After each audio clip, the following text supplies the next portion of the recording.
Welcome to the council meeting on August 25th, 2025. Our brief summer hiatus from council meetings is over, and it's wonderful to welcome so many people back to the council chamber as we come back. Individuals who were interested in participating in today's meeting, in addition to being here, were eligible to register online using the delegation registration form at www.kitchener.ca/delegation or via email at delegation@kitchener.ca. Any written comments received prior to the commencement of today's meeting have been circulated to members of council and will form part of the public record. The meeting live stream and archive videos are available at www.kitchener.ca/watchnow. Before we begin today's meeting, I would like to acknowledge that today we're gathering on the traditional territory of the Neutral, Anishinaabe, and Haudenosaunee peoples. We recognize our responsibility to serve as stewards for the land and honor the original caretakers who came before us. Our community is enriched by the enduring knowledge and deep-rooted traditions of the diverse First Nations, Métis, and Inuit in Kitchener today. And now I'd like to invite everyone to stand as they're able for the singing of our national anthem.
Well, thank you very much, everyone, and I'm sure council will agree. It's actually nice having the chambers filled and so many people joining us in the singing, because usually it's only a few of us and it's rather quiet, so this was wonderful. Thank you, everyone.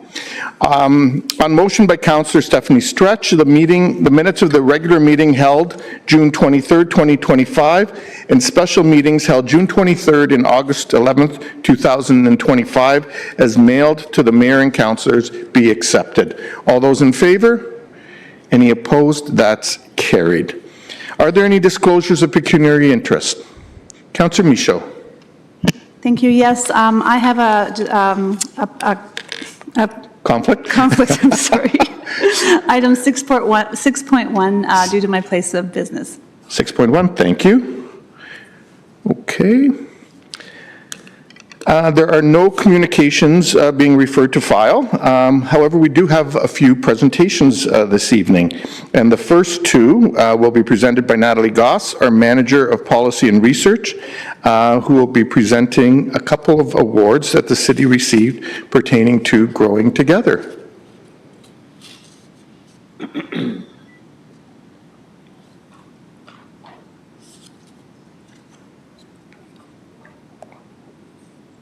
We got a whole team coming down. Woot, woot.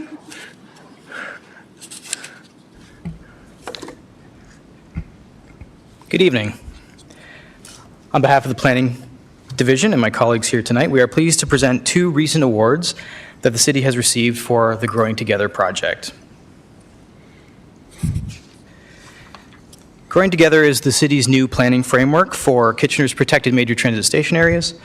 It implements many different studies, targets, and objectives that the city has, including our municipal housing pledge, our missing middle and affordable housing study, inclusionary zoning, and more. Growing Together was a highly collaborative project developed through more than 1,300 conversations with community members, our development industry, and city staff and council members as well. Growing Together is now an 8-time award-winning project, including 3 awards in the Smart City Innovation field, 1 award specific to our community engagement practices, and now 4 awards for planning. Tonight, we're presenting both our 2025 Congress for the New Urbanism Charter Award and our 2025 Canadian Awards for Planning Excellence Award.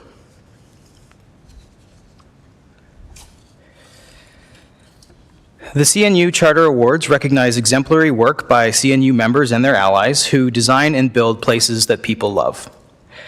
The winners not only embody and advance the principles of the Charter of the New Urbanism, they make a difference in people's lives. The CNU Charter Awards, given annually since 2001, are the world's preeminent award for urban design, placemaking, and community building. Growing Together was awarded the Charter Award in the Region, Metropolis, City, and Town category. On the left is the panel that was displayed at the 2025 Congress for New Urbanism Conference in Providence, Rhode Island, and on the right is a screenshot from our video submission produced by our corporate communications team with a QR code link for anyone who would like to watch.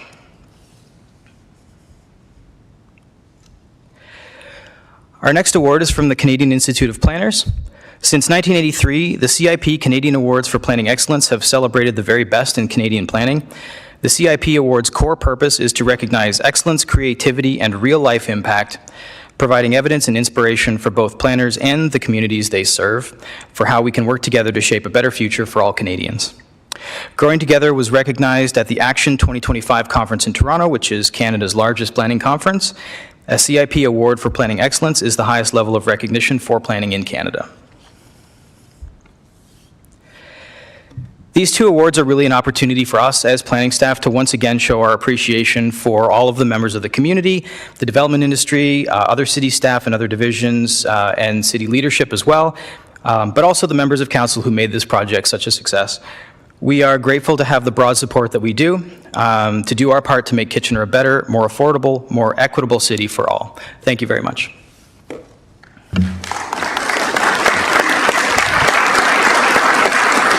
Well, thank you very much, and if I can invite the 4 of you up here, and I'll ask Councillor Singh as Chair of Planning to join me as well, and we'll do a picture. And I just want to take a moment to thank not just the 4 of you, but in fact the entire team who has been working so extensively on, or worked so extensively on Growing Together. There have been a lot of things happening in the planning area over the last few years, and at this rate, particularly with Growing Together, it's pretty clear we're going to need to add a little to our capital budget for a new awards cabinet to hold all of these awards, which is, I guess, a good problem not to have. So please join us up here with the awards, and we'll take a picture.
Congrats, team. You can pass it around to council if they can pass it around as we go along. But first, we have one other award that we want to acknowledge, and this one was pretty exciting during our recent Association of Municipalities of Ontario conference, and that is the 2025 Peter J. Marshall Innovation Award by the Association of Municipalities of Ontario. And I'll invite Jenna and the team to come down, including Trevor, who was there on behalf of the team at AMO. Colleagues, I'm proud to share that the City of Kitchener has received the highest honor from the Peter J. Marshall Innovation Award jury for our nationally recognized City Hall Service Centre.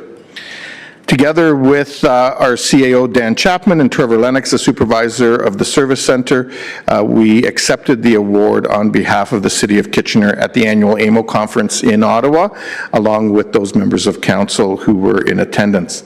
Come on up here, you can stand up here. Presented annually by the Association of Municipalities of Ontario, the PJ Marshall Award celebrates municipalities that demonstrate excellence in innovation, cost effectiveness, and improved service delivery. The jury seeks bold ideas that challenge the status quo, initiatives that reimagine how we serve our communities and deliver better outcomes for residents. Our City Hall Service Centre is a shining example of that vision. Designed with and for the community, it was shaped by extensive resident feedback and customer journey mapping. The result is the 7,500 square foot fully accessible space that brings all in-person services together at the front entrance of City Hall. It features an information desk, an accessible service counter, a customer center with lounge and privacy rooms, and a staff support center. But this has really been more than a physical transformation. It's been a cultural shift. Through customer-led design, the center blends personal connection with advanced digital tools like self-check-in kiosks and video interpretation in over 200 languages. Up to 30 service experts from throughout our organization rotate daily from 10 departments, ensuring residents receive timely, seamless support without being shuffled from floor to floor. The space fosters collaboration, innovation, and pride in public service.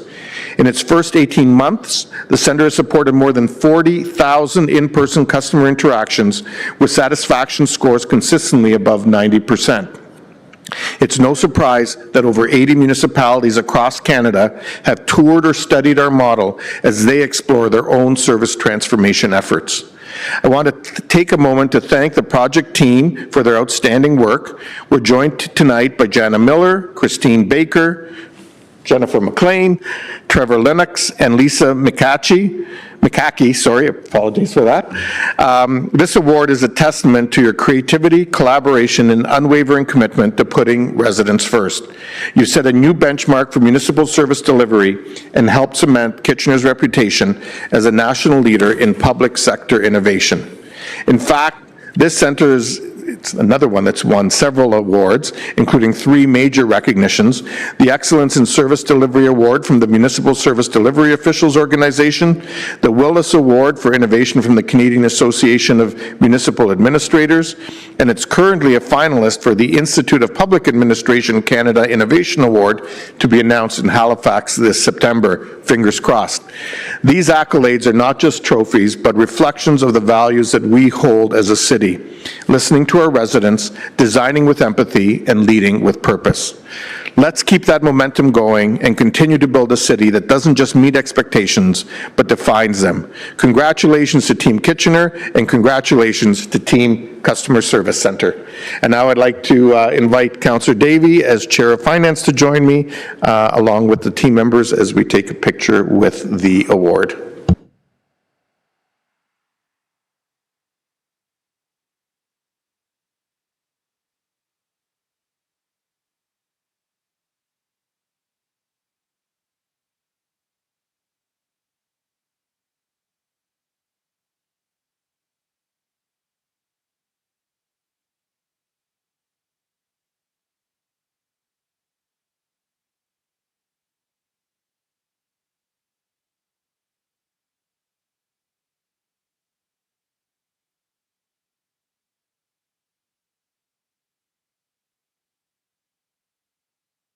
Thank you to all of you. Thanks to all the staff, both from planning and this area. It's really wonderfully exciting to see these acknowledgements.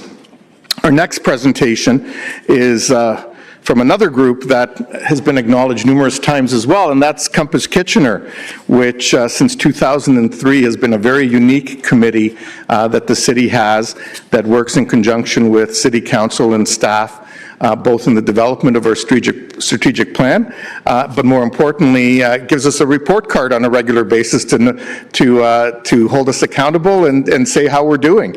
And tonight we have Rod Gill and Judy Stevens-Wells from Compass Kitchener to provide a presentation and an update to the community. Welcome, Judy. Thank you very much. It's a great pleasure to be here this evening, Mayor Verbanovic and members of council.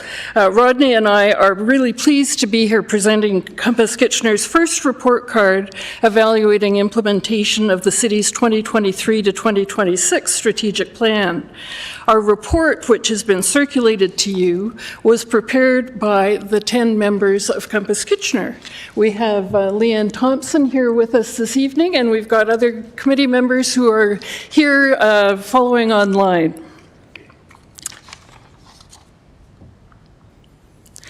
The report card evaluated the two projects from the 2023 to 26 strategic plan that were completed in 2024.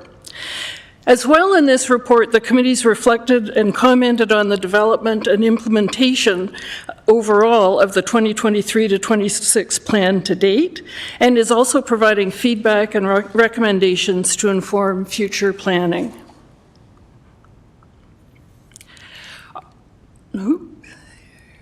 Here we go.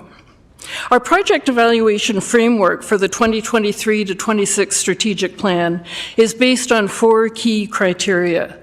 Number 1, responsible project delivery. This focuses on how well project goals, budgets, and timelines are managed.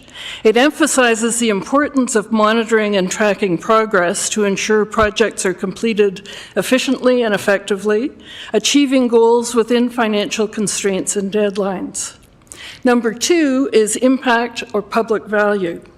This assesses how the impact of the project will be tracked and evaluated, and the extent to which a project creates or has the potential to create positive outcomes for the community and contributes to the goals of the strategic plan. Number 3 is transparency and communication. This focuses on the dissemination of information through staff reports and other channels, and emphasizes the importance of relevant, clear, timely, and accessible communication to the community, ensuring that project goals, progress, challenges, and outcomes or impacts are openly shared. And fourthly, public engagement. This evaluates how well a project involves the community and/or relevant parties in its planning and execution. In instances in which a particular criteria is not relevant to a project, assessment is based on the remaining relevant criteria. Beyond those 4 key criteria, an equity lens underpinned the evaluation of all projects, and that was based on the definition of equity outlined in Kitchener's Equity, Inclusion, and Anti-Racism Policy. Performance related to these criteria was then rated using a 3-level rating scale: exceeds expectations, meets expectations, or does not meet expectations, in order to come up with an overall project rating. Rodney is now going to walk you through the highlights of the evaluations of the 2 projects that were completed in 2024. Thank you, Council. Let me just move. The first project that we looked at the evaluation of was the project to accelerate commercial business approvals. This project involved an analysis and then putting forward a number of changes to improve the permitting process, in particular in the downtown core, where there are a number of complex issues involved with business approvals. This overall project exceeded expectations, I think in particular because of the clear communication with stakeholders and the careful work to ensure a smooth process for the businesses rather than focusing on the city's processes. It focused on what the businesses needed. And this we see and look forward to it making a big difference in the future as those are evaluated. So we definitely recommend that as you're going forward, that process be continually evaluated to ensure that the efficiencies do play out, and then if there's further work needed, and then also to look to expand that beyond the inside city core to other areas of approvals.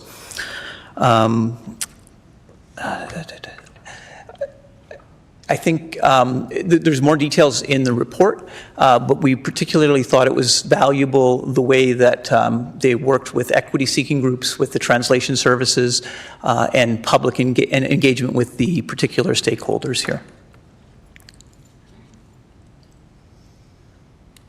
The second project that we looked at was the okay, sorry, I already talked about this slide. Oops, where's the, oh, there it is. Okay, the second project that we looked at was Advancing Truth and Reconciliation. This was evaluated differently than other projects because we realized that this is not a one-time and done project. We looked at a sample project within this space, and we felt that this particular project did exceed expectations as well.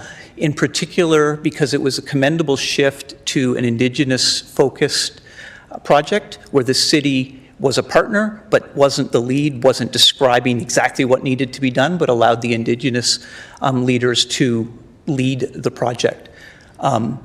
Because it's part of an ongoing process, and we would certainly encourage that Truth and Reconciliation be involved with many projects going forward, so we don't think this is something that's done, but we would evaluate this particular project as exceeding expectations, and just would encourage the city to continue to embed these views and allowing leadership from the Indigenous communities to take leads on projects.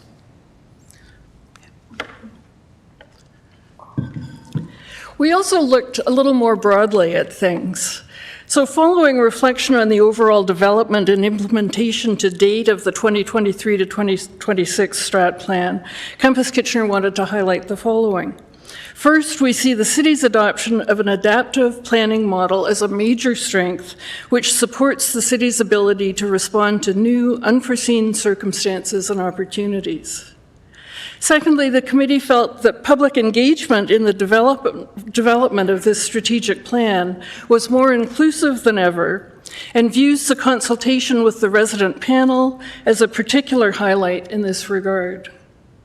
The committee sees the use of project charters and midpoint check-ins as a real strength and reflective of progress in planning capability and maturity. Compass Kitchener really supports the city's increased focus on project outcomes rather than just on project outputs. And looking to the future, there were a few suggestions that came to mind. With public engagement activities such as the residents panel, it would be useful to identify clearer expectations as to whether Compass Kitchener's role is to help facilitate the consultation process or provide direct input through it, or both. And if it's both, thought needs to be given to how to most effectively intertwine or divide those two roles in the process. With respect to the projects in the strategic plan, we encourage the city to continue to publish progress data and budget information for each project. It would also be terrific to strengthen the storytelling through which the city outlines the ways in which implementation of the plan impacts the daily lives of residents.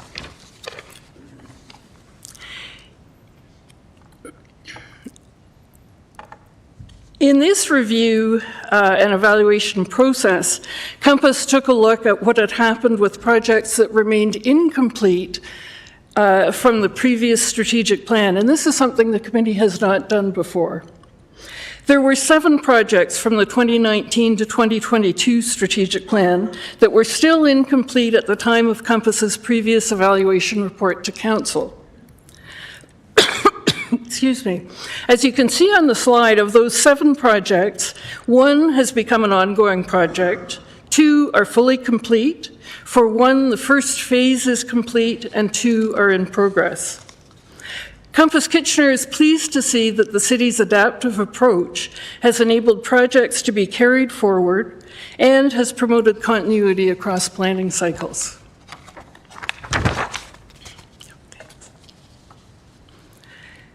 And looking ahead, key themes that Compass Kitchener has identified as we look ahead are as follows. We encourage the city to continue to address 3 key complex issues: housing, climate change, and social isolation. We encourage the city to prioritize completion of the Arts and Culture Action Plan, which is of particular importance given the enormous challenges currently faced in that sector. We encourage the city to improve Compass Kitchener's access to budget data regarding projects in the plan in order to support deeper evaluation.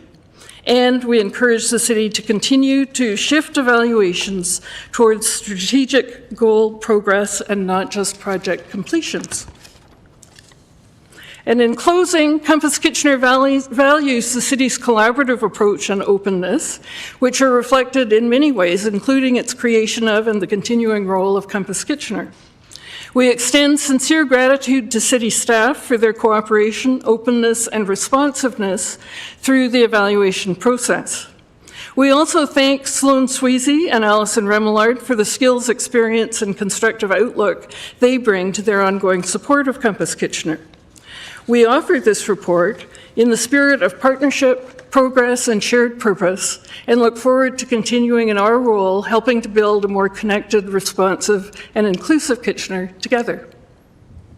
I don't know if you have any questions. There are some questions, but before I do that, I want to thank both you, Judy, and Rodney for, I don't know if you pulled the short straw or the long straw or whatever, to come in and make the presentations, but you're doing it on behalf of the committee, and that's Troy Glover, the chair, James Young, the vice chair, Carlos Abarca, Kim Brabazon, Leanne Thompson, Srihasya Kandala, Linda Terry, and Lori Trumper. And so just want to acknowledge all of you and thank you for the work that you've presented this evening, but also the work that you do throughout the term of council.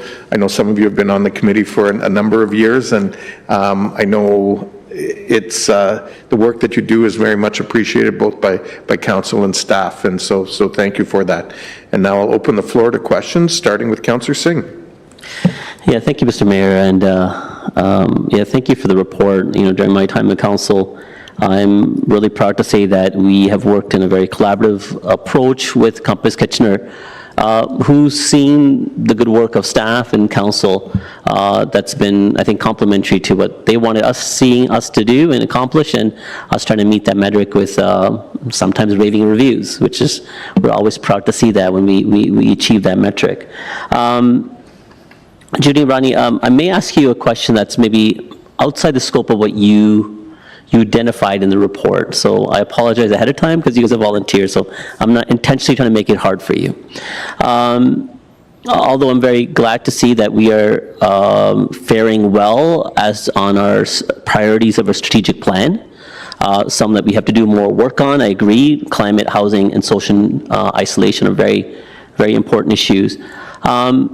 I think our residents also want to hear how the city of Kitchener is faring on like key metrics, you know, things that just they're affected by on a day-to-day basis. So potholes, parks, planning. Mind you, planning, we got an award today, so I think we're doing something right.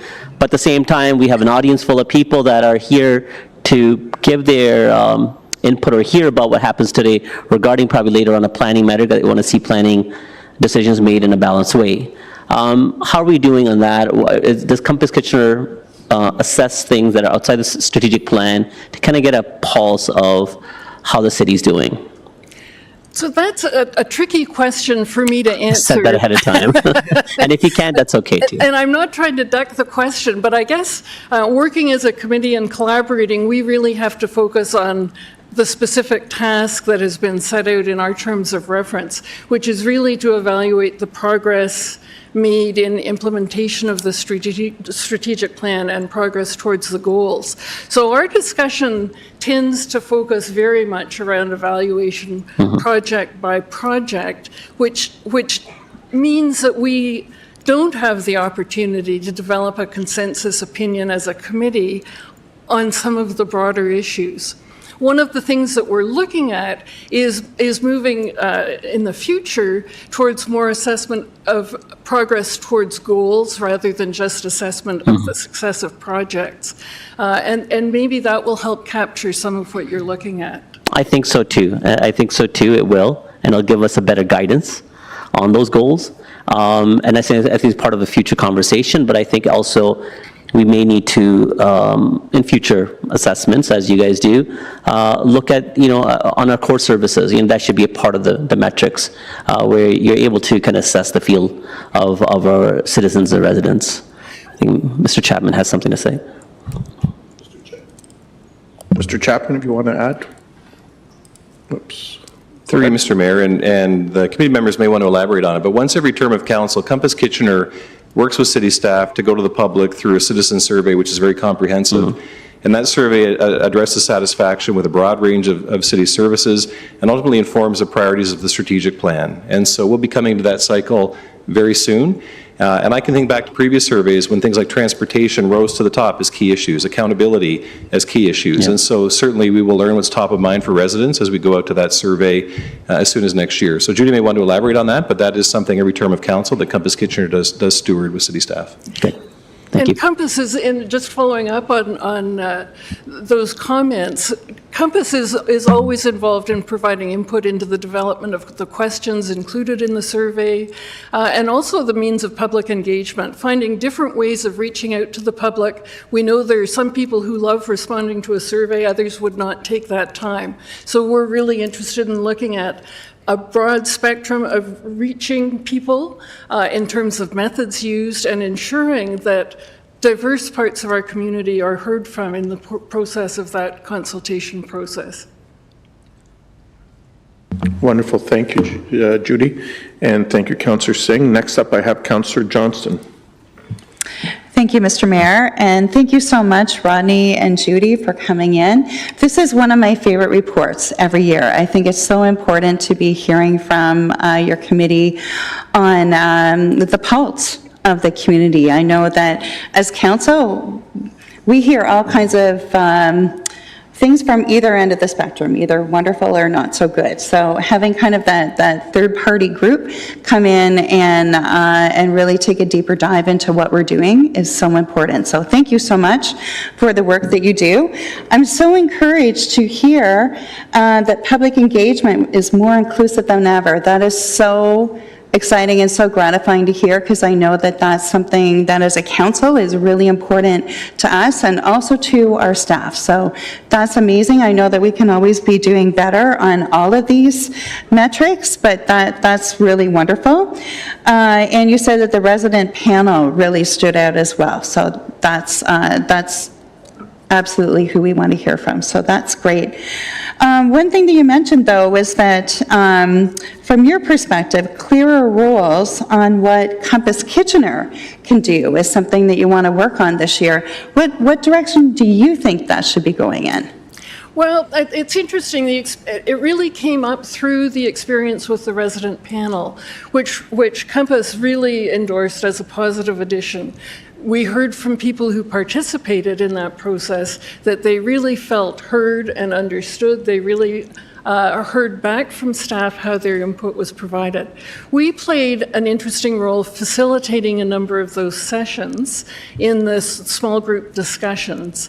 And one of the things that became apparent that was not totally resolved was whether Compass's role was strictly as facilitators or whether their input was also being sought in those sessions. And sometimes those two roles can conflict with effective facilitation, I think.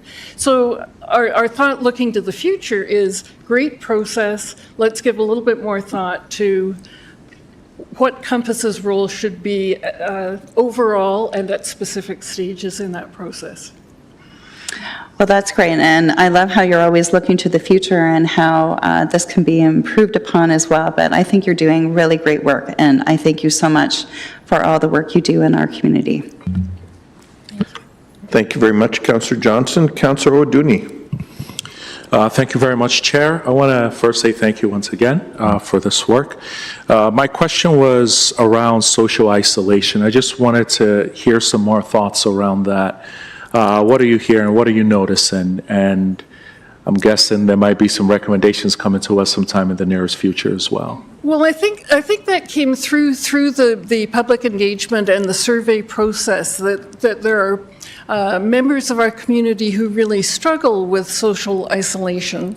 And I think some of those elements are being addressed through rethinking of how programming happens in community centers, and looking at the priorities and the availability of programs and the shaping of programs to meet specific neighborhood community needs. So I think there's progress being made on that front, but certainly social isolation is a growing issue, not just in our community, but in communities across Canada right now.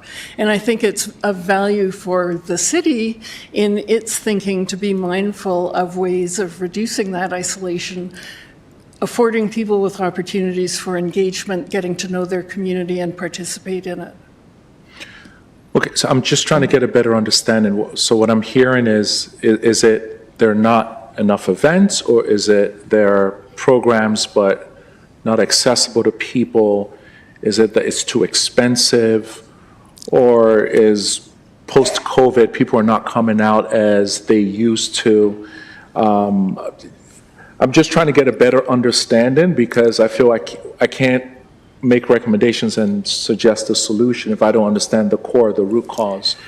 We might not know what the root cause is, but No, I don't know that we can articulate what the root cause is. I think there are elements of all the areas that you've touched on that contribute.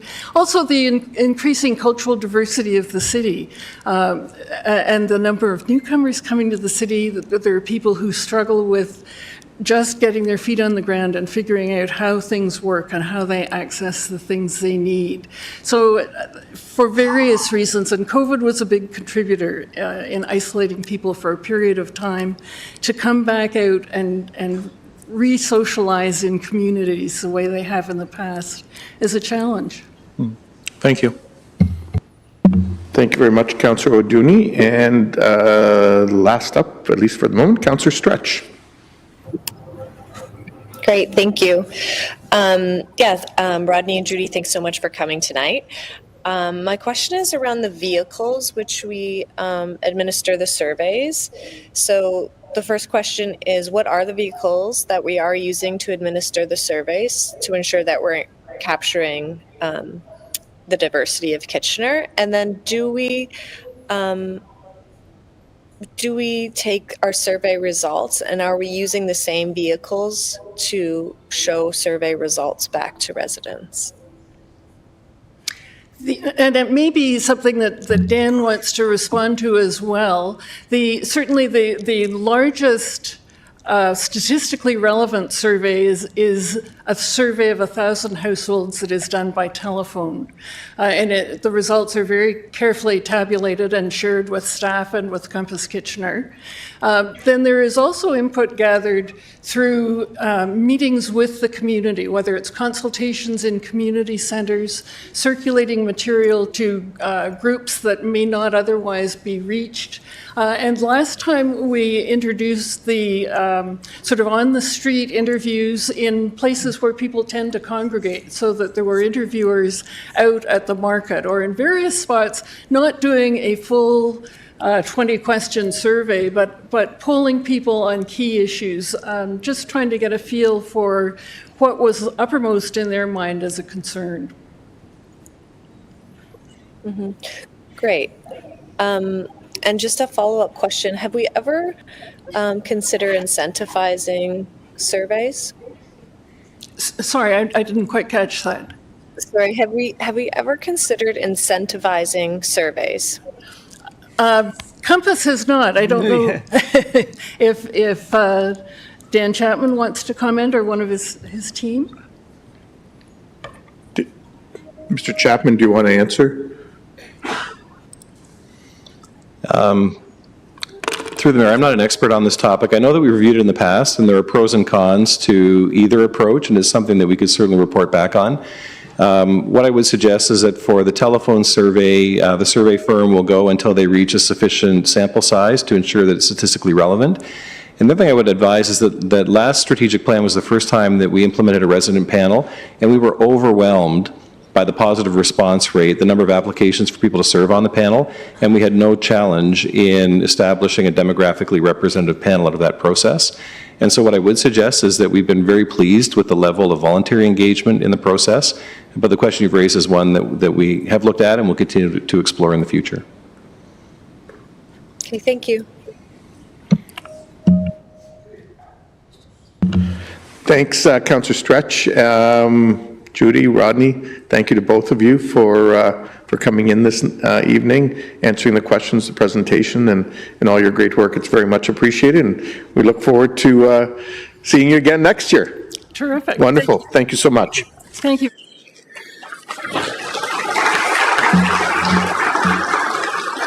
Normally, the rules in here are no clapping, but I agree they deserve a clap. So we'll pretend it didn't happen. It's all good. Thank you, everyone. We will move into delegations next, and I'm going to handle them in the order just so that everyone can plan.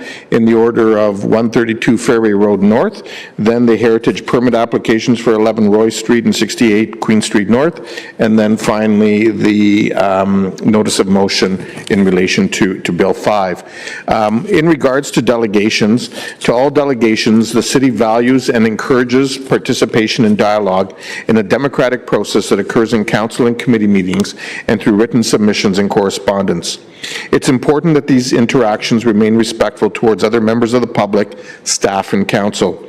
In cases where dialogue is not respectful or a delegate interrupts the mayor, councillors, staff, or other delegations, makes derogatory statements about mayor, councillors, staff, or others that are disrespectful, or uses hate speech or language that is considered harmful or defamatory, the chair may interject and take necessary actions to maintain a respectful and inclusive environment for everyone, which could involve removal from the meeting. One last reminder, delegations are permitted to address council for a maximum of 5 minutes, which will be displayed on the screens in front of you. When there's 30 seconds remaining in your time, you'll hear a small audio tone that will signal 30 seconds remaining. Please take that time to conclude your presentation, as there will be a second tone at the completion of your time, and the microphones will automatically turn off shortly after the exceeded 5-minute mark. Lastly, please do not take offense if following your presentation there are no questions from council. This is council's time to really listen and reflect upon the opinions and ideas shared with us from our community members. And so with that, I'll move into official plan amendment for 132 Fairway Road North. And I'll note that we have 2 delegations for that item. First, Jenna Wenzel, GSP Group, and Peter Maxwell, who are here only to answer questions, as I understand it. And then we have 1 virtual delegation, and that would be, we don't have a virtual delegation anymore? Okay. So we don't have any delegations on this item. And Councillor Singh's not in the room. Councillor Ioannidis is, actually I'll go to Councillor Chapman as the vice chair to, can you move item 6.1? Councillor Chapman? Yes, I'd like to move item 6.1 on the agenda, and seconded by Councillor Ioannidis. Councillor Ioannidis. Okay, thank you. Thanks for that. Is there any discussion? If not, all those in favor? Any opposed? How do I deal with our folks that aren't here? Just ask them to turn on their camera? Are you in favor, Councillor Stretch? Thank you. And Councillor Deneau, you're good? In favor? Yes? Yes. In favor, yeah. Okay, thank you. Thank you to both of you. That is carried unanimously then. Okay, we'll now then move on to item 6.3 in regards to heritage permit application for 11 Roy Street and 68 Queen Street North.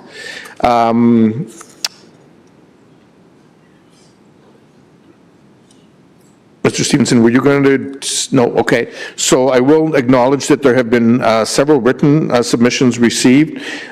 St. Peter's Church, St. Andrew's Church, Mr. Hal Yeager, ACO North Waterloo Region Branch, as well as Charlotte Woodley. And then we have 7 delegations for this item. And the first delegation is a joint delegation from Dan Curry, MHBC Planning, Steve Burrows from the Facet Design Studio, and Robert Fuster from St. Andrew's Church. And gentlemen, you have 10 minutes once we get started to do your presentation.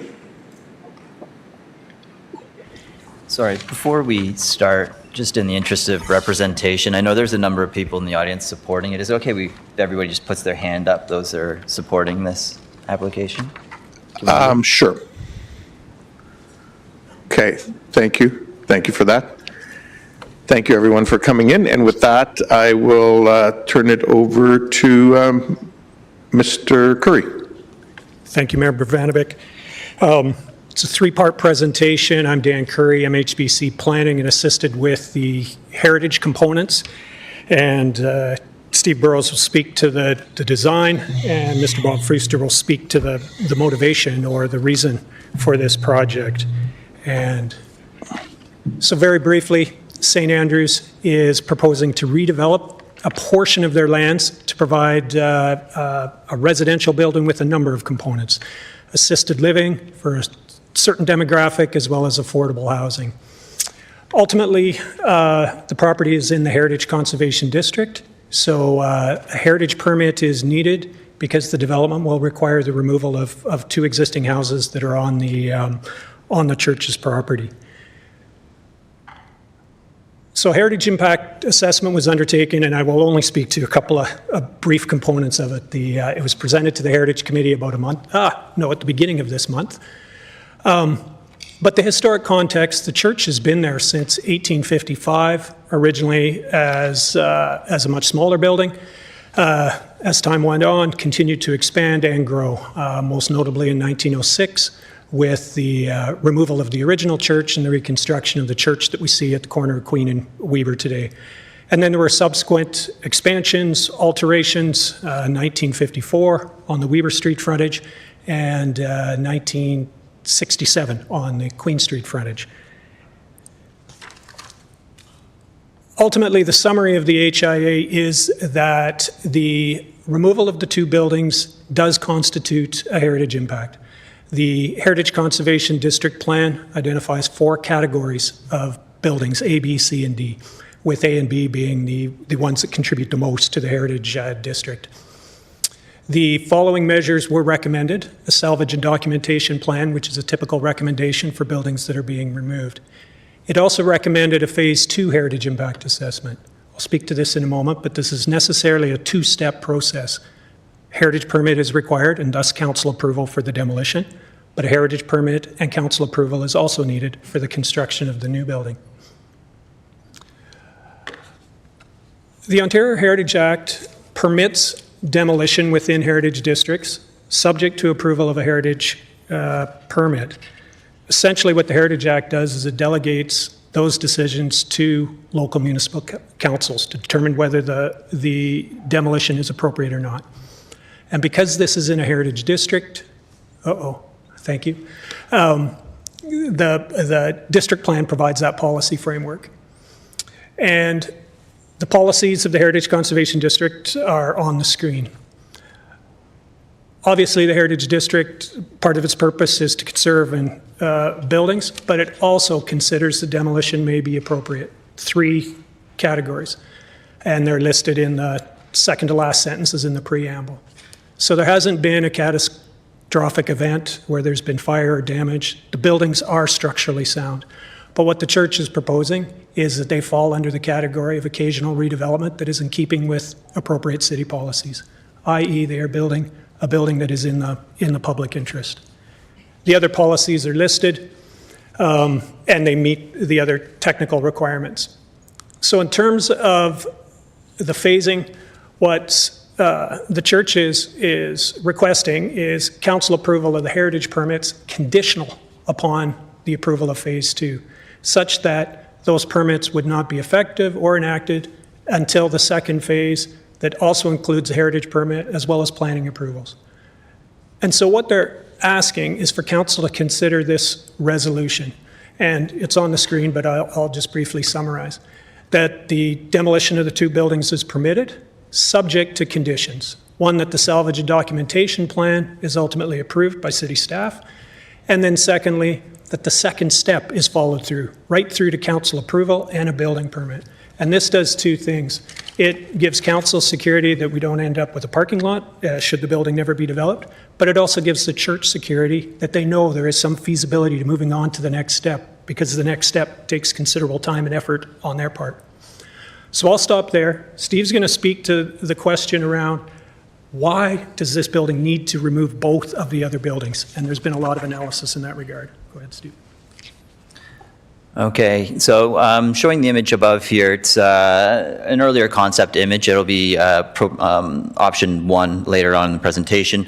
I am showing this for a few reasons. One is it shows that the house on Queen Street was originally shown to be kept. That was always our plan from the beginning, and we went through the process of keeping it, and ultimately you'll see why we weren't able.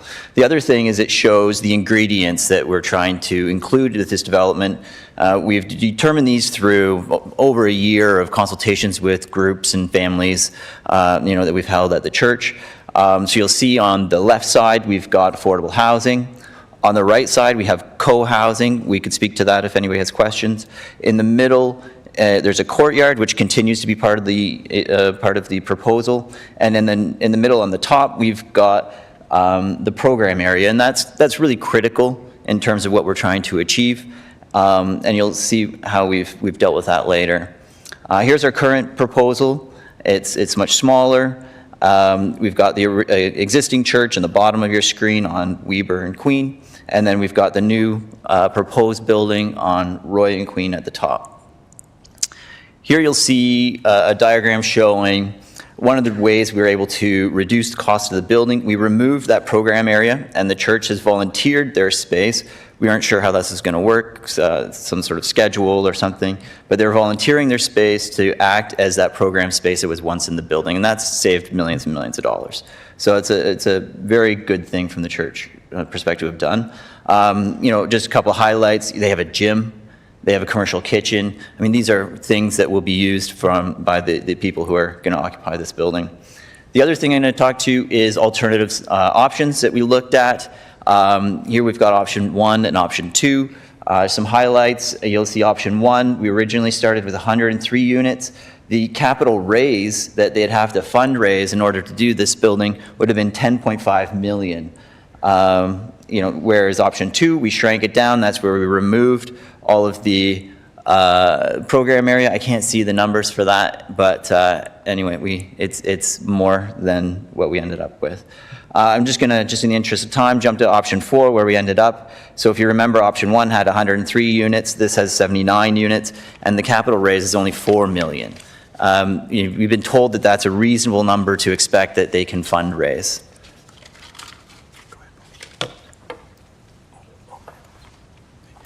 Good evening, Mayor Vanovic and members of council. I'm president of the St. Andrews KW Housing Initiative Corporation and convener of the trustees for St. Andrews. Thank you for the opportunity to speak to you tonight. The buildings we're discussing are not just bricks and beams. They represent part of Kitchener's historical character and shared story, and we honor that. At the same time, we're facing a critical and growing need. Far too many individuals in our community who live with differing abilities have no access to safe, affordable, community-oriented housing. They're often excluded from the housing market, and many are forced to remain in institutions, live with aging parents, or endure unsafe or unsuitable accommodations.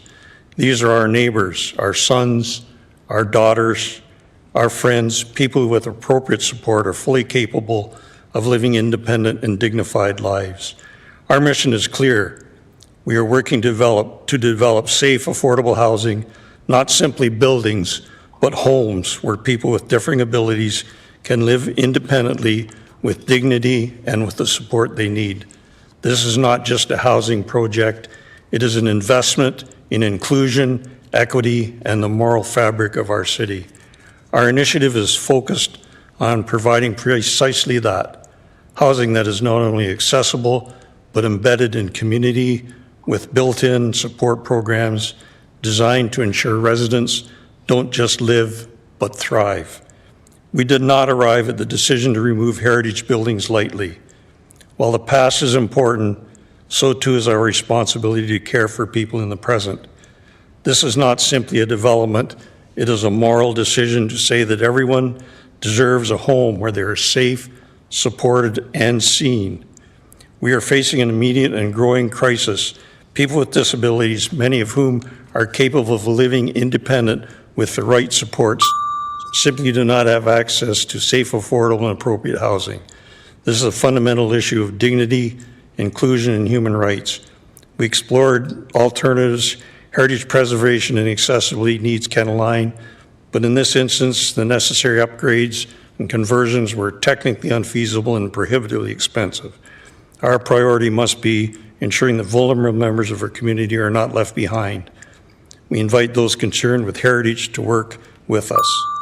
When it comes to a choice between preserving bricks and mortar or giving someone the chance to live safely and independently in their own home, we believe compassion and justice must lead the way. We are not ignoring heritage, but embracing it in the lives of people with differing abilities that will have a chance of a wonderful, fulfilling life in a facility bequeathed by the heritage and history of the people of St. Andrews.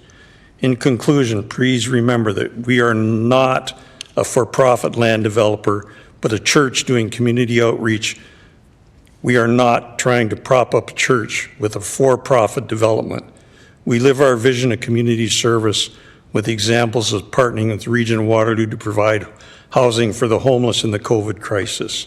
We are honoring the vision and 170 years of service to the community that St. Andrews people have done in Kitchener. What a better way to honor heritage than by a living legacy mission to serve adults with differing abilities with a chance of a full life lived with dignity and a place to call home. We believe the question is not whether heritage matters, it does, but whether we can.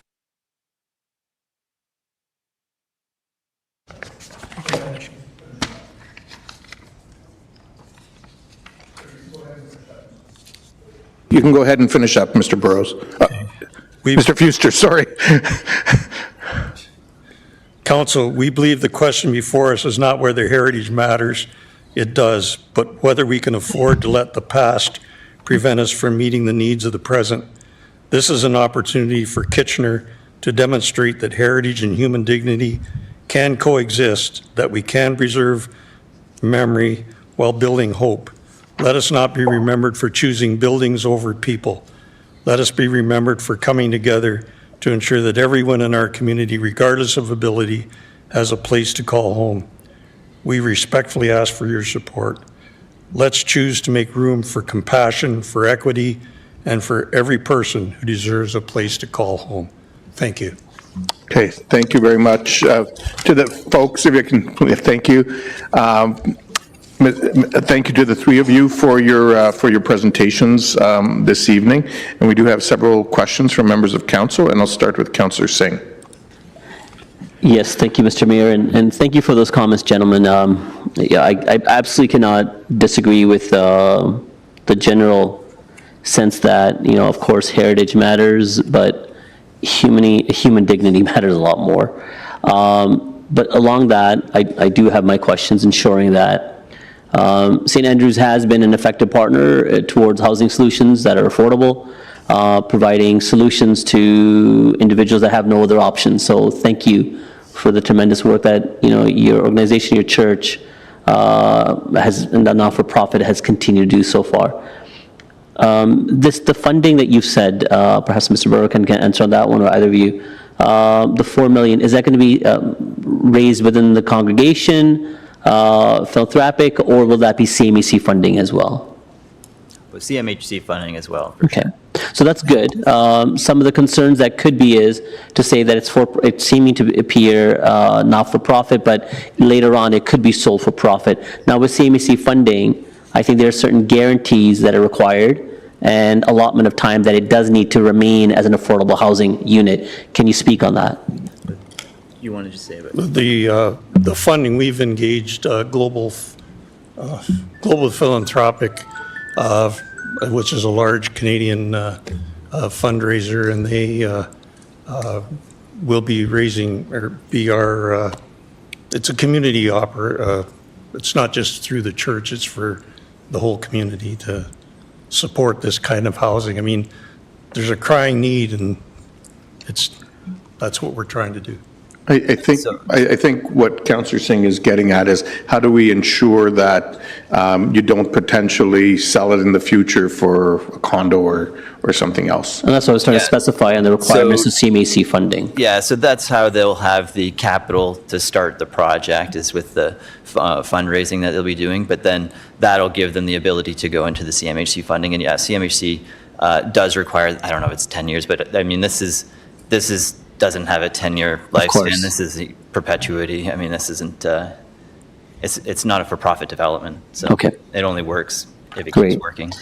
Now, it's good that you guys showed various different iterations of possibly what could have been done on the site and the constrictive requirement that would, I guess, inhibit the project to proceed forward, because again, you do have funding constraints. Now, with option 4, that's the ideal option for you guys? Is that what you're leaning towards with the 79 units? Now, if the unit, so I think there may be a later on suggestion for preservation for one of the properties. If that, even if Roy Street was demolished and Queen Street was preserved, I'm sorry, I may be confusing. It's one of the properties where the motion later on or amendment later on may be suggesting. What would that impact on the project if the facade? The recommendation was that designation would be lifted. You would be allowed to demolish, but the facade would need to be preserved. What would that impact you guys on? Well, there's a few things. I mean, the facade is not in a very good location, so it would have to be moved anyway. So it'd be completely demolished and rebuilt again in a new location, because it's hard to see on the site plan, but it's back quite far into the site, probably like 10, 15 meters, I'm going to say. So is that something you guys have incorporated or considered incorporating in your overall design? We have not, and we are not, to be honest. So that was my question. If that was one of the requirements, what would be that impact to you guys, the pro forma of you being able to proceed forward? I can't say offhand what that would be. It would be a higher price tag, I can say that. I mean, it would just have to be worked into the design. And it's not easy to incorporate a house into an apartment. They have different floor levels, different windows. Like it's very complicated to actually do that. Not to say it can't be done, but I think you'd end up with a better design, more cohesive design that fits better if you just do one building. Okay. I have one more question, Mr. Mayor, but the timer's not on, so I just want to be, okay. Now, alternatively, what could be perhaps considered, and that's maybe a suggestion later on, I was more inclined to encourage, is that some of the materials that could be used and incorporated in the construction, so that it gives some perspective of what the houses look like, gives homage to the heritage designation of what those properties were, maybe not the entirety of saving the full facade, but some incorporation. Is that something that the organization would be willing to consider? We've been considering that for sure. I've been talking to other community members as well that have had some good ideas that we will try and incorporate. Okay, great, thank you. Thanks, Councillor Singh. Councillor Chapman. Yeah, thank you. And thank you for your presentation. I guess I have a couple questions for Mr. Curry. And I'm coming at this from a strictly heritage lens, right? Although I find what's difficult for me with this whole application is that we are pitting disability and housing needs against heritage, but heritage has acts, right? So we've got the Heritage Act, we've got the Planning Act, we've got the Provincial Policy Statement, we've got the Kitchener Official Plan, we've got the Civic Centre Neighbourhood Heritage Conservation District Plan.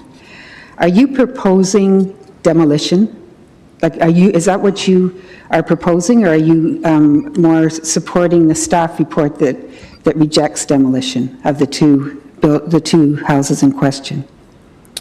What the HIA does is assess what the impact is of the demolition and identifies that it is a major impact for the reasons I described earlier. The HIA and also my oral comments and presentation is identifying that the Heritage Conservation District Plan does allow for demolition subject to council approval of a permit in that last category, which is, does a project meet other city policies? There's not a technical assessment that I can do. There's no criteria laid out in the Heritage Conservation District Plan that says these are the criteria you must go by. It's going to be a decision of council as to whether the proposed development meets other city policies or not. But the reason that policy is framed the way it is to allow council to consider things that may have a great public interest. I think it is reasonable to take a two-step approach, which is that council approve the demolition, the heritage permit to allow the demolitions, subject to the conditions that were described in the resolution that the church is proposing. Because what that does is it allows the church to move to the second step, which can answer that part of the question that the Heritage District Plan lays out, which is, does this proposal meet appropriate city policies and ultimately end up contributing to the district? So while the HIA doesn't make that recommendation explicitly, it is my opinion that that's the best outcome for council to take, is to move to that second step, then decide whether the whole package is worthwhile or not. And that's what you've done in other similar situations. So, and what about the other acts that I mentioned, the Heritage Act, the Planning Act, the Provincial Policy Statement, and the Kitchener Official Plan? Do any of those sort of go along the same lines that you're proposing here? Or what would those acts say about demolition of heritage buildings, Group A and Group B within a heritage district? Sure. Through you, Chair Verbanovic. The Ontario Heritage Act speaks to demolition of heritage buildings. I mentioned that in my comments. Section 42.1 spells out that demolition is permitted, just like alterations, new construction, subject to a heritage permit. And the heritage permit is the realm of municipal council. That's all the Heritage Act speaks to. It doesn't prohibit demolition. It doesn't encourage demolition. It just sets out the criteria by which a council must consider, and that being a heritage permit. The Heritage Conservation District Plan speaks to demolition, and I had that on the screen. The Provincial Policy Statement does not speak to demolition. It speaks to the conservation of heritage resources. But as you know, and your planners know, the Provincial Policy Statement also contains a whole raft of other policies that relate to planning, including provision of affordable housing, provision of a range and mix of housing, particularly near major transit station areas. The Provincial Policy Statement, like your OP, also states that you must read these policy documents in their entirety and make a decision on a balance. And similar to the Provincial Planning Statement, your official plan sets out heritage policies, sets out planning policies, sets out affordable housing policies, mix and range of housing, such as this, near major transit station areas. So there's heritage conservation policies, but there's also planning policies. And ultimately, council must weigh all of those to make a decision. I'll keep back in. Okay, thank you, Councillor Chapman. Councillor Michaud. Thank you. A lot of the questions I had written down have already been asked, but I will ask this one. The time frame for completion of this, we know that there is definitely an urgency for affordable and supportive housing. How quickly can this be done should you be granted the demolition of these homes? I'm going to estimate about 4 years. 4 years. I mean, including construction, like people moving in. if I'm realistic. I mean, we've got other timelines, I think, that are going to mean that we have to have a permit in by September. So that means that construction's probably going to be starting, in January to May, sometime around there. Of 2027? January. Yes, 27. Okay. And are there tenants? Like, do you have tenants that are looking to move in right away, or like is this? There's a large demand. Within your congregation? Is that? There's some within the congregation. There's some without. There's some that are here to speak today as well. I might just take this opportunity to expand a little bit on what I answered to Councillor Singh's question as well, because it relates. My nephew is autistic, and this project partly came through discussions with him, and what he's doing is setting up a trust fund so that if anything were to happen to him, then there's money available for his son. And this is a growing need that is happening within the community as people are starting to look like, where are my dependents going to be? And maybe they're living with grandma, grandpa, aunt, uncle, brother, sister.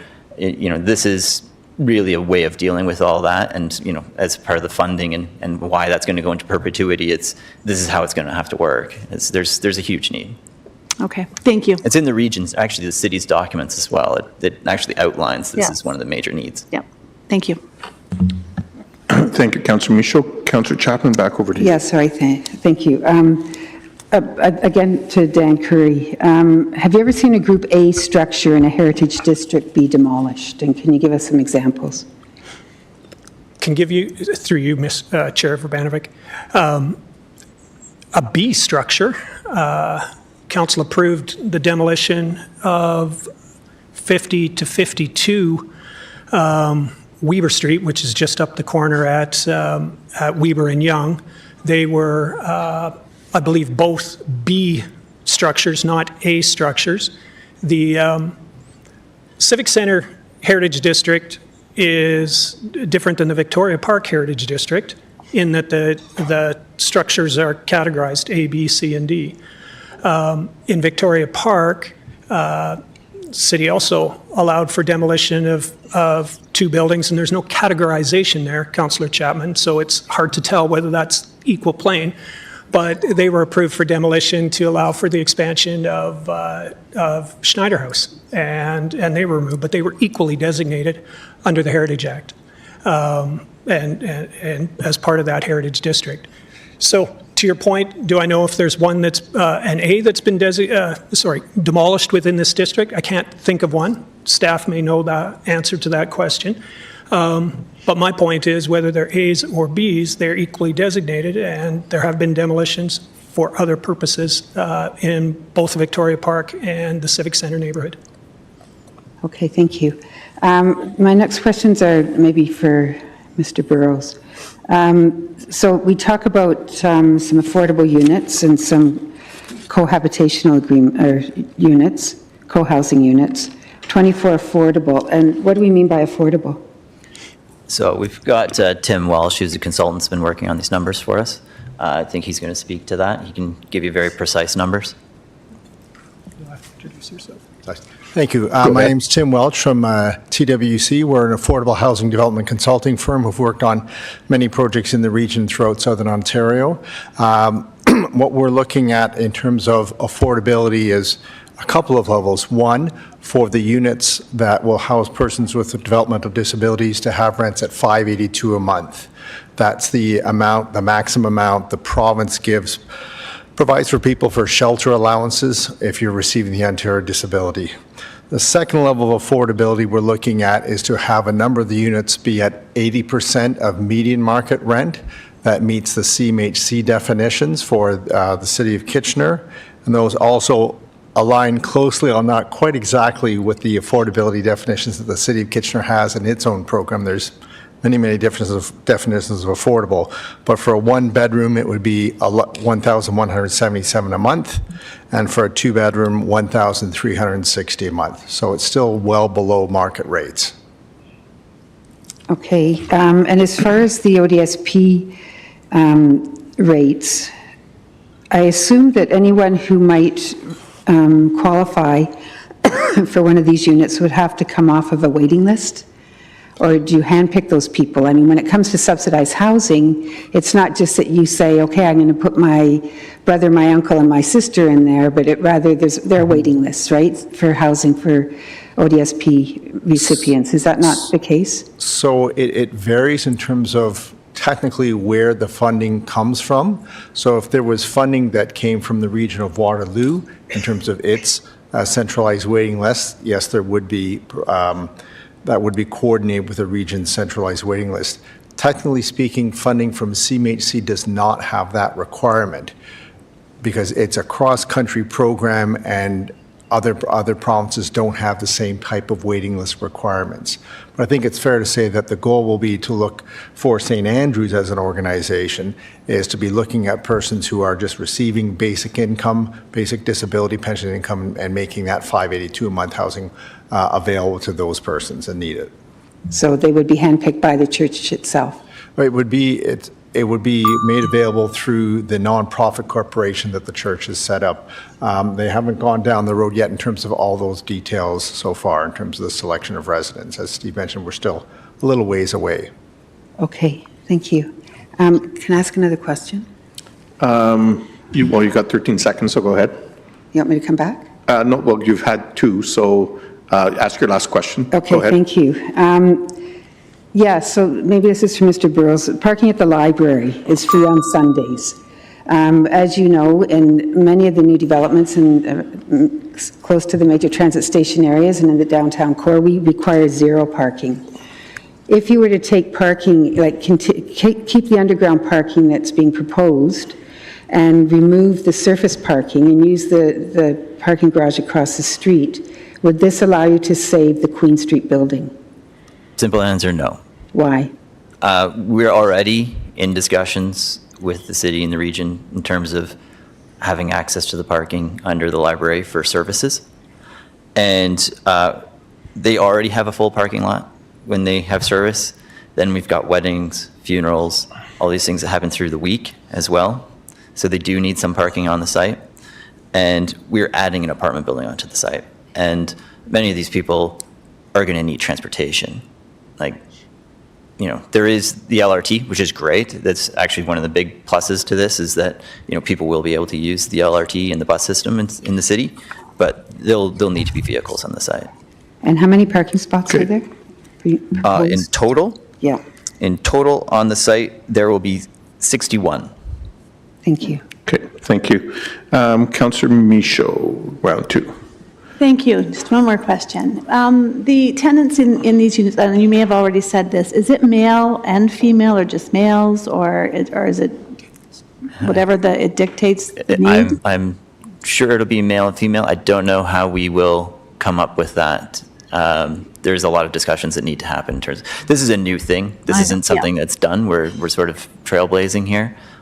So we're not sure how that'll be decided, and we'll rely on our community members to help us with that. And have you consulted any other than nonprofit agencies for advice for this as well? Oh, yes. Yeah. Many. Okay, thank you. Yeah, we spent over a year, like almost a year and a half. No more than that. Well, yeah. Yeah, so, you know, on a monthly basis, we were meeting. We'd meet sometimes 2-3 organizations or community members, you know, every month for about a year and a half. Okay, thanks. Okay, Councillor Stretch.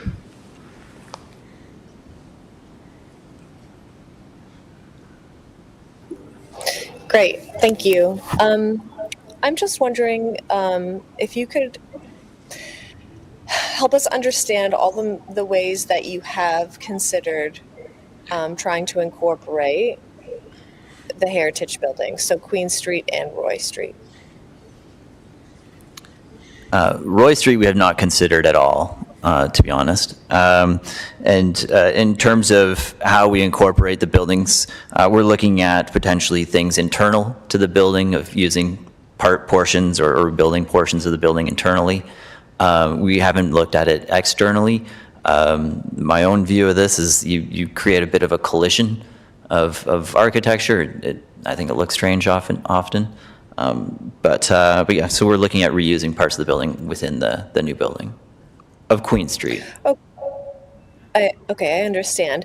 But in your beginning stages of, dreaming up this idea, and considering, what ways did you consider incorporating?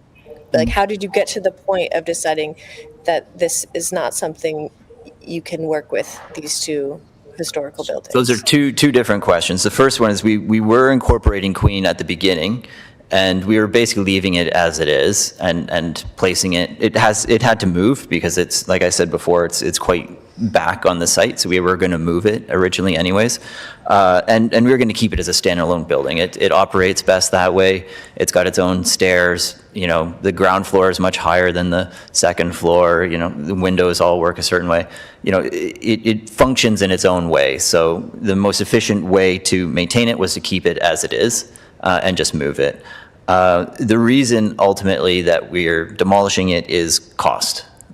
Quite simply, like they're already raising $4 million. Once we start, I will say there's other discussions that happened. With our first options, we did look at potentially demolishing a later part of the building, the gym, and through a lot of discussions, it was determined that that really is a much worse evil. It takes a lot away from the community. It's a gym. We're also they're just about to house a daycare in that portion of the building as well. Is something that's come out of this project. Is they're leasing a lot of their spaces now. So demolishing that turned into not really an option in the end. So slowly we're getting pushed around the site, and this is the corner where we are.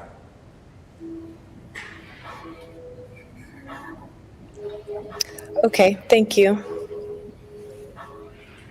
Okay, thanks, Councillor Stretch. There don't appear to be any further questions right now, other than I will maybe just ask one that you touched on and alluded to, and builds a little on what Councillor Stretch had asked, but also a question that was asked earlier on.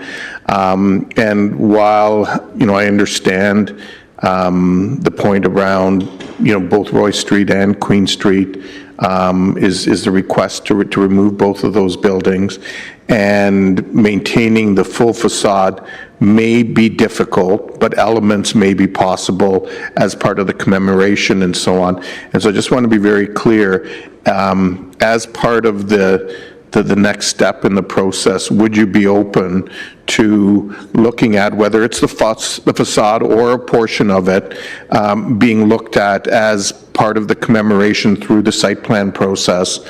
Is that something you'd be open to considering?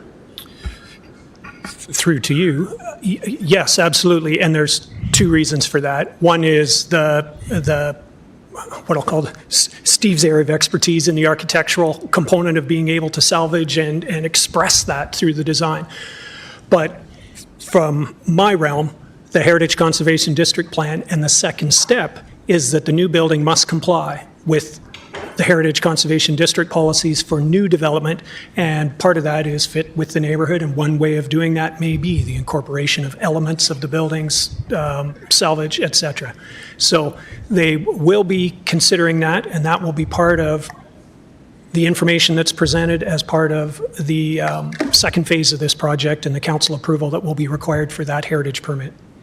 Okay, thank you very much for that, and thank you to the three of you for coming in this evening.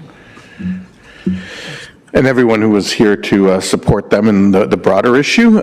We do have 6 other delegations. Our next delegation is Judy Height.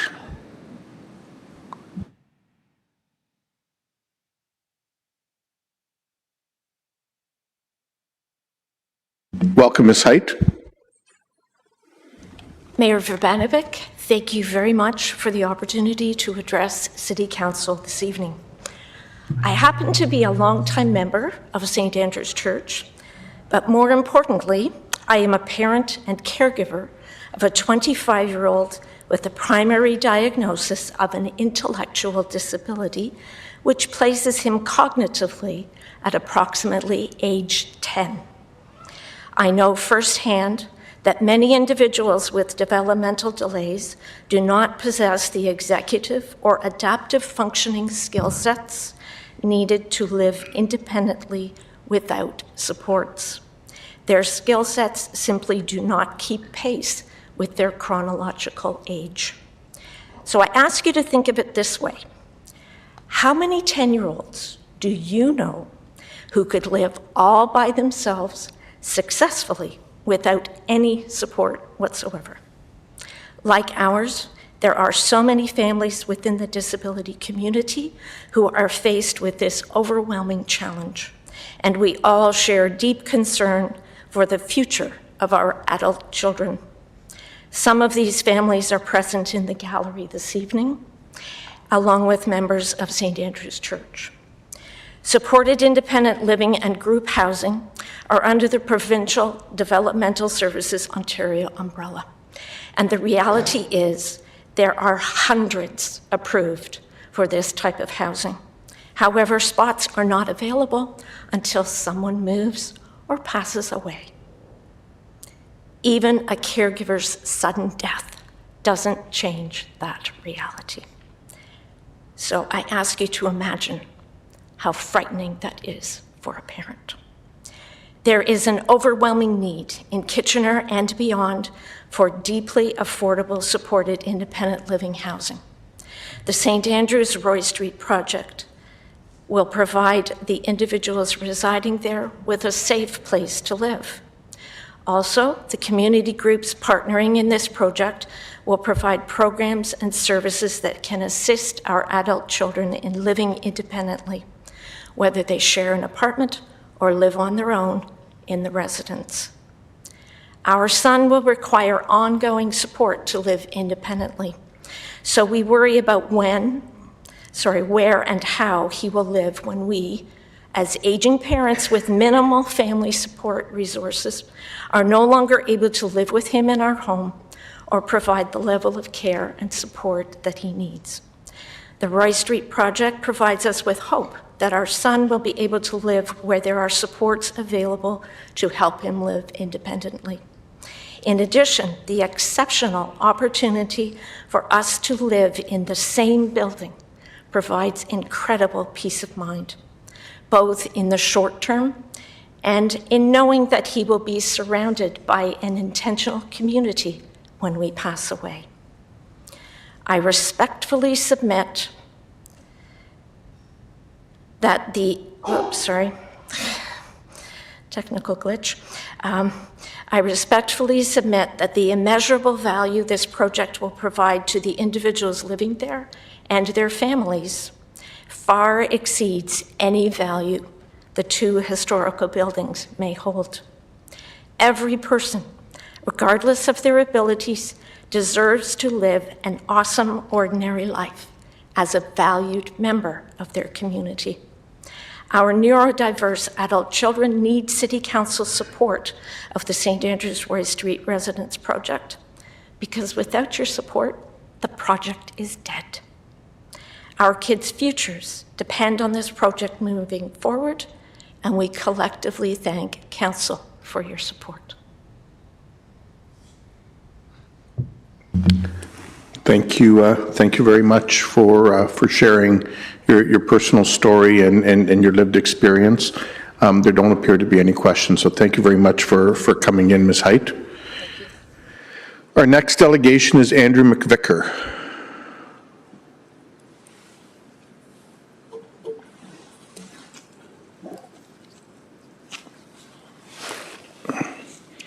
Welcome, Mr. McVicker. Hello.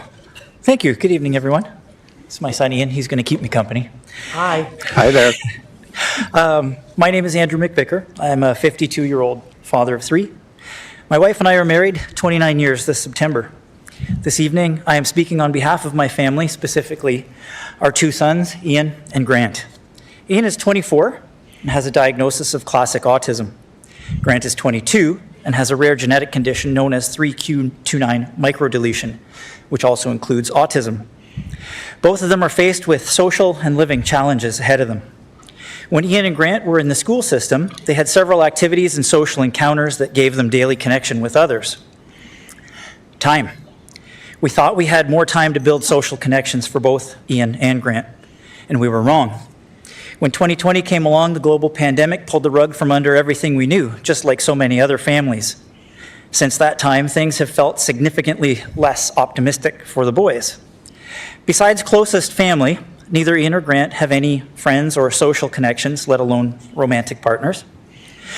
Grant is pretty good at communicating with other people and is mostly content with his interests in gaming, food, history, engineering, and behind the scenes of how movies are made. He has no social connections.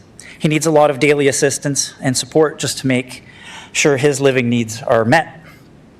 Ian has significantly more difficulty with communicating efficiently and effectively. He also requires daily support to get through each day.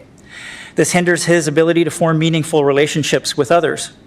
He regularly expresses loneliness, boredom, and a desire not to live with his parents, even though he has a very cool setup of a bachelor pad in our home. I have come to refer to these challenges that they face as social capital. In Ian and Grant's current story, their social capital is low, and fruitful options for care and housing into the future do not feel hopeful or optimistic. I have heard the Roy Street project described as intentional community. I do love this concept. Families living together, supporting together, building social capital together. Simply put, this project has the potential to alleviate social isolation, build new connections, and support those with differing abilities in our community. Intentional community is a place where people can cultivate social capital through personal growth and new relationships, a place where everyone understands what it is like to live with differing abilities, a place where people help each other learn through those varied abilities. Intentional community brings a glimmer of hope to a new story that has yet to be written by those individuals and families. Heritage, as defined by Google Gemini search I did today. Heritage is the full range of tangible and intangible legacies that are inherited from the past. It's not just a collection of old things, but rather it's what a community or society values and chooses to pass on to future generations. Heritage can be broken down into several categories. Tangible heritage. This includes physical things like buildings, monuments, landscapes, artifacts, books, and works of art. Intangible heritage, this refers to the non-physical aspects of a culture, such as traditions, oral histories, social practices, rituals, performing arts, and languages. The Roy Street project presents an opportunity to create a new chapter in our city's heritage story. It is one where old buildings may come down, but a new tangible one is built. A pillar, if you will, a pillar that supports the intangible aspects. The project would create a culture of community and a culture of building social capital and social practices. In closing, I'm respectfully asking City Council members to ask themselves, what story are you going to choose to help write in the City of Kitchener's heritage legacy? Thank you for your time and attention. Thank you very much, Andrew, for coming in with your family today and sharing your family's personal story and the need for this kind of housing for your boys. Very much appreciated, and there are no questions at this time. Thank you very much. Thanks again. To all four of you who you represented today, all five of you actually. Next up, we have Christina Hall from Development Services Ontario.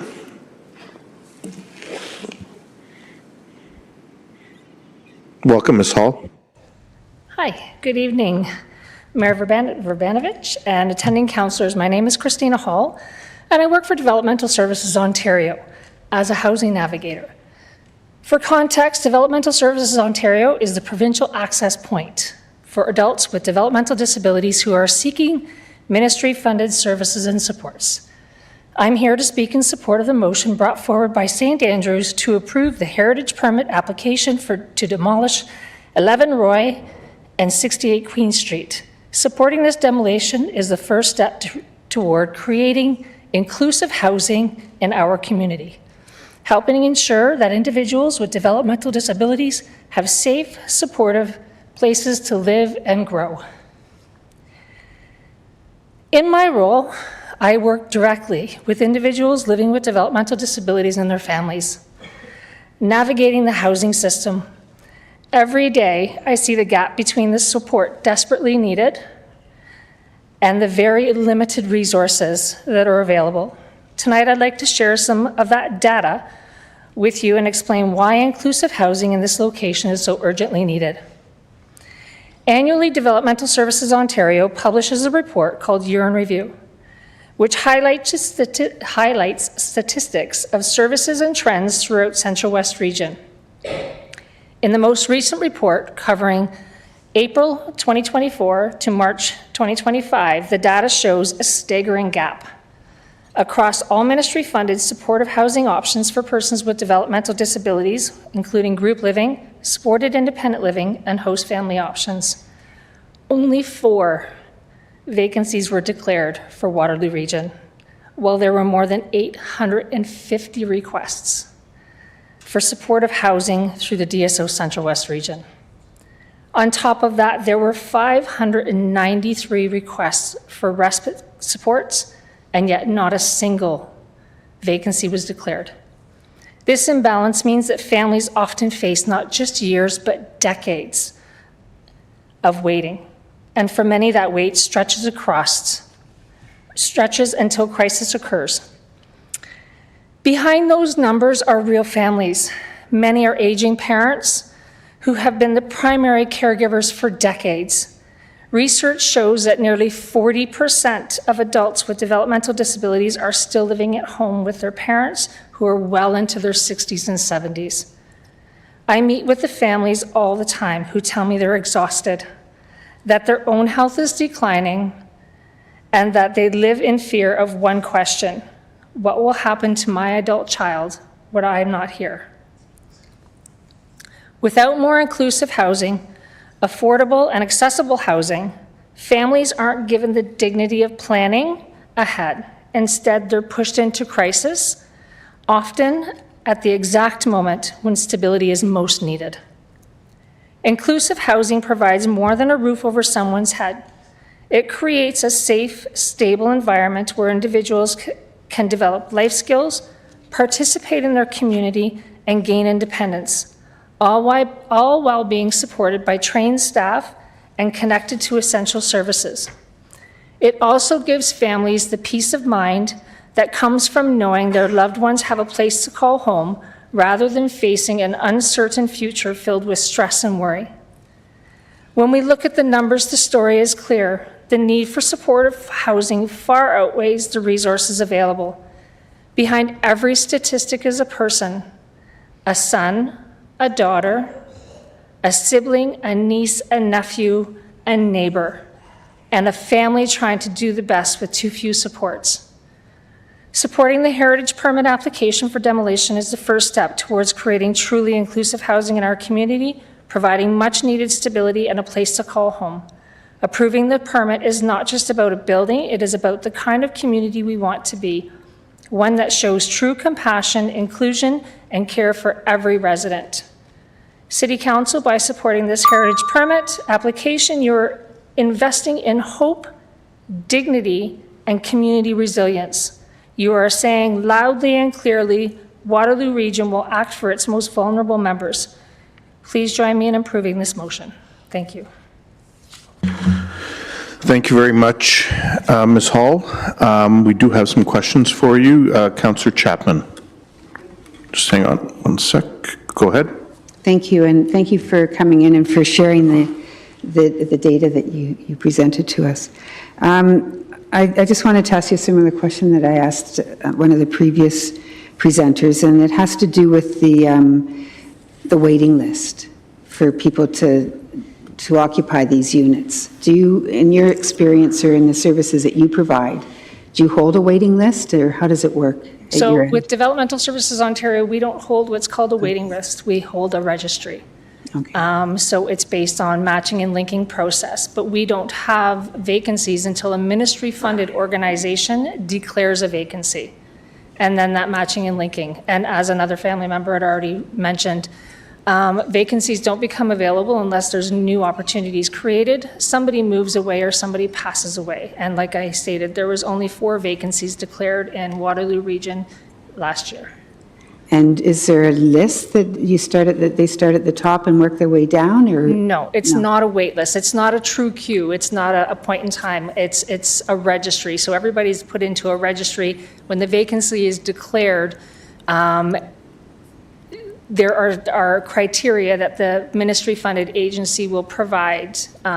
For example, it's in a senior's home, so anybody that's under a certain age isn't going to be living with another person that's 40 years their senior, and so on. So there's a list of criteria that's carried out and followed. So it's all done by matching and linking so that people are living in the best opportunity. And do they try to keep people within the same community that? We try, they try, yes. That doesn't necessarily But you can apply for services or ask to be placed on a registry within the province. Right.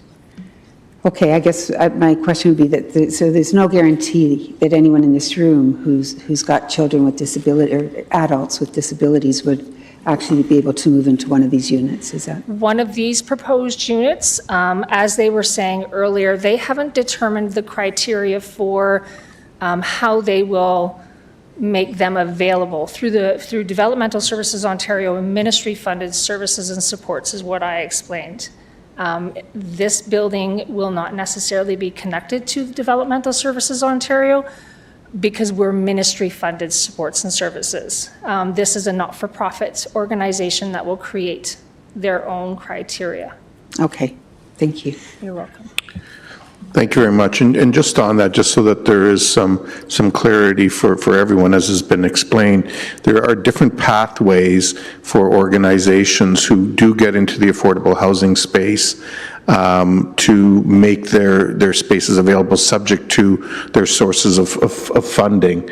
And as has been pointed out, there are some organizations who go the regional route, and then when you do that, you end up automatically in the regional system in terms of having to go through the one list and so on.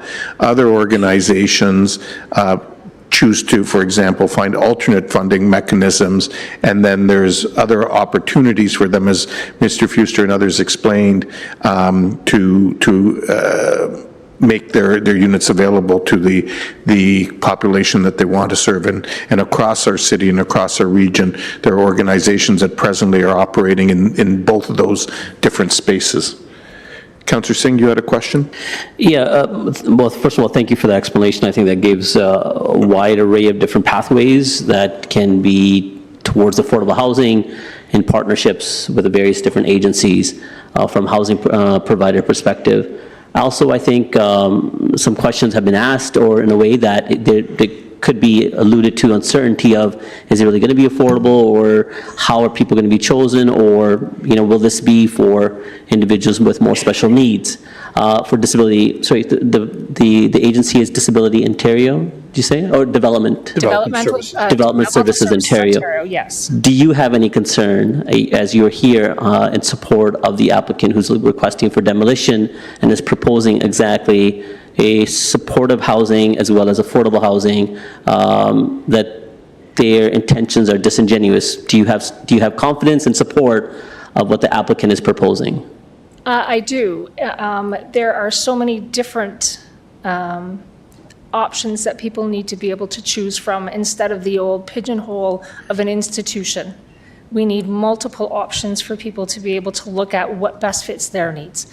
And this proposal is just one. It's just one avenue to help support families and individuals have safe, affordable, accessible, inclusive housing that will meet their needs. Thank you for answering that. I apologize that I had to ask upfront in such a way, but I just don't want any innuendo that, again, the applicant is not going to proceed with what they're proposing. Thank you. Okay, thank you, Ms. Hall. Those are all the questions we have. Thank you. Our next delegation is Lisa Reitzel, the Elmira District Community Living. Welcome, Ms. Reitzel. So my name is Lisa Reitzel, and I'm a manager at Elmira District Community Living. We offer supports and housing to people living with developmental disabilities. We have been in a partnership with St. Andrews since August 2024, but had been part of the consultation process for about a year and a half before that. Our common goal with St. Andrews is to foster the growth of independent living skills for St. Andrews congregation members who have a developmental disability and are looking to be potential new tenants at the St. Andrews apartment project. As you heard from Ms. Hall, all the stats and the reasons why affordable housing is needed for this community. These apartments that St. Andrews has designated for people with developmental disability are such an important step in getting people into successful subsidized housing. We are currently running workshops out of St. Andrews Church, building independent living skills. We are not only working on building capacity in the people to live independently, we are also working with the other St. Andrew congregation members who volunteer. They are being mentored by staff at workshops, learning strategies to support people in their independence and give them the skills to continue to foster skills building while also creating lasting connections with the potential future tenants. Elmira District Community Living is also looking to expand their housing readiness program. We call it Trying It On for Size, by renting one of the units at St. Andrews.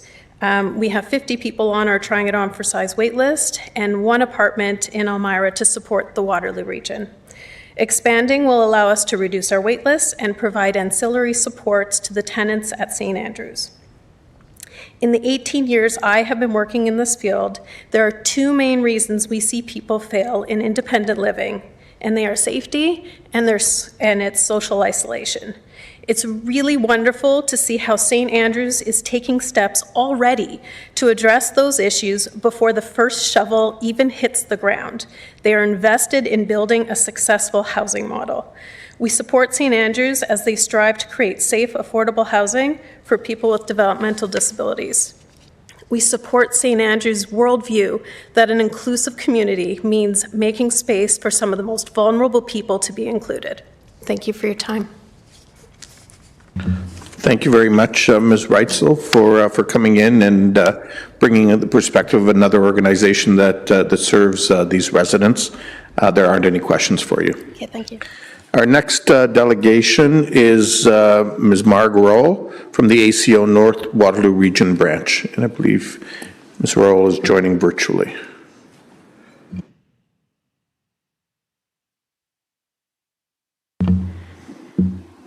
Ms. Roll, if you can turn yourself on and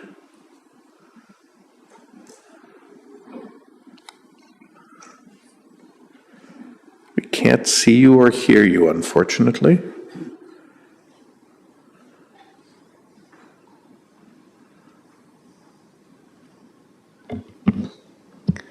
Ms. Rorrow, there are two buttons to the right of a center button with a little head on it. If you can please press the unmute and camera button, you should be able to turn yourself on there.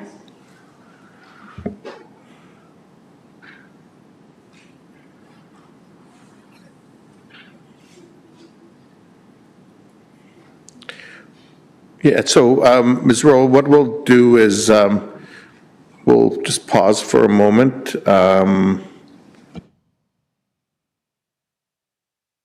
Yeah, so I'll go to the next delegation, and then staff will work to assist you, Ms. Roll, and we'll come back to you. Our next delegation is Mr. Hal Yeager.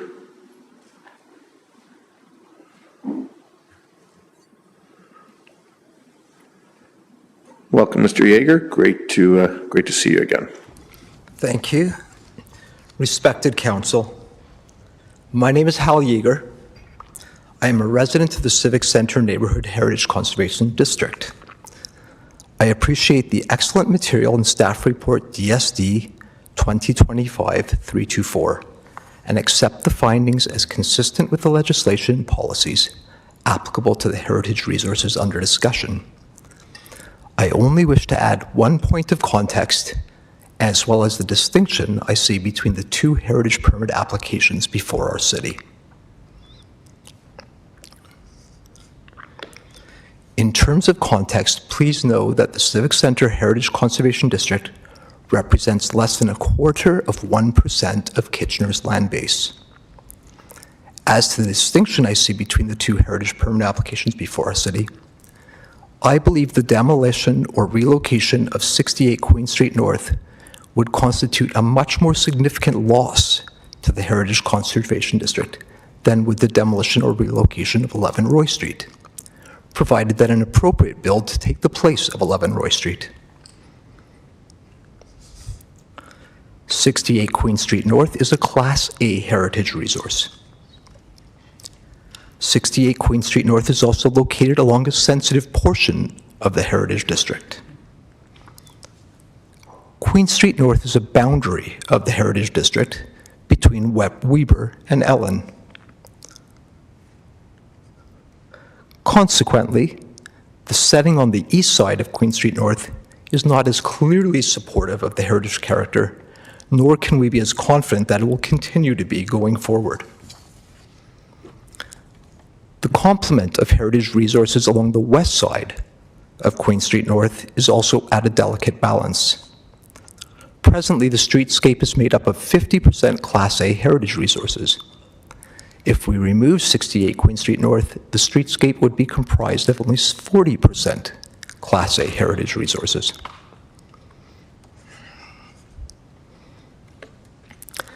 The impact is further magnified given that the newer Class D resources are larger in scale and disproportionately dominate the streetscape. Beyond the loss of one Class A heritage build, removing 68 Queen Street North would make the overall heritage character of the district harder to discern. 11 Roy Street, in contrast, is set in the interior of the heritage district. The viewer can take in the streetscape and setting from both sides of the street. 11 Roy is not as rare a resource in this location as is 68 Queen along its stretch of Queen Street North.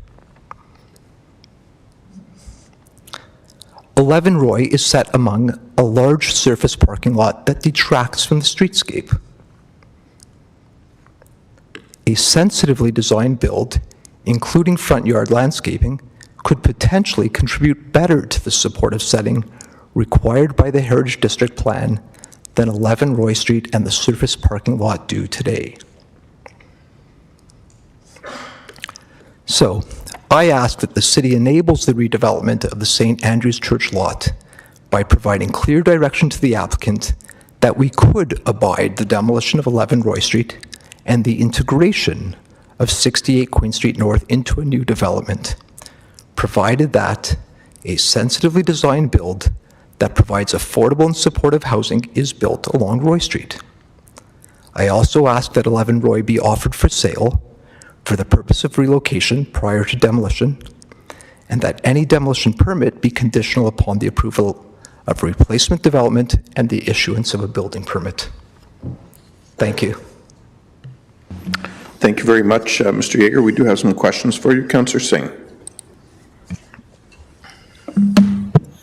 Thank you, Mr. Mayor. Mr. Yeager, well, it's fairly well known to all of us, your passion to the Civic District and preservation of heritage, and I respect that. And I appreciate your ongoing advocacy that you've done on behalf of that neighborhood and for your neighbors.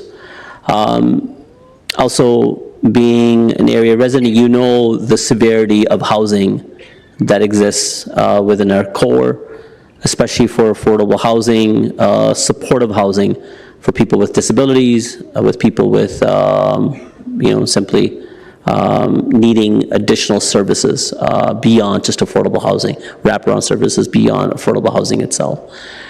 Now, the proponent who's requesting for demolition has outlined that the demolition is necessary to ensure the pro forma of this development. If preservation is a mandate, the entirety of even one of the properties, it would be very challenging for them to proceed forward, in which case that we would lose an opportunity of 79 units for housing, many of which will be affordable and assisted supported for people with disabilities, and at the same time services that can be supported in a long time in perpetuity from the church, adjoining church as well. How do you weigh those two equations? I actually see this as a glass half full, not a glass half empty. So I think what we've heard from the applicant is that if we permit the demolition of 11 Roy and ask for the integration of 68 Queen Street North, that they'll go back and look at that possibility, and then we will have both. No, they've said it's challenging that they can possibly integrate some of the facade of one of the properties, the Queen Street, into the future design building. But if a significant portion of the facade is a necessity, then it would make it quite constrictive and potentially hinder the project. I think what you're saying is, unless, I mean, correct me if I'm wrong, are you okay with some aspects of the facade, or are you asking for full preservation? I'm asking for some integration. I think that's a question that can be brought back by the applicant and considered by Heritage Kitchener and brought back before this council. Okay, all right, well, thank you for that clarification. Thank you, Councillor Singh. Councillor Davey. Yeah, I think I actually had the exact same line of questioning. And Mr. Yeager, again, I 100% appreciate your respect for preserving the heritage in this area. You've been consistent in the past in that, and as you've heard, even the proponents in this case do not want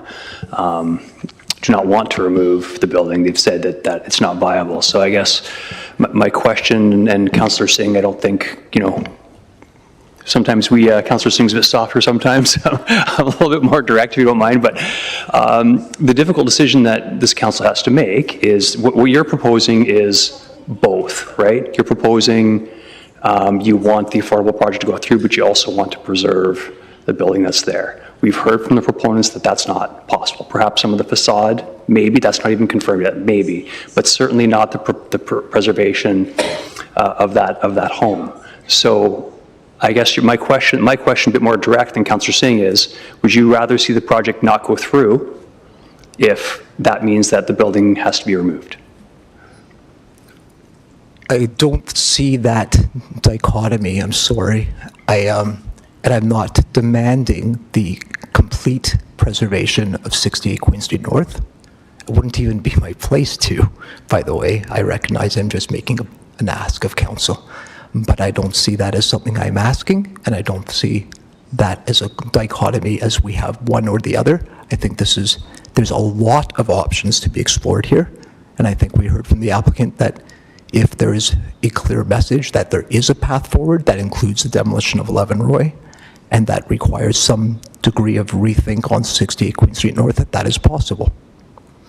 Okay, and again, I think we heard that the delegates, at least, and again, I'm not a professional in this, would rely on our planning staff and the delegates to come forward, but I do think we heard that the preservation, aside from potentially facade, is not a viable option. So again, this is the struggle that council is going to have to determine, right? And I just was wondering if you had a preference one way or the other, if it is an all or nothing proposition, and that you don't believe that it is an all or nothing proposition, then I pushed that as far as I can. Thank you. Thanks, Councillor Davey. Mr. Yeager, thank you for coming in. Those are all the questions we have. And it looks like Ms. Worrell may now be able to join us. So I will invite Ms. Worrell to come, and she is our last delegation. Welcome, Ms. Worrell. Thank you very much, and good evening. Can you hear me? We can. If I can maybe, if it works for you, if you can just adjust your camera downwards a little bit, that's great. There we go. There we go. Perfect. Thank you so much. Okay. Thank you for allowing me to speak, and sorry about the technical glitch. I don't know what happened there. Mayor Vrbanovic and members of council, re the possible demolition of 68 Queen Street North and 11 Roy Street, the Architectural Conservancy of Ontario, North Waterloo Region Branch supports the staff recommendation in the report to Heritage Kitchener and the vote by Heritage Kitchener that the request for the demolition of the two properties be refused. All applicable provincial and municipal policies require the conservation of heritage properties. Demolition of 68 Queen Street North and 11 Roy Street will result in the irrevocable loss of designated heritage properties and violates the Ontario Heritage Act, the Planning Act, the Provincial Planning Statement, the Kitchener Official Plan, and the Civic Centre Neighbourhood Heritage Conservation District Plan. Acceptance of the proposal will result in the irrevocable loss of designated heritage properties and violates numerous heritage policies. The protection of the CCNHCD's building stock and avoidance of demolition are expressed objectives of the CCNHCD plan. The policies of the plan aim to achieve these objectives, which is a statutory requirement identified by the Ontario Heritage Act. The City of Kitchener recently reiterated the statutory objectives in its Growing Together exercise that involved many months of staff time and input from the community.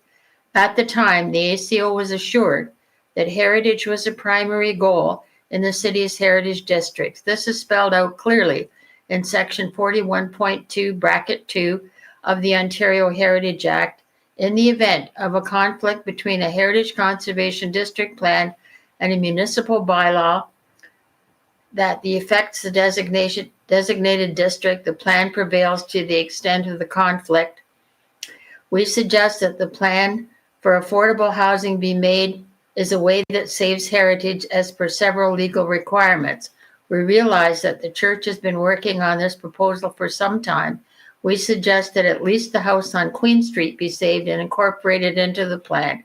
It may be more costly, but what is the cost of losing heritage contrary to numerous policies? We think that a plan can be made that preserves heritage and provides the affordable housing which is much needed. This is not part of my presentation. It's not written down, but I've recently learned that since printing this letter, we have learned that Roy Street does have historical significance. It was the first meeting place for the members of the First Church of Christ Scientists. Thank you very much. Thank you, Ms. Roll, for coming in and sharing the perspectives of ACO North Waterloo Region. We do have one question for you, Councillor Chapman. Yeah, thank you, and thank you, Mark. I just wanted to ask you a question about Group A houses or buildings, and what significance or importance they have versus a building B. So the Queen Street one, I understand, is a Group A, and the Roy Street is a Group B.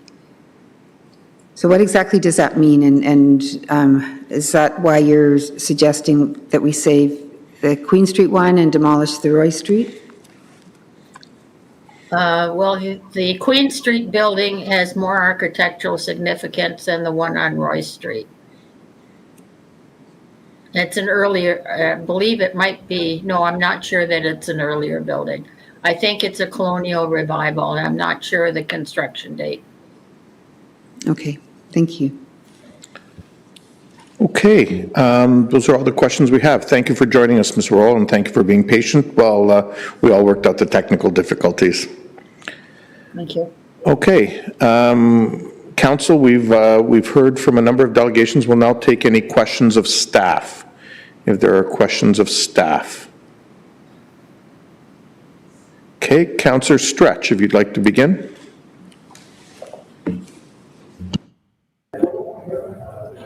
Yes, thank you. I guess I'm wondering if staff can help me understand the communication about the facade on Queen Street. I've heard, no, we can't include any of it. And I've also heard maybe, and we can look at that. And so I'm just curious, what tools do we have, or what could we do to see that explored further? Mr. Stevenson? Through you, Mr. Mayor, to Councillor Stretch. Looking at facade retention, I think we heard the applicant here today say that they haven't intended on doing that. It's not something that they've looked at with great detail. Their analysis looked at retaining the Queen Street building and then also relocating it in full.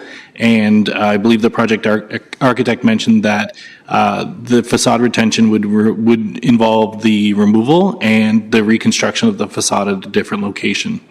From a cultural heritage perspective, removing a facade and rebuilding it is not a preferred solution. Retention in situ is the most preferred when it comes to facade retention, where that is established and determined to be the most appropriate heritage conservation method. I would suggest that if council would want to see further review of a potential facade, either retention, reintegration, you could direct staff to ensure that that's in the terms of reference as part of the commemoration plan. And you could potentially consider revising the recommendation or proposing a recommendation to require a commemoration plan and securing any of that commemoration on title prior to the demolition. The applicant spoke today about being agreeable to a conditional approval subject to getting heritage permit application, and that's staff would be prepared to prepare language if council were so inclined to support demolition, but wanted to see that conditional approval with additional review on the facade integration. Yeah, thank you. Thank you for that. I guess, I guess what I'm still curious about is that maybe language. I hear what you're saying, that including some of it or moving it is not ideal. But hearing from some of the neighborhood and some of the residents, having it be a heritage district, a certain style or pieces that could be saved, it would be valued highly that things be integrated. So I guess I am just curious on what that could look like, but I'm hearing from you that there may be a little bit of room in there, but it's pretty cost prohibitive to do something fulsome. Is that right? Through the mayor, I would say if council wanted to see further exploration of that, I think that could be evaluated as part of a commemoration plan. And that would allow the flexibility should it be cost prohibitive. It may not proceed, but it wouldn't close the door on the opportunity tonight. Okay, thank you. That's good for now. Okay, thank you, Councillor Stretch. Next up, I have Councillor Ioannidis. Thank you, Mayor Urbanovic. Mr. Stevenson, is it fair to say that this community is, through your position and what you're seeing with all our development applications, that we have a housing crisis? Mr. Stevenson? Through the mayor, so what I can tell you is that through work that we have done previously to support our housing needs assessment, and through work that's ongoing through our official plan review currently and updating that housing needs assessment, we know that there is a need for housing, for all types of housing across the entire continuum. I think you heard this evening from people who work within supportive housing space, noting that what I heard tonight is that there is a greater demand than there is supply of housing. So that has been, the term housing crisis has been used to equate when the supply does not match the demand. Okay. So in particular, this part of the housing continuum is probably the most in need. Through the mayor, I wouldn't, without having the housing needs in front of me, the housing needs assessment in front of me in total, I can't say with confidence it's in the most demand, but it is certainly in demand. Okay. I guess my next question is, do we have a heritage crisis? Through the mayor, I don't know. Can you rephrase the question? I'm not sure what you're trying to say. Do we have a heritage planning crisis in our community? So, Mr. Stevenson, do you feel you can answer that, or? I'm not sure I understand the term heritage planning crisis. Okay. I think I got my point across, but I guess my last question would be with regards to, no, actually, I'm going to ring back in and formulate it better. Okay. I'll come back to you. Councillor Johnson. Thank you, Mr. Mayor, and thank you, Councillor Ioannidis. I was actually going to ask something very similar to that, so I appreciate it. I'll put a little different spin on it, and Mr. Stevenson, I wonder if you can walk us back. I can't remember exactly when we had this call out, but we had asked to have different community groups and partners come in and talk about ways of partnering with the city in terms of providing affordable housing, whether that was through use of land, whether that was looking at different things like co-op housing, maybe, and I think of it as one of our Growing Together presentations, but can you maybe walk us back in terms of the different tools in the toolbox that we've been looking at as a city to help provide more housing, and the way that we have looked at partners coming out, and I believe that St. Andrews actually was one of the first groups to step up to the plate on that. Thank you. Mr. Stevenson? So through you, Mr. Mayor, I don't know specifically what you're referring to, but I can confirm that we have taken a significant focus in the last couple of years at enabling work that would enable more housing, and that includes housing across the entire continuum. One of the current programs that we have is funded by the Housing Accelerator Fund, and it's the incentive pilot, which St. Andrews, this project has applied for and has received grant funding, and that has helped with the seed funding to start the preliminary design, completing the heritage impact assessment and other preliminary work to get to the stage where we are today. So, you know, the heritage recommendation, that doesn't mean that we wouldn't support the continued review of this work, and the City of Kitchener has supported this project to where we got to today. Thank you. Thank you, Councillor Johnson. Councillor Chapman. Yeah, thank you. I just wonder if you could tell me if this,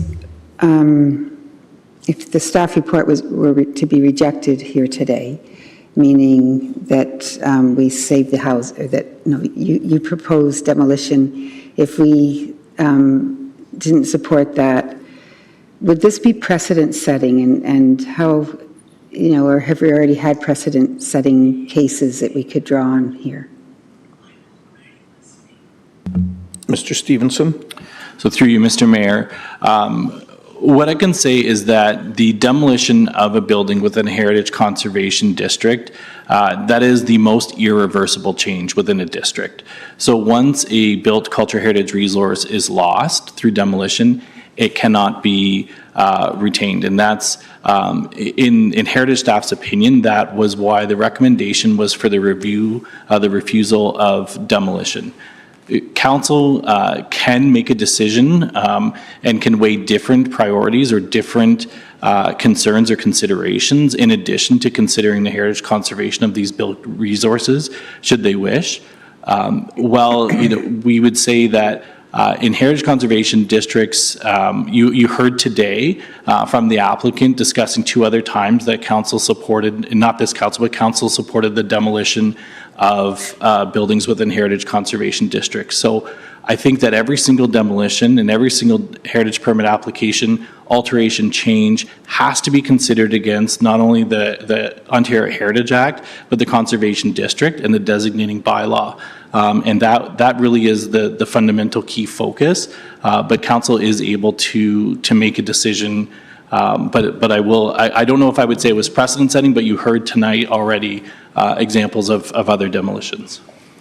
Okay, so when the ACO submitted their blurb, they talked about, you know, the violation of the different acts and policies. Would you consider this a violation? Through you, Mr. Mayor. So Mr. Curry took us through the cultural heritage policies that apply within the Heritage Conservation District. And there are policies within the district that talk about redevelopment. And Mr. Curry was right that removal is a potential option within a Heritage Conservation District. It requires a decision of council in order to demolish it. The Heritage Conservation District intent is to preserve the heritage resources and the building stock that exists within a Heritage Conservation District. And when we talk, they also discuss balancing the Planning Act and the Heritage Act. And I know this council is no stranger knowing that most planning decisions are a balance of interests. And there is a legislative opportunity for council to make decisions that could be contrary to the overall intent for reasons that council may consider. So the intent is to preserve the housing stock. There is a legal possibility through a heritage permit application for council to support the demolition. And the other thing that was mentioned was, you know, referring to the Growing Together clause that said, and the ACO was concerned about this when it was added to the Growing Together policy. And I think it was Mr. Auld who referred to the event of of in the event of a conflict between a Heritage Conservation District plan and a municipal bylaw that affects the designated district, the plan prevails to the extent of the conflict. So, I mean, here we are sort of ignoring that statement, right? Is that fair to say?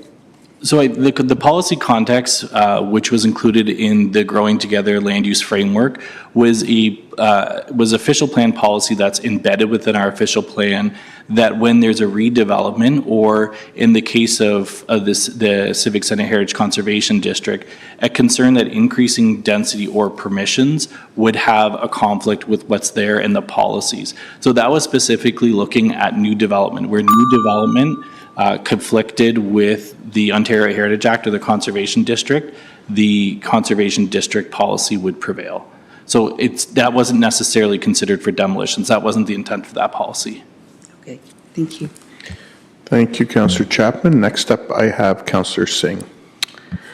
Yeah, thank you, Mr. Mayor. I think some of your opinion, I would have framed it differently, but your answers to Dr. Chapman, Dr. Chapman, but Councillor Chapman in this arena answered that, specifically regarding the balance of interests. But I think, Mr. Stevenson, you're saying council needs to make that assessment of balance of interest. Staff are ultimately trying to provide their planning expertise related to the civic district and the preservation of the heritage designation, correct?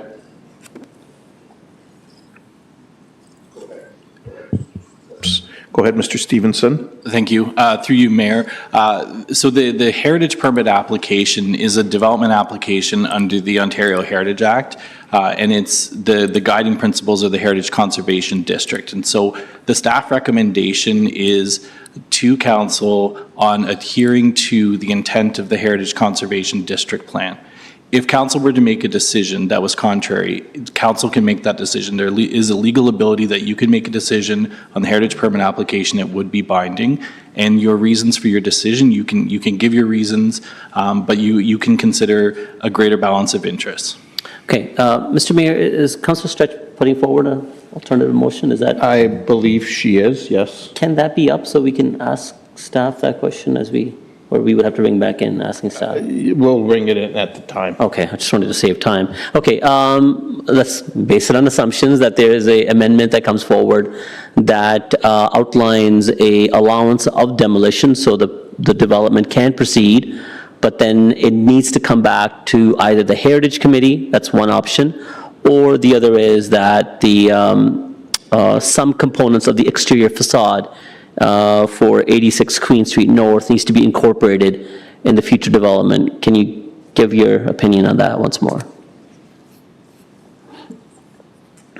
Mr. Stevenson? Thank you, Mayor. So we heard the delegation today say that they are agreeable to a conditional approval with the intent of limiting the risk of, should the project not proceed, then the building demolition would not proceed as well.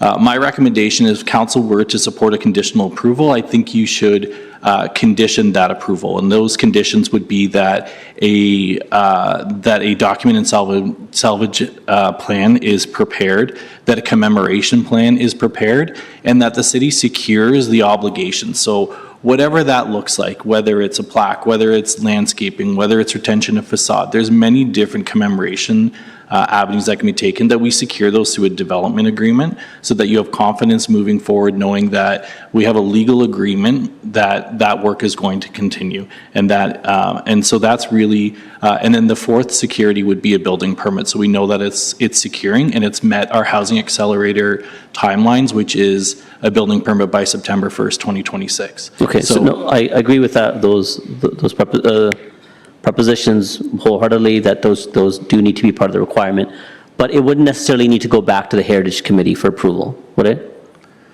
Through the mayor, so the decision on demolition, whether it's conditional or not, would rest with council this evening, and that would be a final decision. If the conditions were not met, then we could not finalize that decision, but it wouldn't be reconsidered. The new construction would have to go back to Heritage Kitchener for advice and then ultimately to council. So no, I think so I'll try to be a little bit more clear. I wouldn't say concern, but I want clarity on if council were to approve demolition subject to the conditions that you have laid out, who would have the final say on those conditions? Is that really delegated staff, or would they need to have an approval through the Heritage Committee as well? Through the mayor, it would be delegated to staff. This has already been to Heritage Kitchener. Okay, all right, thank you. Thank you, Councillor Singh. Those appear to be all the questions that council has. Mr. Stevenson, I'm just going to follow up on that last piece a little bit as well. So to be absolutely clear, if the recommendation was that that staff be directed to work with the applicant to investigate ways to include the facade or portions of the building in ways to commemorate the building, subject to staff satisfaction. That's essentially what you're saying. Is that correct? That's correct. Council could issue a conditional approval giving staff the direction, and the delegated authority already exists. So if there were conditions, it would be staff's responsibility to ensure those conditions are met, and the decision would then be final. So that would basically, you'll try to make it happen, but at the end of the day, it'll be up to you guys to negotiate with staff, with the applicant on that, and if it's just not possible, it's not going to prevent the project from proceeding. That's correct. A revised resolution would not include any specific direction. It would be best efforts to what is the best commemoration. Okay, and an example of what we're talking about, and I get it, it's a different kind of building, but I want to reflect on the Forsyth factory that needed to come down, and portions of that were kept, and we've now seen that incorporated into the new building, not as the facade, but as elements that are part of that building. Is that the kind of broad concept that might be able to be considered here with some elements? Yes, I think there would be endless options on what commemoration could possibly look like. Okay. But I think do you need any specific wording if we want to look at that, but we also don't want it to be problematic in terms of moving forward with the project? I think that's, do you need some kind of specific direction on that, if that was the desire of council? I don't think we need specific direction. The direction to negotiate a commemoration plan, the applicant is here hearing the discussion. I'm not hearing a absolutely must retain the facade. We're going to explore it, and if it's not financially viable or the project doesn't work, then there wouldn't be a possibility. Okay, thank you. That's very helpful. I've got 3 people now in the queue. Councillor Stretch, you're next, and it is your ward. Thank you. Yeah, I guess what I'm wondering, I'm wondering if I can, move the motion so that we can have the amendments on the screen. And so I've worked with staff and super thankful for the help with the technical language. I did send it into clerks. Can we have perfect? And so with the motion on the floor, it's basically saying that we want to see St. Andrews move forward with the housing. We want to see these different conditions in place so that we don't see something happen like happened over on Margaret Street, where a whole bunch of buildings were demolished and we've seen no development. So this is ensuring that with each stage, development is able to proceed, but that demolition only happens when all of those criteria are met. And from what I understand, that's not cost prohibitive.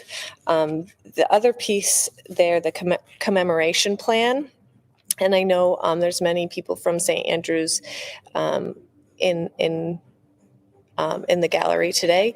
And so, working with staff on a commemoration plan, but, also just wanting the spirit of the design and the as well as the purpose, which I'm really excited about, but is the spirit of the design to incorporate some heritage features, including possibly some nods to 11 Roy and 68 Queen. Is that clear? I think it is for me. I'm going to just ask Mr. Stevenson if the wording that's in front of us is sort of reflective of, I think, what you've been thinking and also what some of the dialogue has been around the horseshoe, or if we need to tweak anything. Mr. Stevenson? Thank you, Mr. Mayor. So the clauses there's 4 conditions. So the number 1 is the documentation and salvage plan. 2 is the commemoration plan. So that's how is it going to be commemorated.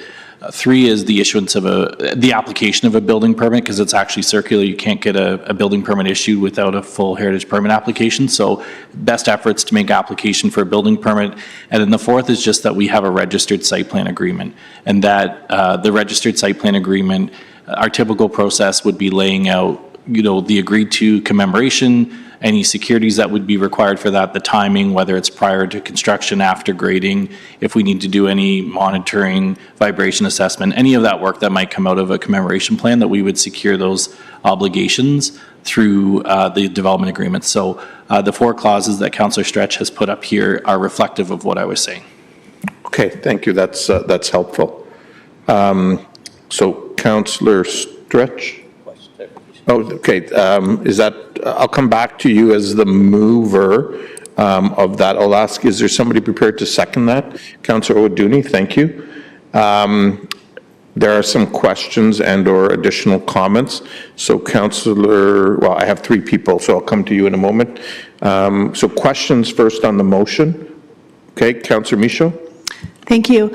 I have a question. Will any of these motions hinder the efforts of meeting, I know this is a 4-year timeframe that the group are in to get this development complete, and that seems like a long time, but do you see anything that would hinder the efforts here to stall things? Go ahead, Mr. Stevenson. You just leave your mic on. Sure. Through you, Mr. Mayor. So I've had conversations with the applicant. They're agreeing and they understand they need to do a commemoration plan and a document and salvation plan. So this should align with that. They had recommended and proposed similar wording. I have just taken the wording that they proposed and added the requirement for the development agreement, which is typical process, and whether it's in this resolution or not, that's something that we would secure through our normal process. Okay, thank you. Can we make comments now, or do I have to queue back in? I have an additional question, so if you can queue back in, please. Thank you. Councillor Singh, go ahead with your question. Yeah, again, I'm comfortable with all of it. Mr. Stevenson, the mayor has kind of iterated the concern that I had also regarding the salvaging plan specifically. I think staff have heard kind of the general essence of what council direction is, that ultimately, at least for myself, I don't want to speak for others, we don't want to hinder this project to proceed forward. And some consideration of the heritage preservation should be there, but it should not be something that inhibits the development either if the costs are in question. That was where I wanted to surety that, do we need to fine tune that, or that's kind of understood already? Go ahead, Mr. Stevenson. Through you, Mr. Mayor, the direction is clear. I think from a staff perspective, I understand where council is going with this. Thank you. Okay, thank you. So the motion, those appear to be all the questions, so thank you, Mr. Stevenson. I'll turn you off now. You can rest. And I'll open the floor for comments, and I have several people in the queue. Councillor Stretch, did you want to go first or last? Councillor Stretch? I'll go first. Okay, go ahead. Yeah.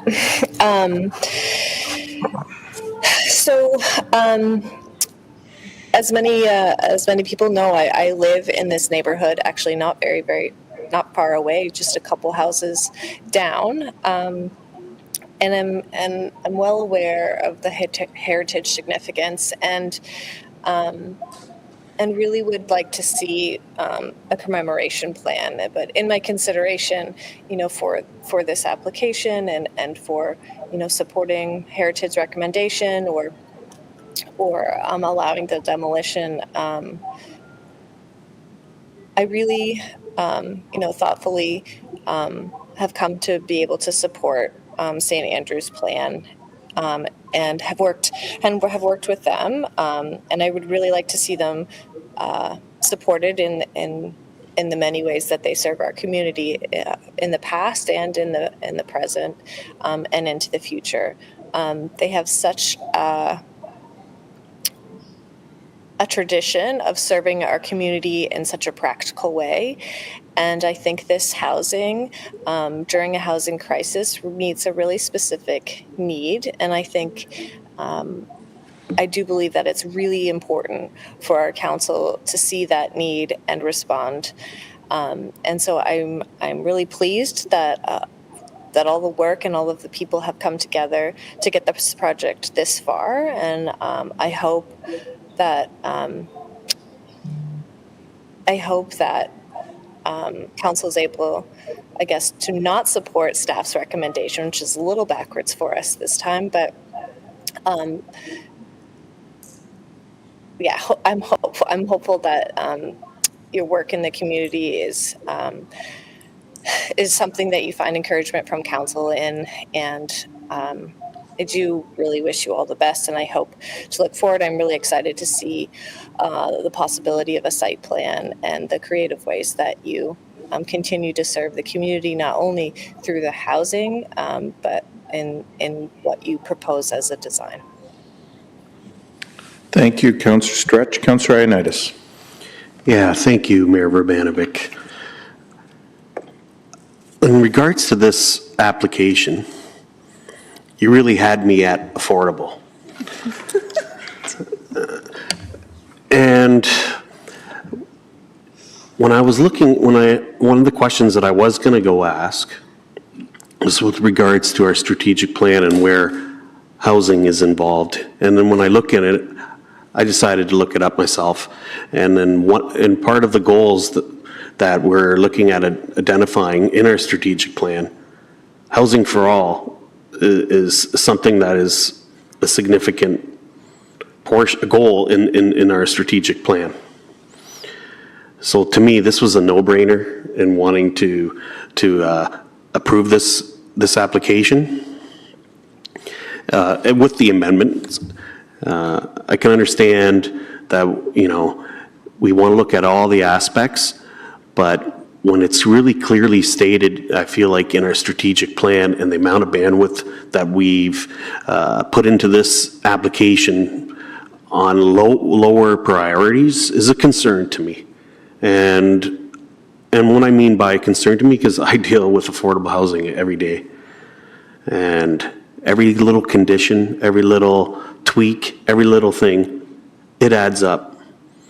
And so I would be very cautious to when we go looking through some of these conditions, that I know that the lens that staff is going to look at is whether or not it's feasible. But I think the primary goal should be housing first. Thank you, Councillor Ioannidis. Councillor Michaud, you're up next. Thank you, Mr. Mayor, and thank you, staff, for all the work that you've put into this. This has not been an easy file for sure. I sit on the Heritage Committee, so I was the one person on the Heritage Committee who voted, I guess, for the demolition, not against it. But I'm glad that we've landed here. I'm glad that we can salvage some pieces of this heritage property, whether it's the facade or whether it's a commemorative pieces. I'm sure that whatever happens, the outcome will be good. Much like Councillor Ioannidis, I'm also familiar with the affordable and supportive housing situation in this community, and it's dire. I mean, everywhere you turn, people are looking for homes, and when you hear of families who are looking for homes for their disabled adult children.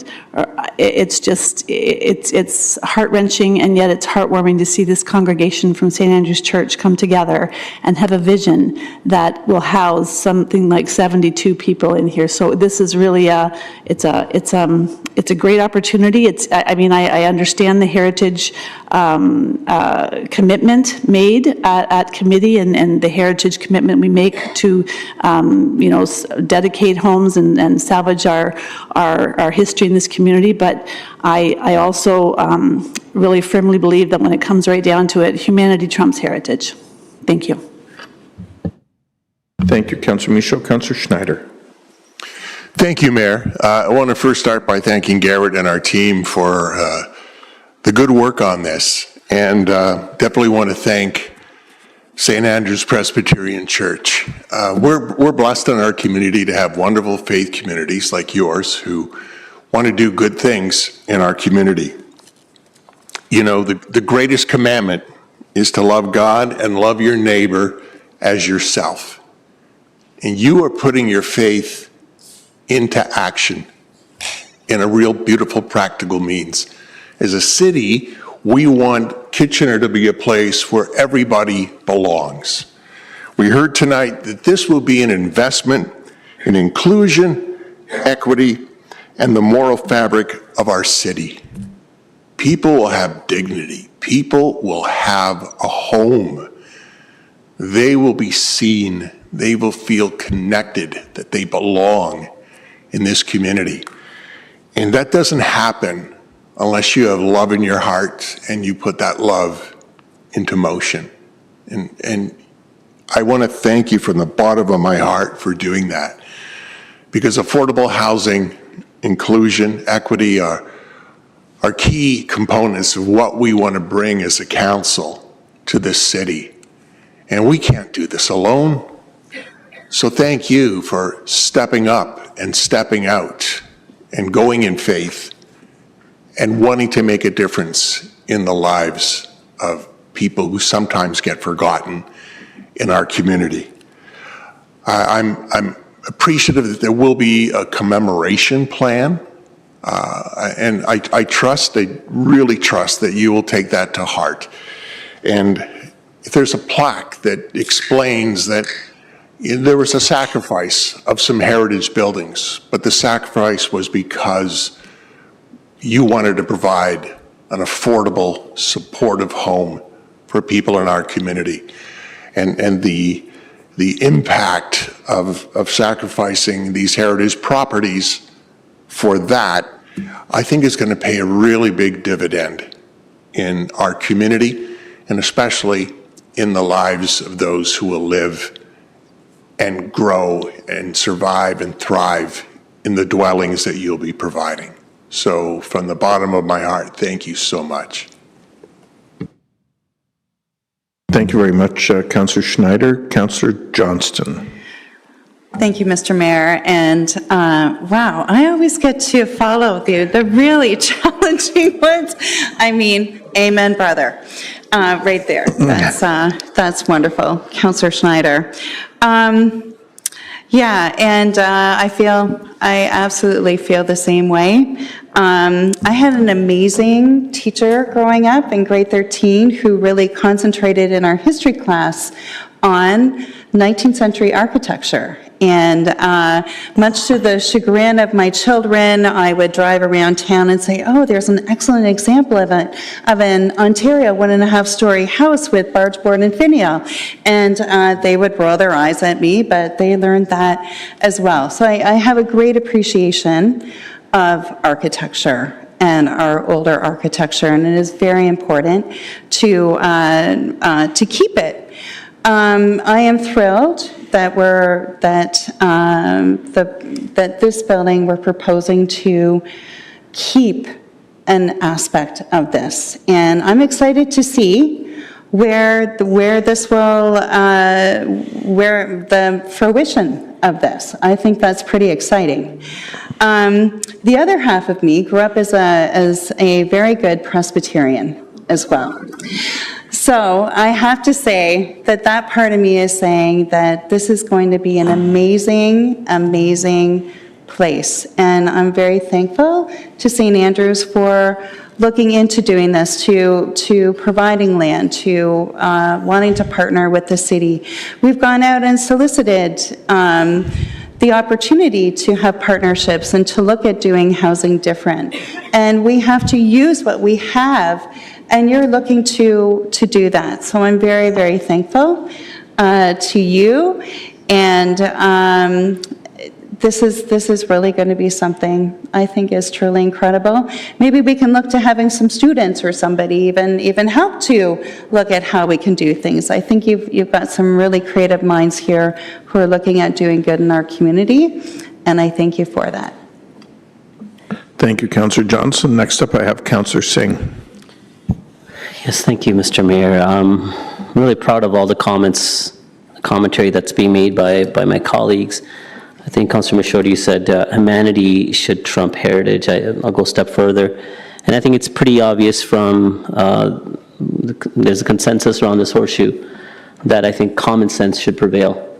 And more than anything, I think the statements being made that are quite emphatic, and I'm glad that they're emphatic, is I think because we're really trying to express how grateful this council is towards St. Andrews.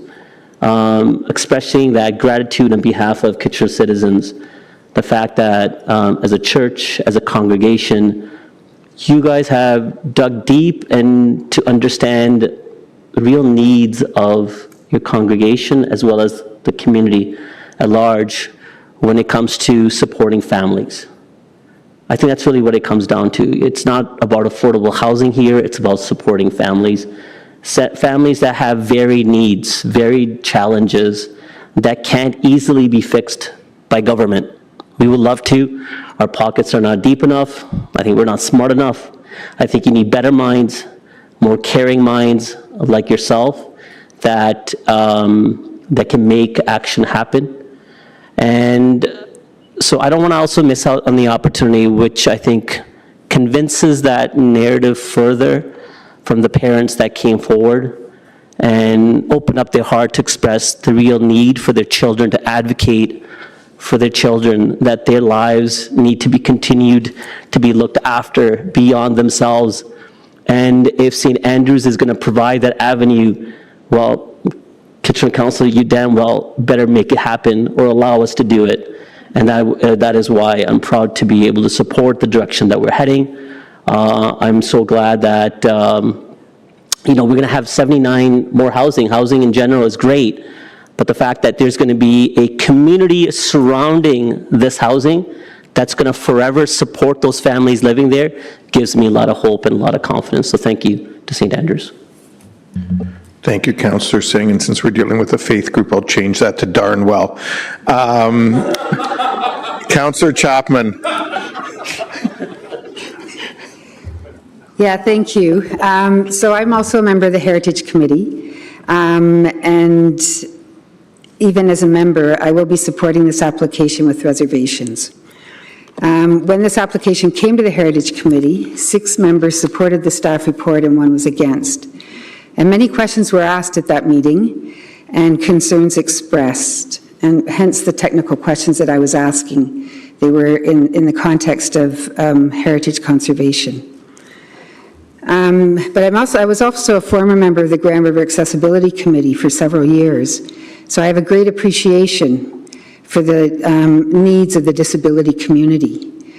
The creation of deeply affordable units, as presented in this proposal, is commendable. So it's in this vein that I will support the amendment to the staff report, and I look forward to the future of this site. Thank you. Thank you very much, Councillor Chapman. Councillor Davey, you're up next. Yeah, thank you, Mr. Mayor. Yeah, it's so a true story in 78, 79-ish. I was at preschool, actually, at St. Andrews, so I guess you could say I'm an alumni. There you go. It's not a conflict, is it, Mr. Mayor? No.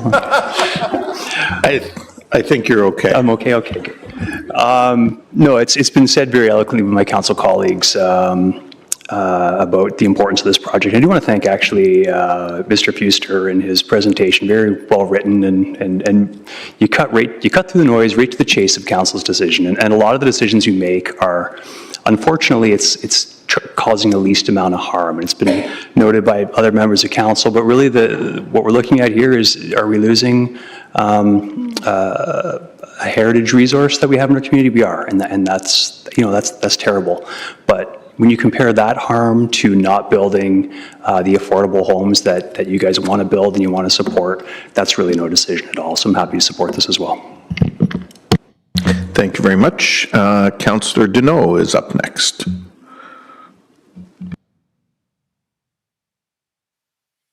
Thank you, Mr. Mayor. And I thought long and hard about this, but knowing that we often focus on adults who have mental health issues or addictions, or those who live below the poverty line, we're always looking for housing solutions for those folks, and it's important. Everybody deserves a home, but one of the most one of the groups that's thought of probably one of the least outside of seniors is those either children or adults living with disabilities, specifically those individuals who live at home. And so creating these spots for these individuals with, whether it's an intellectual disability or a physical disability, allowing them to live independently or, with some support, is a huge relief to, as we heard earlier, their family members, their parents, and knowing that when the caregiver passes away, that there is a contingency plan, and they're not necessarily thrust into the long-term care system, because that's what often happens when aging parents are no longer able to look after their child, with whether again adult or young adult, or a senior for that matter. So I applaud St. Andrews for looking at something completely different than what we've seen here in my 3 years here on council. And the lady from DSO, Development Services Ontario, there's chronic underfunding in all of our social programs around healthcare. But I can tell you, as somebody who actually worked at community living when I was in college, having a place for, whether it's respite or a full living place, is such a relief for families. And so I'm more than happy to support this on my end. So thank you very much for bringing this forward. And thank you, Councillor Stretch, for working with staff and the community on some alternative language. Thank you very much, Councillor Deneau. Those are all the council members who've been in the queue, so I'll just make a few comments myself. And I too have been very heartened by both the participation and engagement of the community in this issue, as well as the dialogue around the council horseshoe, and many, certainly the people around the horseshoe and around the staff horseshoe, but others in the chamber have often heard me say how proud I am of our council and how they really work hard to try to find a balanced decision on some of the complex issues that we deal with. I do want to thank everyone who had different views on this issue, and even those who are passionate about heritage in terms of looking for thoughtful, creative solutions to allow this project to go forward.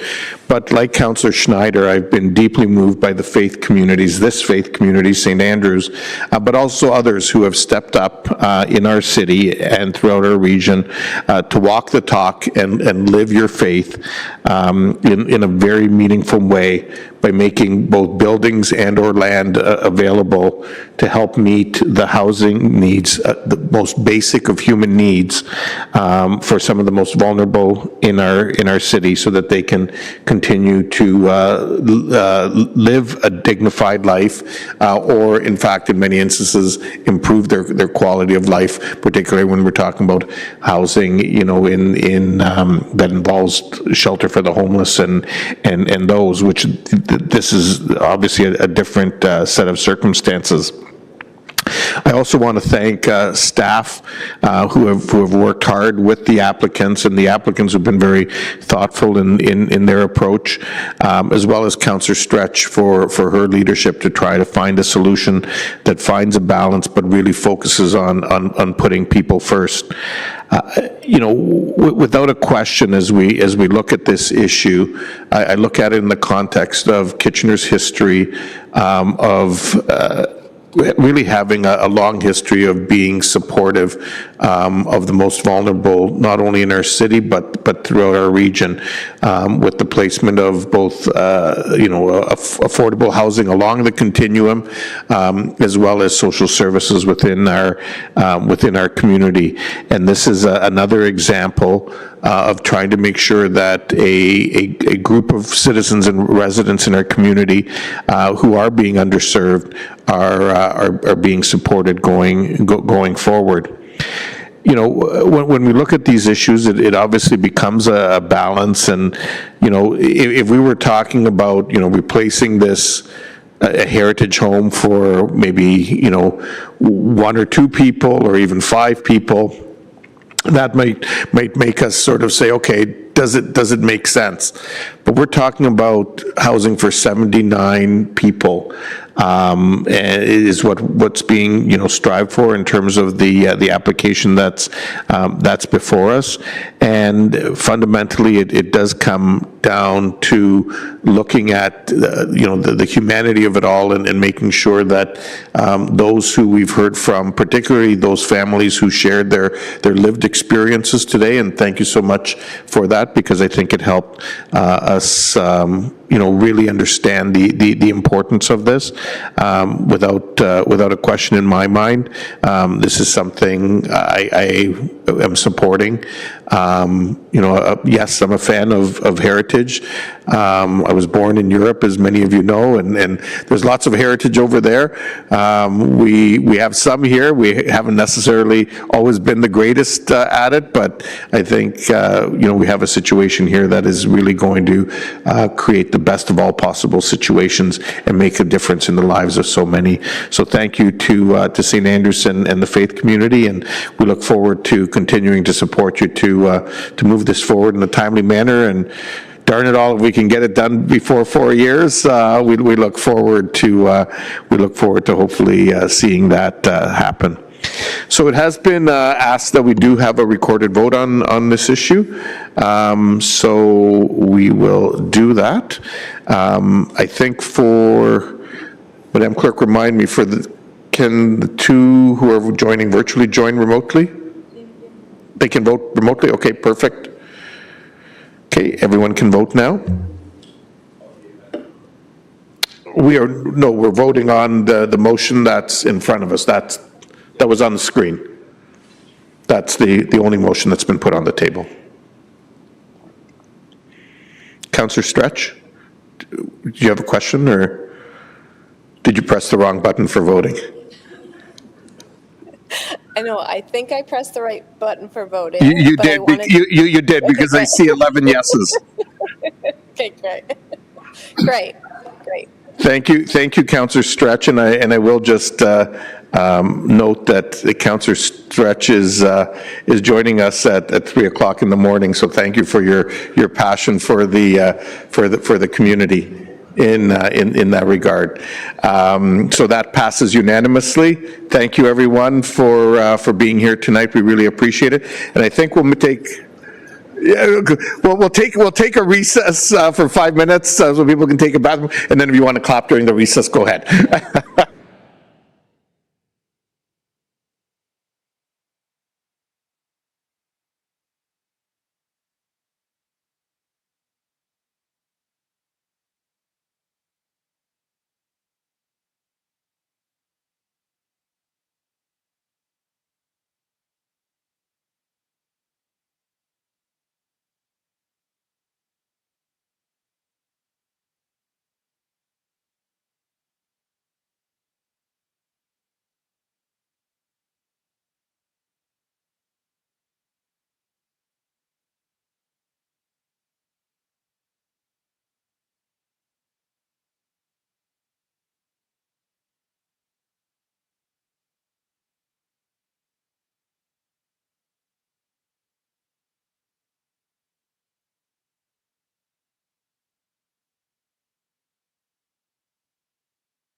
Council, 2-minute warning. No, it's okay, maybe 3.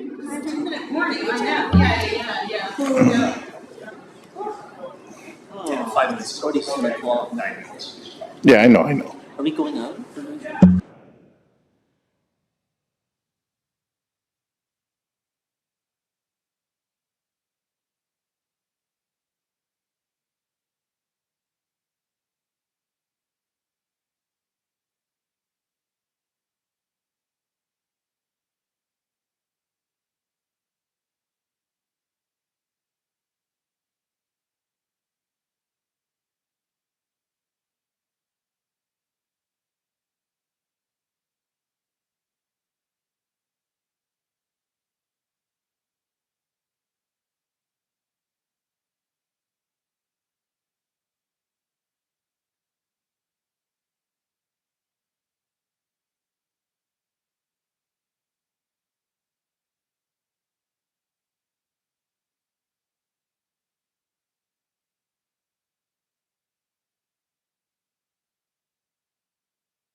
Okay, welcome back, everyone, and thank you for your patience while we took a few moments for our many delegations to depart. We'll now move on to item 6.2, notice of motion from Councillor Chapman on responsible growth in opposition to elements of Bill 5. Councillor Chapman, if you want to move your motion first. Oh, just hold on, need you to click in. Go ahead, please. Yeah, thank you. Whereas the Government of Ontario has enacted Bill 5, Protecting Ontario for Unleashing Our Economy Act 2025, which proposes substantial changes to environmental planning frameworks, including replacing the Endangered Species Act and the creation of special economic zones that may override local planning authority and environmental oversight. And whereas the City of Kitchener is committed to increasing housing supply across the continuum and to economic prosperity, but believes that this must be balanced with reasonable growth and environmental sustainability. And whereas the City of Kitchener has taken proactive steps to streamline development processes while upholding environmental responsibility and public accountability. And whereas Bill 5 risks weakening protections for natural heritage systems, undermining biodiversity and diminishing the ability of municipalities to manage growth in a manner consistent with local priorities and long-term planning objectives. Therefore, be it resolved that the City of Kitchener Council first oppose the provisions in Bill 5 related to special economic zones that reduce environmental protections or override municipal planning authority, urges the province of Ontario to support housing and infrastructure development in ways that align with sound environmental planning and empower municipalities to develop local planning tools, calls on the province to engage in meaningful consultation with municipalities, Indigenous communities, and environmental stakeholders before implementing measures that affect local governance and environmental integrity. And that copies be sent to the different bodies in the province, etc. Okay, thank you very much. Councillor Chapman, is there a seconder for the motion? Councillor Michaud, thank you. Okay, we have a number of delegations. So we'll move into delegations. I will note before we do that, there have been written submissions provided by Chantal Steiler, Sue Saver, Hal Yeager, Peggy Nichols, and Jenna Quinn. Our first delegation is Alex Latta from the Waterloo Region Climate Collaborative. Welcome, Mr. Latta.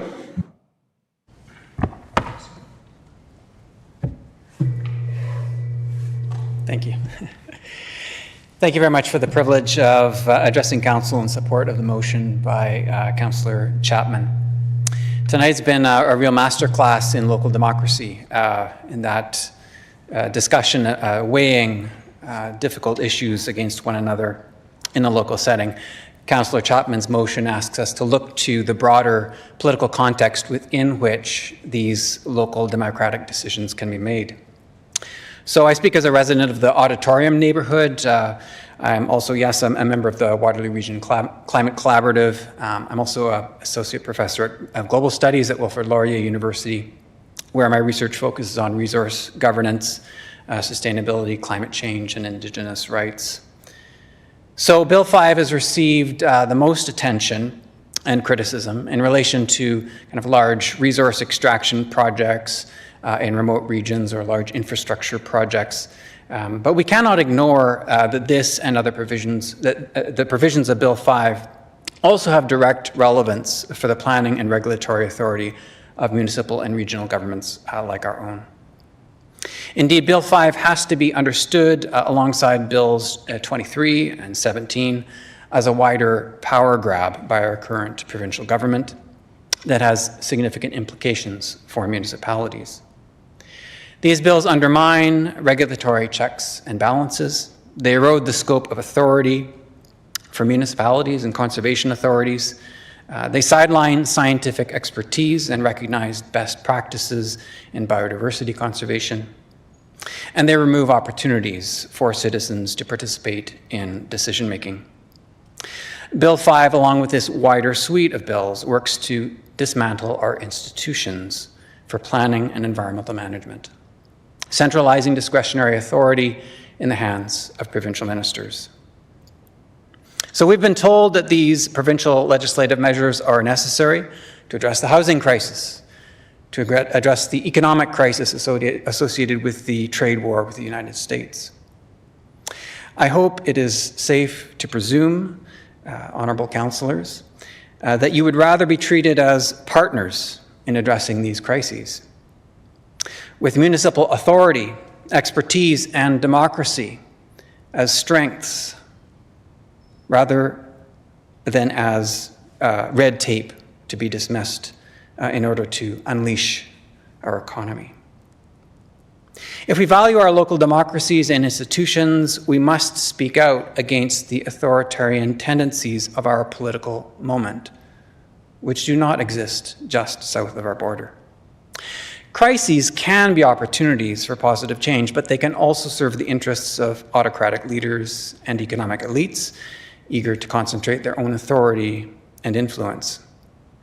I'm proud to live in a region that has made commitments to work collaboratively towards inclusive and equitable future prosperity, and a prosperity that we've claimed can come as we meet the greenhouse gas emissions reductions that we need to secure a safe climate future. I'm equally proud to live in a region with an ambitious affordable housing plan and a city that is leading the way in building those homes. Solutions to the challenges before us lie here in our robust local democracy, planning, and regulatory processes. We cannot stand by while our ability to continue working together at local and regional levels to decide what's right for our communities is taken away.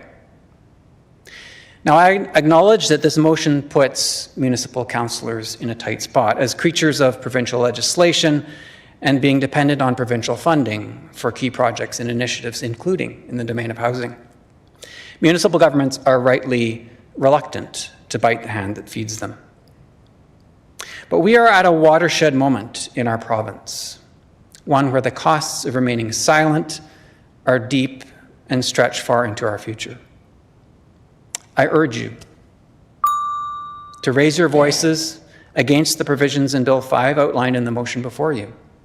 And I hope that you will find additional opportunities to raise your voices also in the future against the other elements of recent provincial legislation that threaten the progress we are making in our region on climate change, affordable housing, environmental stewardship, and reconciliation with Indigenous peoples. Thank you. Thank you very much, Mr. Latta, for coming in this evening.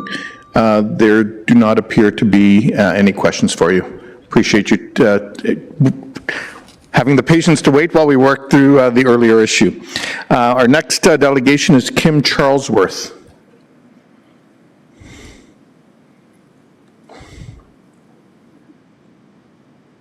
Welcome, Ms. Charlesworth. Thank you. I appreciate the opportunity to speak tonight. I want to encourage you to vote in support of the motion regarding Bill 5. This bill is so far-reaching, it's hard to grasp what some of the outcomes might be, but it is very clear that it attempts to usurp power from our democratic institutions and do away with First Nations consultations with no thought as to the consequences other than opening up economic opportunities. I'd like to link some of those consequences as they relate to our worsening climate crisis. We have a shortening window of time to make the changes to how we live and how we create economic opportunity to avoid the worst effects of climate change. The targets of 50% reduction by 2030 and net zero by 2050 were not pulled out of a hat. They are real, and if anything, the growing scientific consensus is telling us that they are not nearly early enough. Bill 5 proposes substantial changes to environmental planning networks and gutting environmental legislation, as well as the creation of the special economic zones to supersede local authority and environmental oversight. Historically, in Waterloo Region, long-term growth planning was done keeping in mind the unique water challenges that we have here. Our drinking water is primarily groundwater that needs to be recharged and is susceptible to contamination and overuse. Nobody but our local municipal staff and elected officials and citizens care about that. And from the awards we saw tonight, we know they care a lot and they're doing a good job. Provincial government employees don't care about that. And as climate change worsens, so will the pressure on our water. There was a timely article in this past Saturday's Waterloo Record paper on drought in Canada. Drought conditions are increasingly adding to the horrific wildfire seasons that we are now experiencing. They are also causing increasing pressure on our farmers and our ability to continue to produce food. Waterloo Region is not immune from any of these effects. Local planners everywhere need to be able to respond to the challenges they face and to make changes that allow us to adapt to climate change at the same time that we make changes to reduce emissions while continuing to build houses. We can do this, but we have to do it with intention and urgency. And legislation like Bill 5 is simply ignoring all of those kinds of issues. Our 7 municipalities, including the City of Kitchener, all signed on to the Transform Waterloo Region Plan. And Action 6.5 of that plan states, bring community organizations and local government together to collectively identify and communicate advocacy priorities to multiple levels of government. And in the description for that action, it states, our local climate goals cannot be achieved without supportive policies and regulations from provincial and federal governments. By reaching consensus on key issues, local organizations and municipalities can more effectively advocate for climate change policies that support our local climate goals. I think it is clear that Bill 5 is not supportive climate legislation. And I suggest that Councillor Chapman's motion is an excellent opportunity to take action in line with what other municipalities have already done. As well, I'm not sure if you've been briefed on the recent decision in July by the International Court of Justice, which Canada and Ontario are bound by, stating that nations can now be held legally accountable for their greenhouse gas emissions, and that those harmed by human-caused climate change may be entitled to reparations, and that states have obligations under international law to respect and ensure the effective enjoyment of human rights by taking necessary measures to protect the climate system and parts of the environment. Bill 5 does the opposite of protecting the climate system. So the youth-led climate rights case, Mather versus Ontario, which is set to have its next hearing in December of this year, will have this new ruling, which Canada is subject to and Ontario supporting it. It is no longer morally or legally acceptable to allow a piece of legislation like Bill 5 to go unchallenged. So I encourage you to pass this motion and join the growing list of Ontario municipalities that are demanding that it be repealed or significantly amended. Thank you.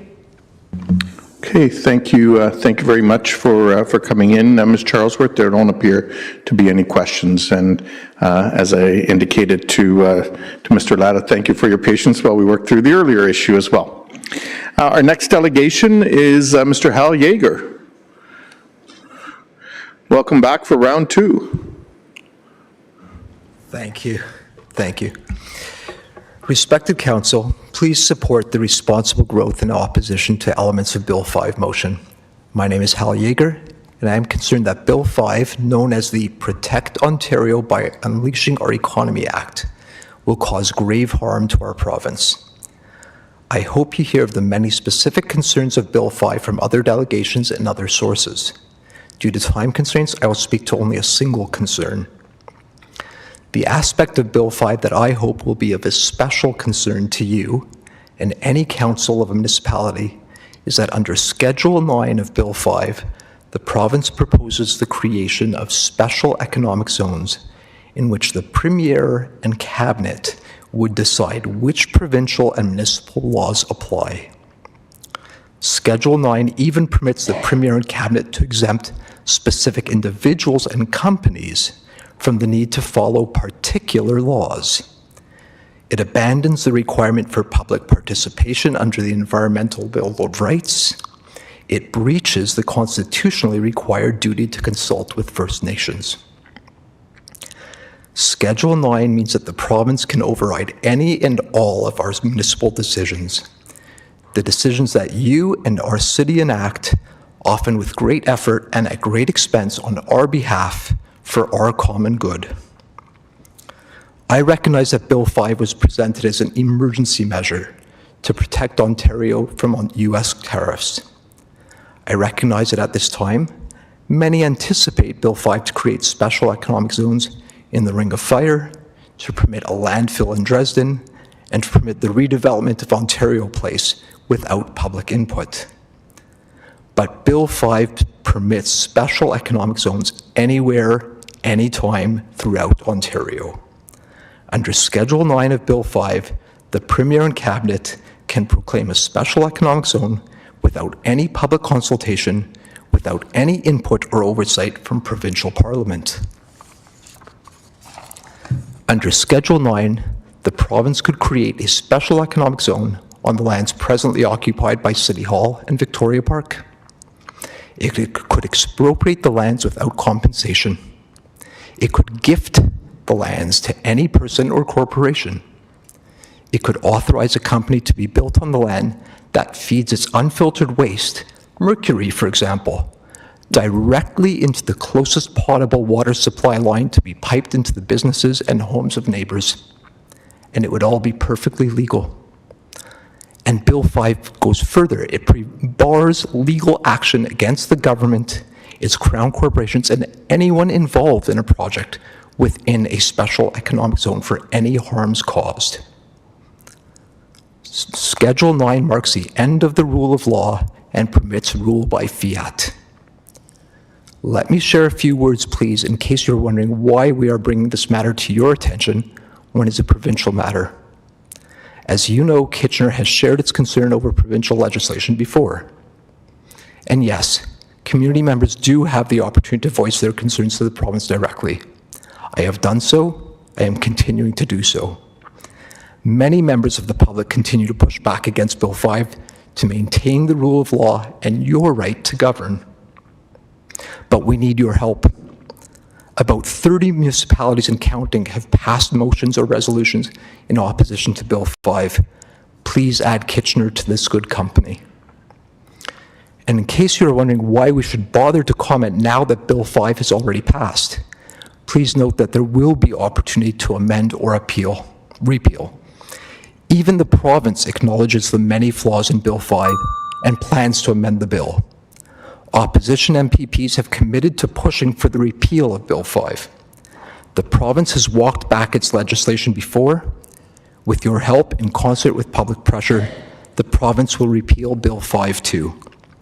Please support the responsible growth in opposition to elements of Bill 5 motion. Thank you. Thank you very much, Mr. Yeager. There don't appear to be any questions. And well, I'll still thank you for waiting patiently after the first issue, even though you delegated at that one as well. And lastly, our last delegation is Ms. Peggy Nichols.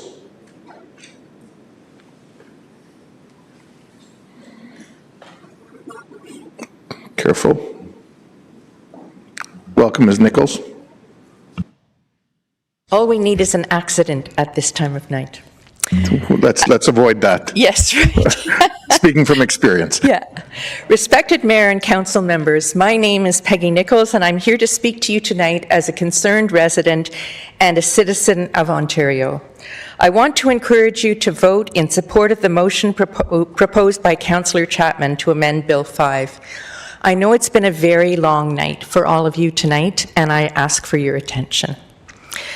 Bill 5, the Protecting Ontario by Unleashing Our Economy Act, proposes substantial changes to environmental planning frameworks, including replacing the Endangered Species Act, thus gutting environmental legislation that has been the envy of provinces and indeed countries around the world. Second, overriding Indigenous rights and exempting certain properties from Ontario Heritage Act requirements. And finally, the creation of special economic zones, which are of great concern to me in particular, that will be able to supersede local planning authority and environmental oversight.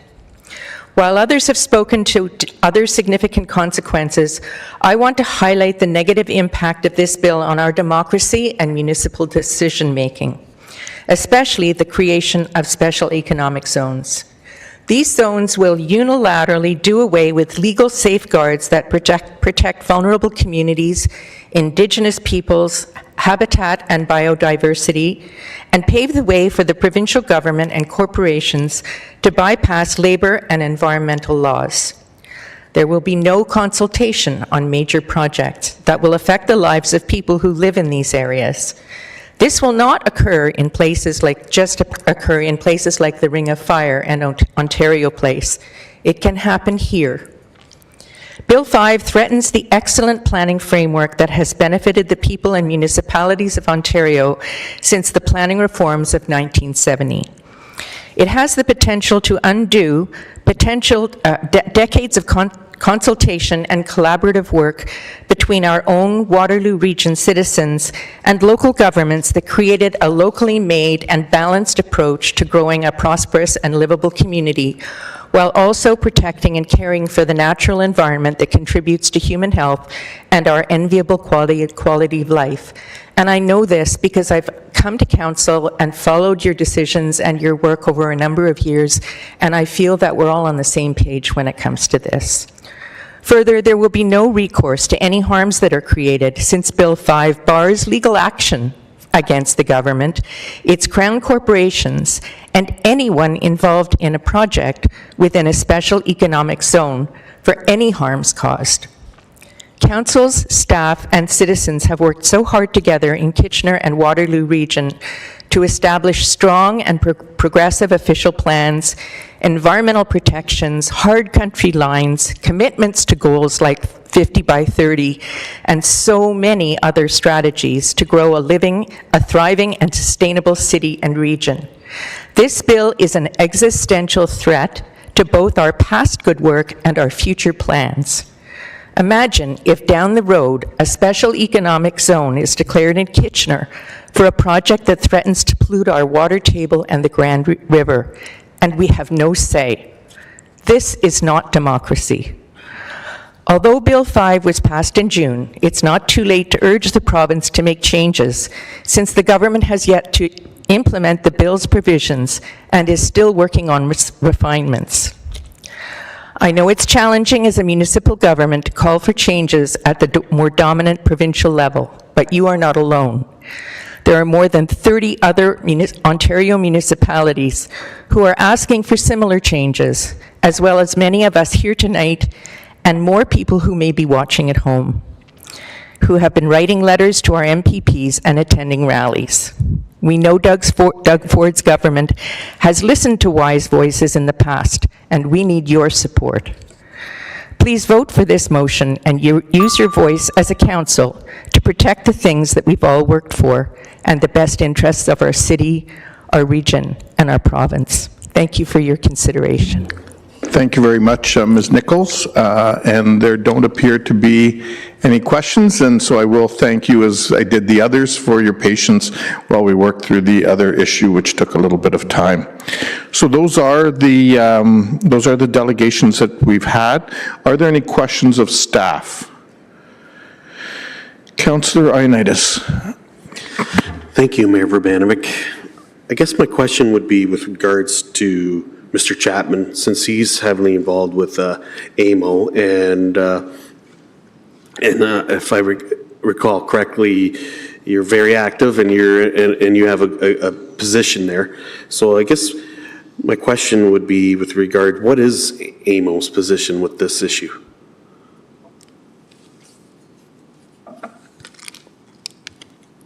Mr. Chapman. Through Mr. Mayor, and I'm just referring back to some notes here. AMO did provide a submission on Bill 5, and I would say that they did call out the need or acknowledge the need to try different approaches to supporting economic projects. They did highlight that objectives like health, safety, environmental protection, community well-being, and Indigenous rights and relations need to be upheld. And so there were three things that stood out to me in their submission. First of all, they articulated strongly that ensuring the use of special economic zones where they would override local bylaws should only occur with host municipality support.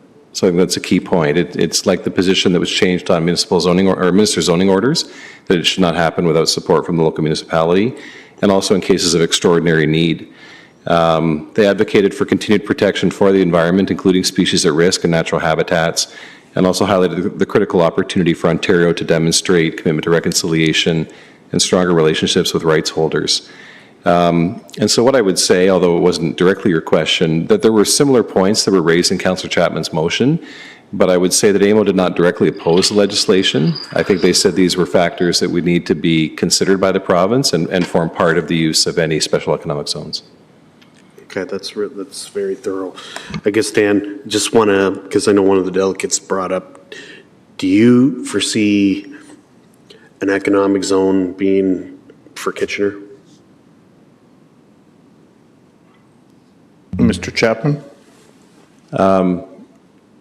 Through the mayor, I wouldn't speculate on that. I mean, certainly the examples that they've cited are major projects on a scale that are not anticipated in Kitchener, so developments in the Ring of Fire.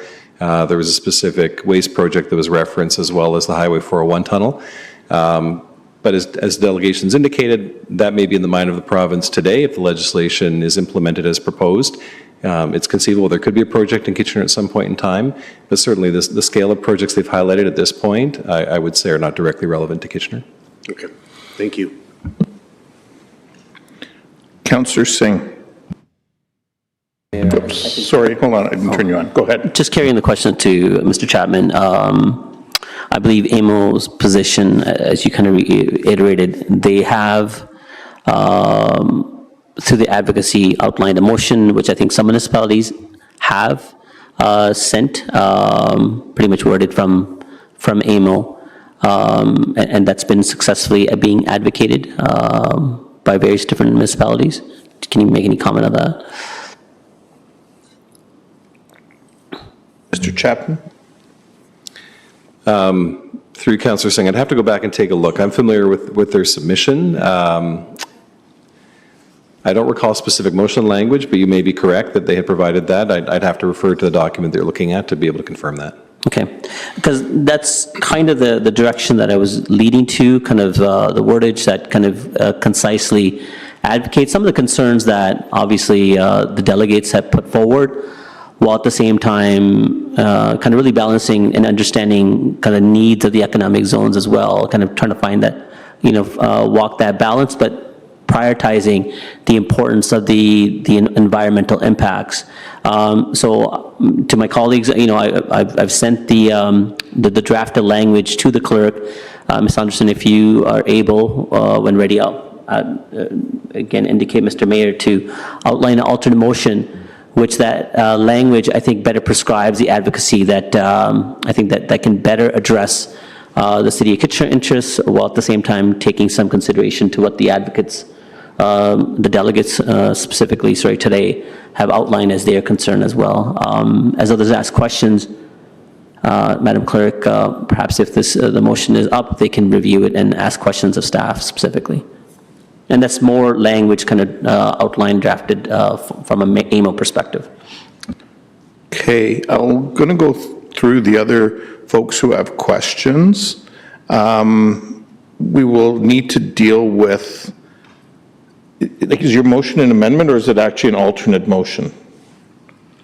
Councillor Singh? I think an alternate motion would be more appropriate as opposed to an amendment.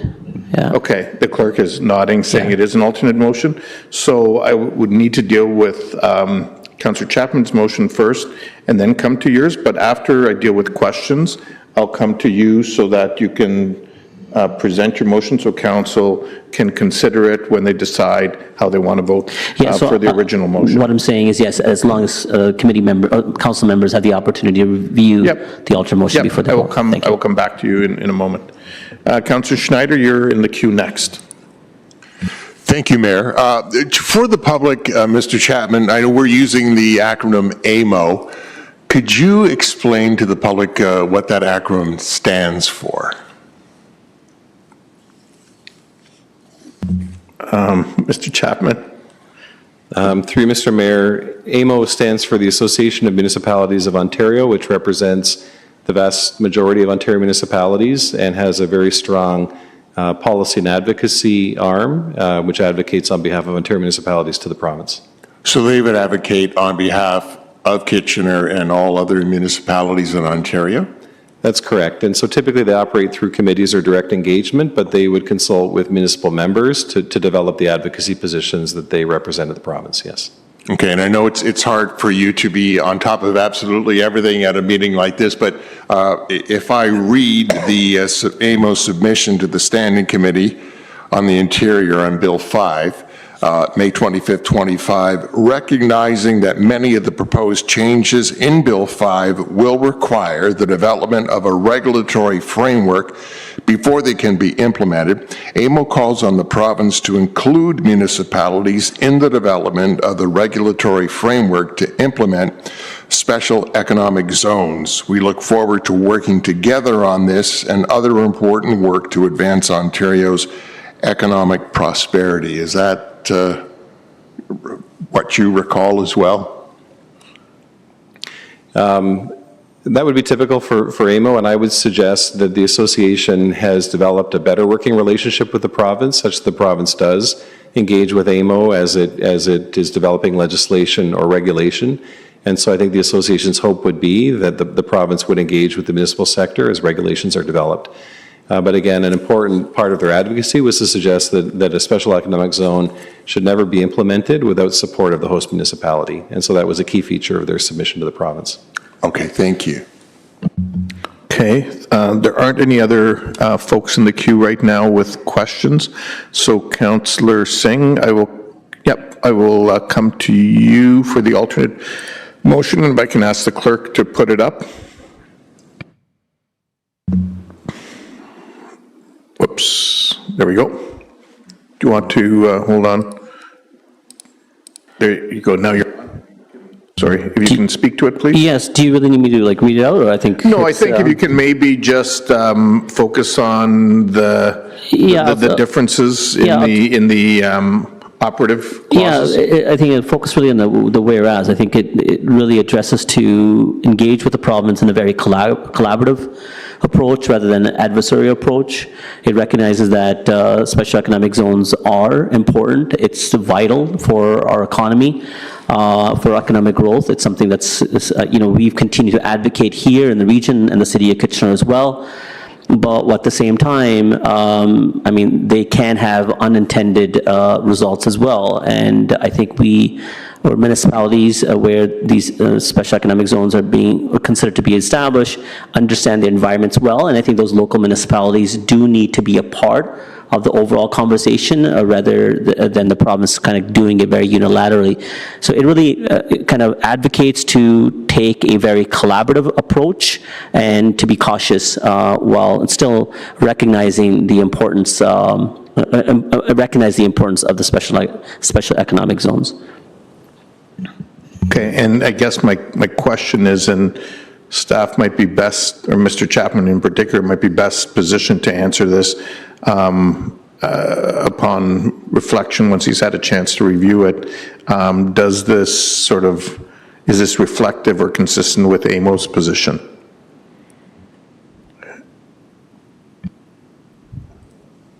Mr. Chapman? Through the chairs, I'd indicated that the three key points that AMO had referenced in their advocacy about requiring a supportive resolution by host municipalities, ensuring ongoing protection of species at risk, natural habitats, and environmental areas, and a duty to consult. Those were key features of AMO's submission. I see them reflected here, along with the point that Councillor Schneider had raised around engaging municipalities in the development of regulations around SEZs. So I would say, on face value, it would seem to pick up the key points from AMO's advocacy as well. Thank you. Okay, so from a process point of view, actually I have two other people with questions, comment. Okay, I'll come to you at the appropriate time. Councillor Dinault, are you a question or comment? Just a question, Mr. Mayor, and thanks for allowing me to. So I guess outside of the collaborative versus the adversarial positions between Councillor Chapman and Councillor Singh's motions, and because I don't have them side by side, can somebody speak to if there's a significant difference in both of the motions? Councillor Singh mentioned it's more of a collaborative versus an adversarial, in which he perceives Councillor Chapman's motion to kind of have that effect. And so, is there a significant difference in both motions, or are we trying to take the same road, just one's taken another way to get to the same ending? Okay, as it's Councillor Singh's motion, I'll ask him to reply. Yeah, I think the reflective clause, I think if you look at it, Councillor Dinault, it addresses ensure that Bill 5 and any regulations that would enable are designed and used in a balanced way that ensures the ongoing protection of special species at risk, natural habitats, and environmental areas. I think that's where I think it's collaborative. It's saying have a engaging process with the local municipalities and really consider before just outright designating a set area. I think with Councillor Chapman, and you know, I understand from the perspective that she might be coming from, is ultimately just saying that Bill 5 is not the right direction for the province, and they should repeal the act. And that's where I see the contrast between what I'm suggesting. Again, this language is really prescribed from the direction that AMO has taken. It's not necessarily just my perspective, as opposed to what Councillor Chapman might be encouraging and suggesting. Okay, thank you. Okay, thank you, Councillor Deneau. So I'll now go to the original motion, and Councillor Chapman, I'll come to you first as the mover, if you want to speak to it. Yeah, thank you. I guess I'll just start and respond to the alternative motion by saying that there's nothing about Bill 5 that suggests collaboration that the province cares to collaborate with municipalities. In fact, it's proposing to take powers away from municipalities. So, I mean, yeah, we can beg them to collaborate with us, or we can ask them to repeal this bill and come up with a bill that might be collaborative. I think the delegations did a great job of highlighting the concerns around Bill 5. I've got the AMO document right here, and it says, the use of special economic zones as described in Bill 5 would allow the province to unilaterally override municipal decision-making by exempting special economic zones from municipal bylaws. I mean, it's very clear, and AMO recognizes this. I also want to point out that the Canadian Civil Liberties Association talks about Bill 5, and it says they undermine the democratic dialogue, invites the Cabinet to establish lawless zones. It normalizes extraordinary powers and limits the Crown's liability and accountability. They go on to say any legislation addressing the economic concerns of Ontarians should respect the basic constitutional principles on which our democratic society depends. The arbitrary exercise of government power to circumvent foundational legal protections and democratic oversight should not be normalized, especially in the absence of stringent checks and balances. Furthermore, the Canadian Centre for Policy Alternatives says very clearly much of Bill 5 hinges on redirecting regulatory oversight to Cabinet, meaning that decisions rendering something a special economic zone could occur without debate in the legislature. And it goes on. So there are plenty of organizations and groups out there that are seeing exactly what's being proposed here. So yeah, it's not a bill that suggests an interest or has any interest in collaborating with municipalities, or it would be worded very differently. So I can't support the alternative motion, and I hope the rest of council will appreciate the nature of Bill 5 and you know where we fit into this. So is it controversial? Is it not? We're all on the same page and we want to work together. No, it's not, because they're not offering that, right? They're trying to take powers away from us, and they lay it out very clearly in Bill 5. So that's all I have to say. Thank you. Okay, thank you very much, Councillor Chapman. Councillor Davey, you're next up. Yeah, I always struggle with these sorts of motions, because I guess the one thing that it's always in the batting around the back of my mind is I never ever want to see, and I guess maybe it's because I read an article this morning on CBC about the unfortunate situation that people that want to run for municipal council in Alberta are facing now that they have the party system there.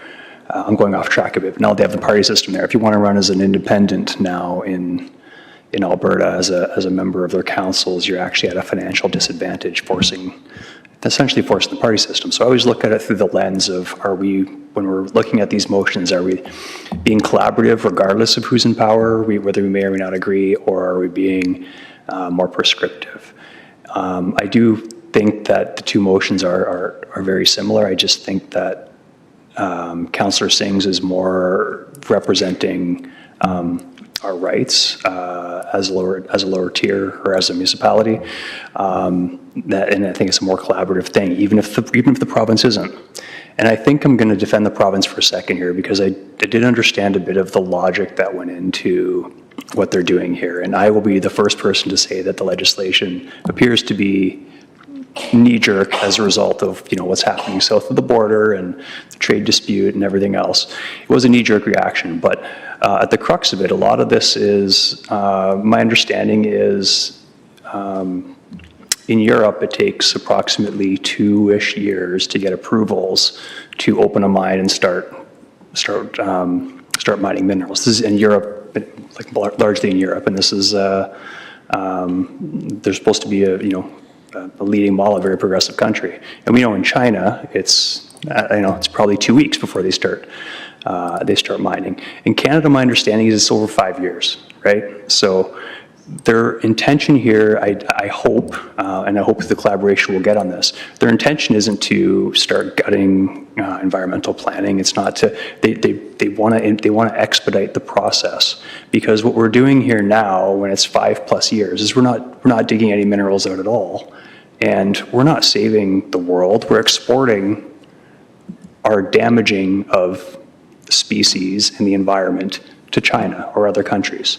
So if they're doing it in 2 weeks and we're not doing it at all, we're just buying their minerals and we're exporting that harm to a different part of the world and patting ourselves in the back for it. So I'm going to choose to be optimistic and say that, again, the province was knee-jerk in this, and they will, through motions like this, they will be more collaborative and look at the, Indigenous rights and environmental impacts, but they do want to do what they can to eliminate the red tape and get closer to that European 2-year model than what we're seeing today. So I thank you, Councillor Chapman, for bringing it forward, but I do think Councillor Singh's is more of a collaborative approach.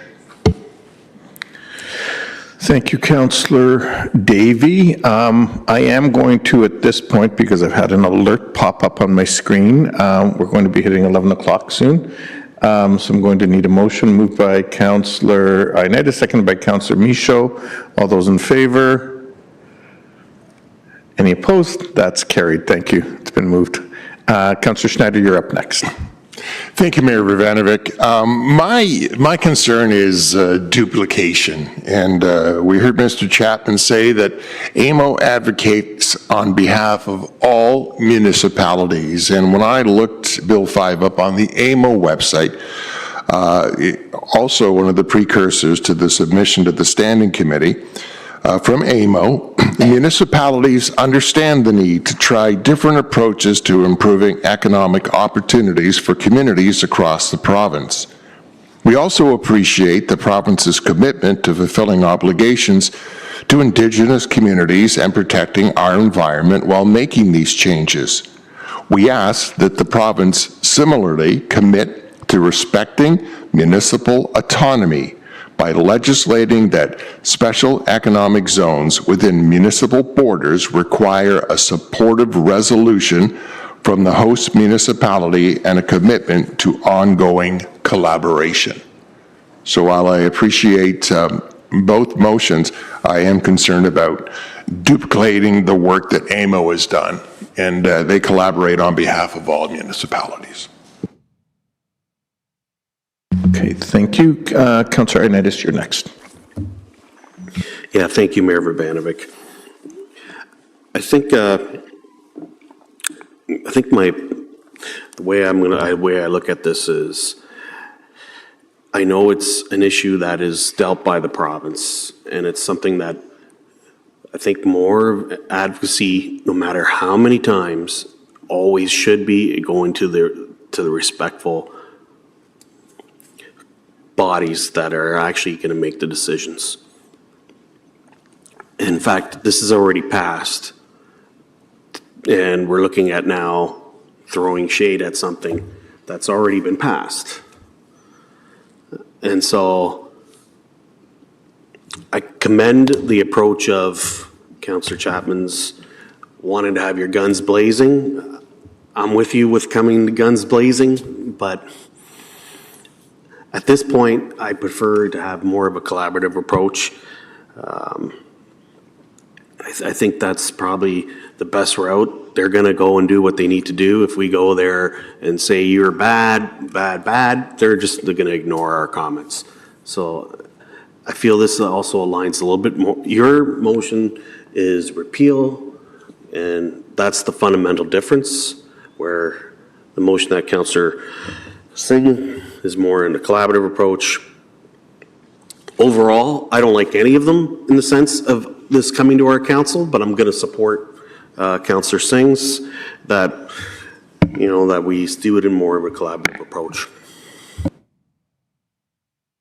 Thank you, Councillor Ioannidis. Councillor Singh. Yeah, thank you, Mr. Mayor. Councillor Chapman, I don't see my motion or the motion that, primarily it's more of a direction that AMO is already taking.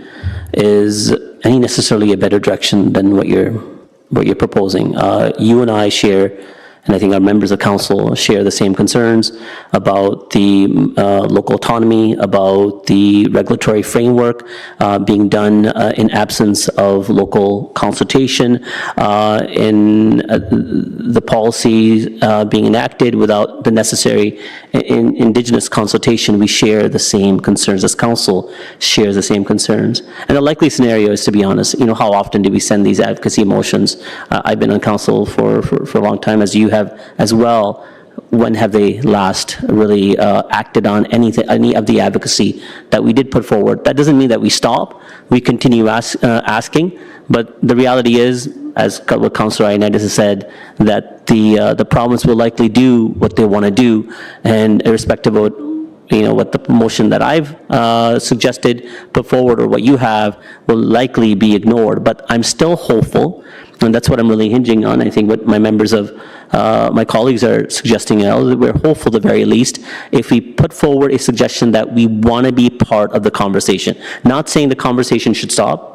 You should repeal. This is a bad direction. Again, I think the realities of the economies and our geopolitical issues right now are that we do need to do something. That does not mean we do something to hinder the environment, but it means that we should look at resource management, resource extraction, but in a way that's sensitive to the environment, and also ensuring that the local population is in consultation as well. I'm hopeful the motion that's being put forward, hopefully supported by me, will lead to a consideration of dialogue.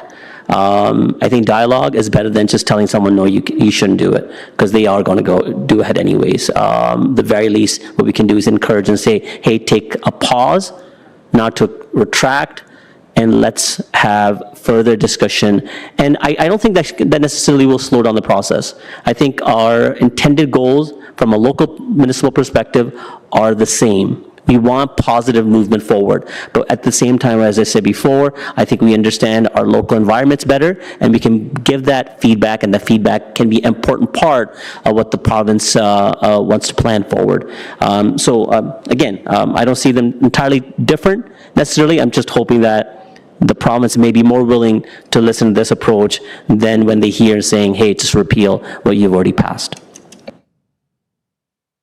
Thank you, Councillor Singh. Councillor Chapman, I'll come back to you for a closing comment, and then I'll make, hold on. Before I do that, there's two more people in the queue. Councillor Deneau, and then Councillor Michaud, and then I'll come back to you. Go ahead, Councillor Deneau. Thank you, Mr. Mayor. And I appreciate what everybody's opinions are, and I appreciate Councillor Singh bringing, his motion forward, and I appreciate Councillor Chapman for bringing her motion forward. And I just want to, look at Councillor Chapman's. I don't see her motion as telling the province to repeal. She's in her motion, it's just saying that, as a council, we oppose the provisions in Bill 5 related to a specific or special economic zone that reduce environmental protections, urging the province to support housing infrastructures in a way that align with sound environmental planning, empower municipalities to develop local planning tools. Sorry, I'm not trying to read it out again, but what I'm trying to say is, I don't believe her motion is telling the province, you can't do this and you have to take this away. I see it as an ask, saying, hey, we don't like part of this. Can you relook re-look into it or look into it again, kind of like what Councillor Sings is doing. And you know, a few of the colleagues around the Horseshoe mentioned that, you know, whether it was AMO advocating for consultation with our Indigenous community, or that the province has, you know, said, oh, they're willing to work with the Indigenous community. The fact of the matter is they didn't have any consultation with them at all in the first place, knowing full well what the law is, what their rights are. And so to expect them to go back after they've already enacted this bill, to go back and have dutiful and fruitful conversations with that community, a community that for as long as I've been around, if not longer, it has been longer, that time and time again, their own wants and needs have been ignored by province and the federal government. And so to ask the province to come back and, oh, let's start working with us, it's not going to happen. You know,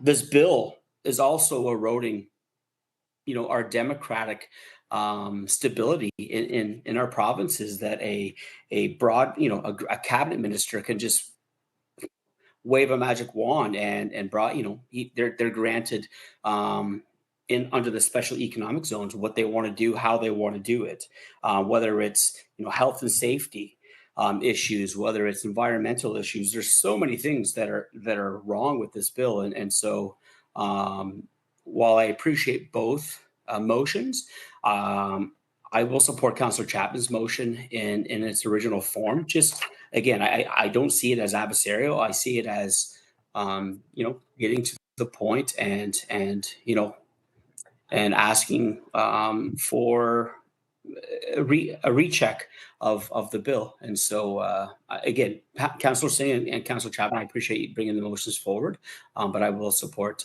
Councillor Chapman's motion. Thank you, Councillor Deneau. Councillor Michaud. Thank you, Mr. Mayor. I have a point of order with this. While I appreciate the work that Councillor Chapman put into this motion, I'm of a more collaborative nature as Councillor Singh's motion, and I think that the direction would be better taken as to go with his motion and work towards some negotiating on some items on this bill. Sorry, you indicated a point of order. I'm taking my seconded motion back. I seconded her motion. Oh, okay. Yeah. I'm not sure actually that you can do that once it's on the floor. It's on the floor, but you can second a motion and either vote in favor or against it. All right. Okay. It just allowed the discussion to happen. Okay. Okay. Thank you, Councillor Chapman. Yeah, thank you. I just want to point out a couple things. First of all, in the third clause of my motion, it says engage in meaningful consultation with municipalities and Indigenous communities. So that engage component is there. And, you know, the collaboration, I mean, that implies collaboration. We could change the wording and say meaningful collaboration and consultation if that would be more acceptable. I also want to point out that, I mean, one thing is what AMO does, which is great, but the fact that at least 30 other municipalities have introduced similar motions, it's an attempt to put more pressure on the provincial government, and so that they can see that we're not pleased with what's being proposed here. And it's very timely because the House comes back in October, so now is an opportunity to get this motion of this sort tabled. I also want to point out that, Doug Ford repealed Bill 124, thanks to the pressure that was put on the government by different bodies and municipalities. It dissolved the Peel Region Amalgamation Plan. Right? And again, thanks to the pressure that came from local municipalities and the public. It retracted the opening of the Greenbelt lands. And again, thanks to the work that was done by other municipalities. So I think it's being pointed out, and thank you, Councillor Deneau, for your comments on the actual wording of my motion. It doesn't say repeal, and it's calling on the province to address the concerns that have been presented by many different organizations and as detailed in this motion. So, thank you. Thank you, Councillor Chapman. I'll just make a few comments myself, and I want to begin by thanking both Councillor Chapman and Councillor Singh for bringing forward a motion and an alternate motion. It's clear that I think both of you, and based on the dialogue around members of council who have taken time to inform themselves on this issue, based on the comments that have been made, it's clear that this is an issue where there is interest by members of council, and looking to work with the province in terms of making Bill 5 better.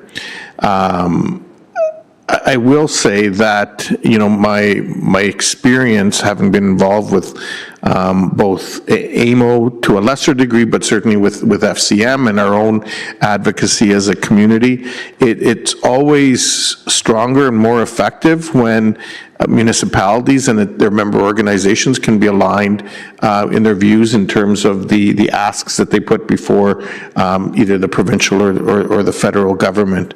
And so, wording that is more aligned with the AMO position, I think stands, based on experience, stands to have a better chance of being, adopted, acknowledged, considered by the government, in this case the provincial government, than standalone motions or motions that are considered by quite frankly an overall small number of Ontario municipalities, when one considers that there's 444 municipalities across the province of Ontario, and when we recognize that AMO is the official sort of body, and we all vote in the AMO elections and so on when we participate in the conference. They have the policy staff and the legal resources and all that stuff to put a thoughtful approach into the positions that they take. And so I think if we can align ourselves with them, we stand a better chance of seeing a more positive result going forward. So as such, I'm more inclined to support the alternate motion as opposed to the original motion that was put before us. We can do that. Thank you, Councillor Chapman. A recorded vote has been requested. Sorry, we're voting on Councillor Chapman's motion. If you're supportive of it, you would vote yes. If you're not supportive of it, you would vote no. And then if it is not successful, then we will consider Councillor Singh's motion.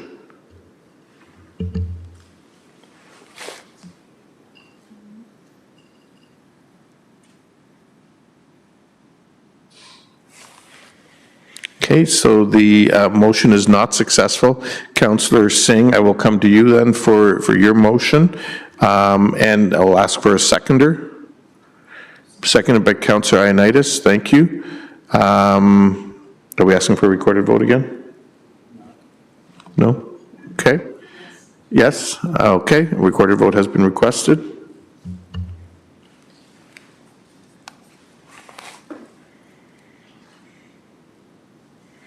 And the motion carries unanimously. Okay, thank you, folks. We'll now move on. Thank you to those of you who have been here to delegate on this. We will now move to the reports of committees. And Councillor Chapman, I believe you're bringing forward the recommendations from Heritage Kitchener? Yeah, it's been moved by myself and seconded by Councillor Christine Michaud that the report of Heritage Kitchener dated August 5th, 2025, listed as item 7.1B to 7.1E on the agenda of this date be adopted.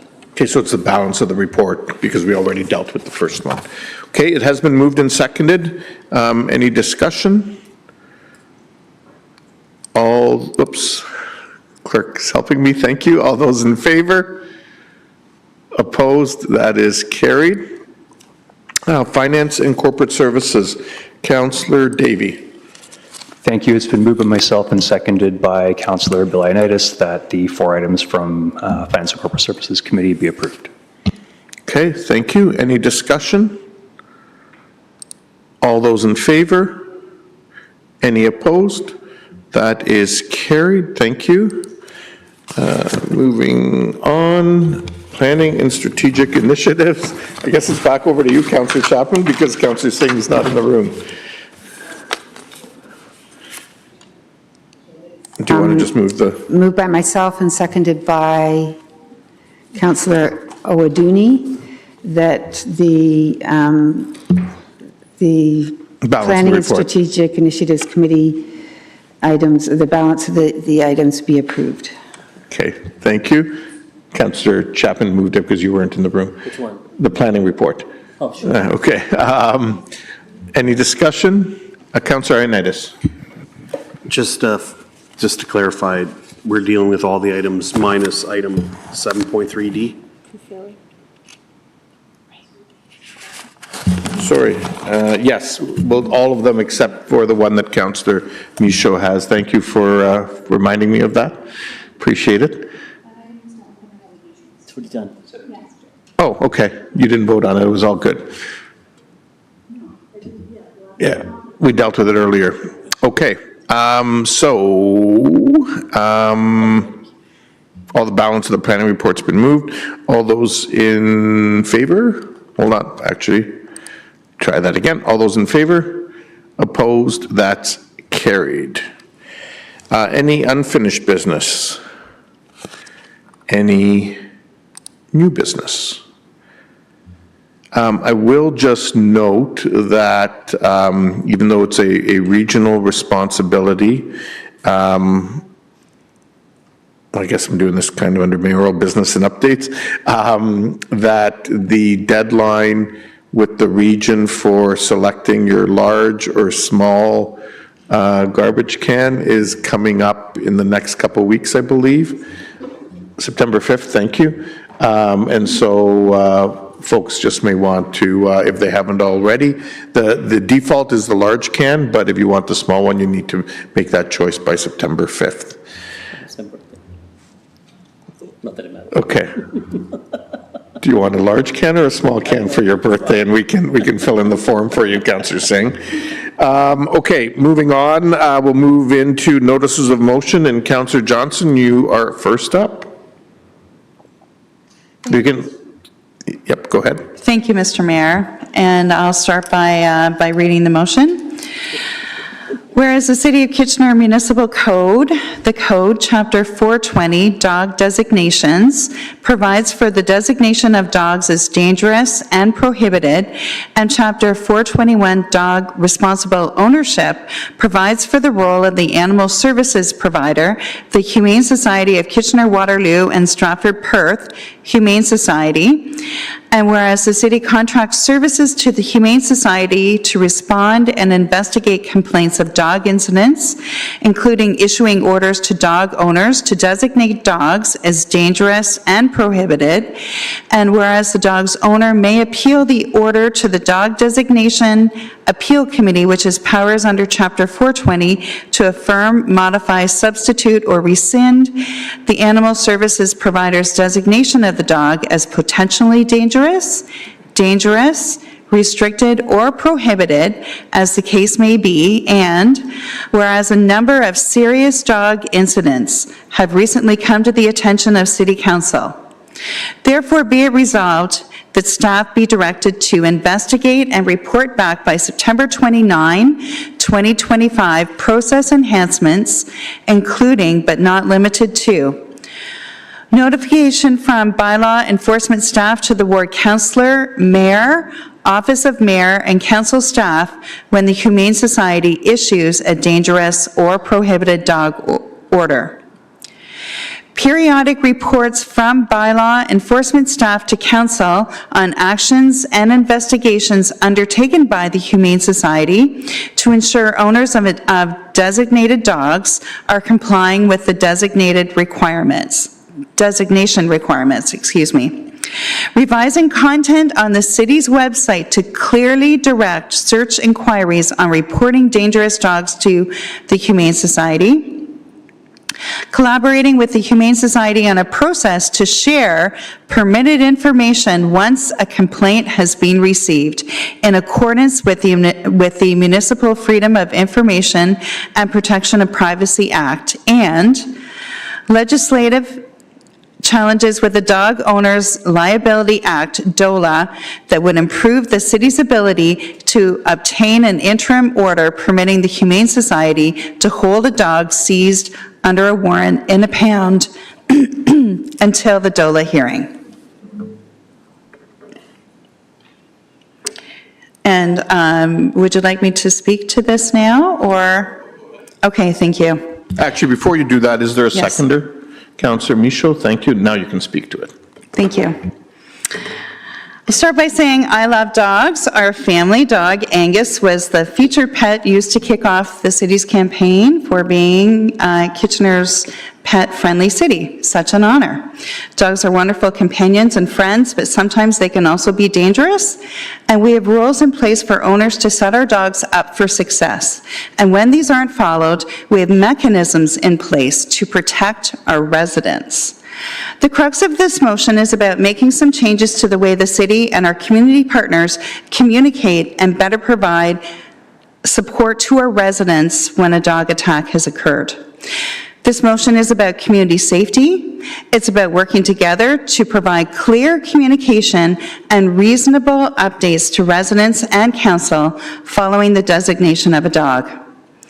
It's about assuring council that the decisions that we make at our dog designation hearings for follow-up once a dog has been designated are occurring, and that the dog owners are abiding by the conditions put in place by the committee, and if not, then following up to ensure compliance. The final point in the motion, which is legislative challenges with the Dog Owners Liability Act that would improve the city's ability to obtain an interim order permitting the Humane Society to hold a dog seized under a period in a pound until the DOLA hearing. I believe that this is a particularly critical action, especially in cases where dogs have previously been designated or at the professional discretion of the Humane Society.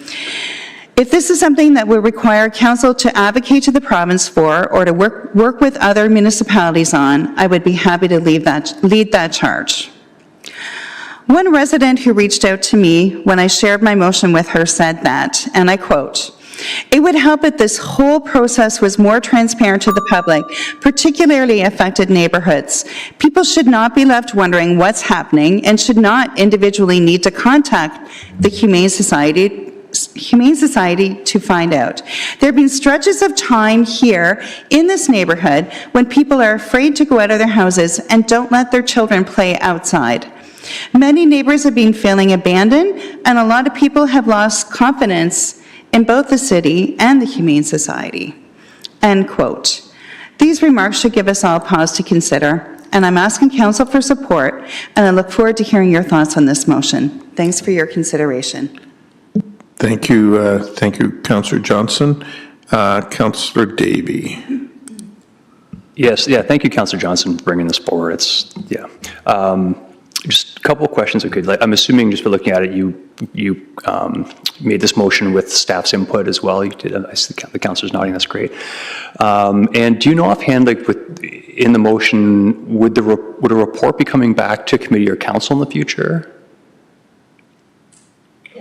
I'm hoping that the date will still be September 29th. This motion we've waited to put this motion forward for a little while, so I'm hoping that that's when it will come back. Okay, that's excellent. So I'm actually just gonna make a request if I could, not to fundamentally change anything, but I'm just gonna ask if we could, when this motion comes back, when the report comes back, could we also attach we had some options, I believe, with the dog designation committee with respect to potentially delegating that authority, et cetera. I don't want staff to do any work. Could they just attach that report so it's an item for discussion as well when this does come back? Because I do recall it not going in a direction that necessarily wanted to, and I think it's something we should revisit. So if I can make that request, that'd be great. Thank you.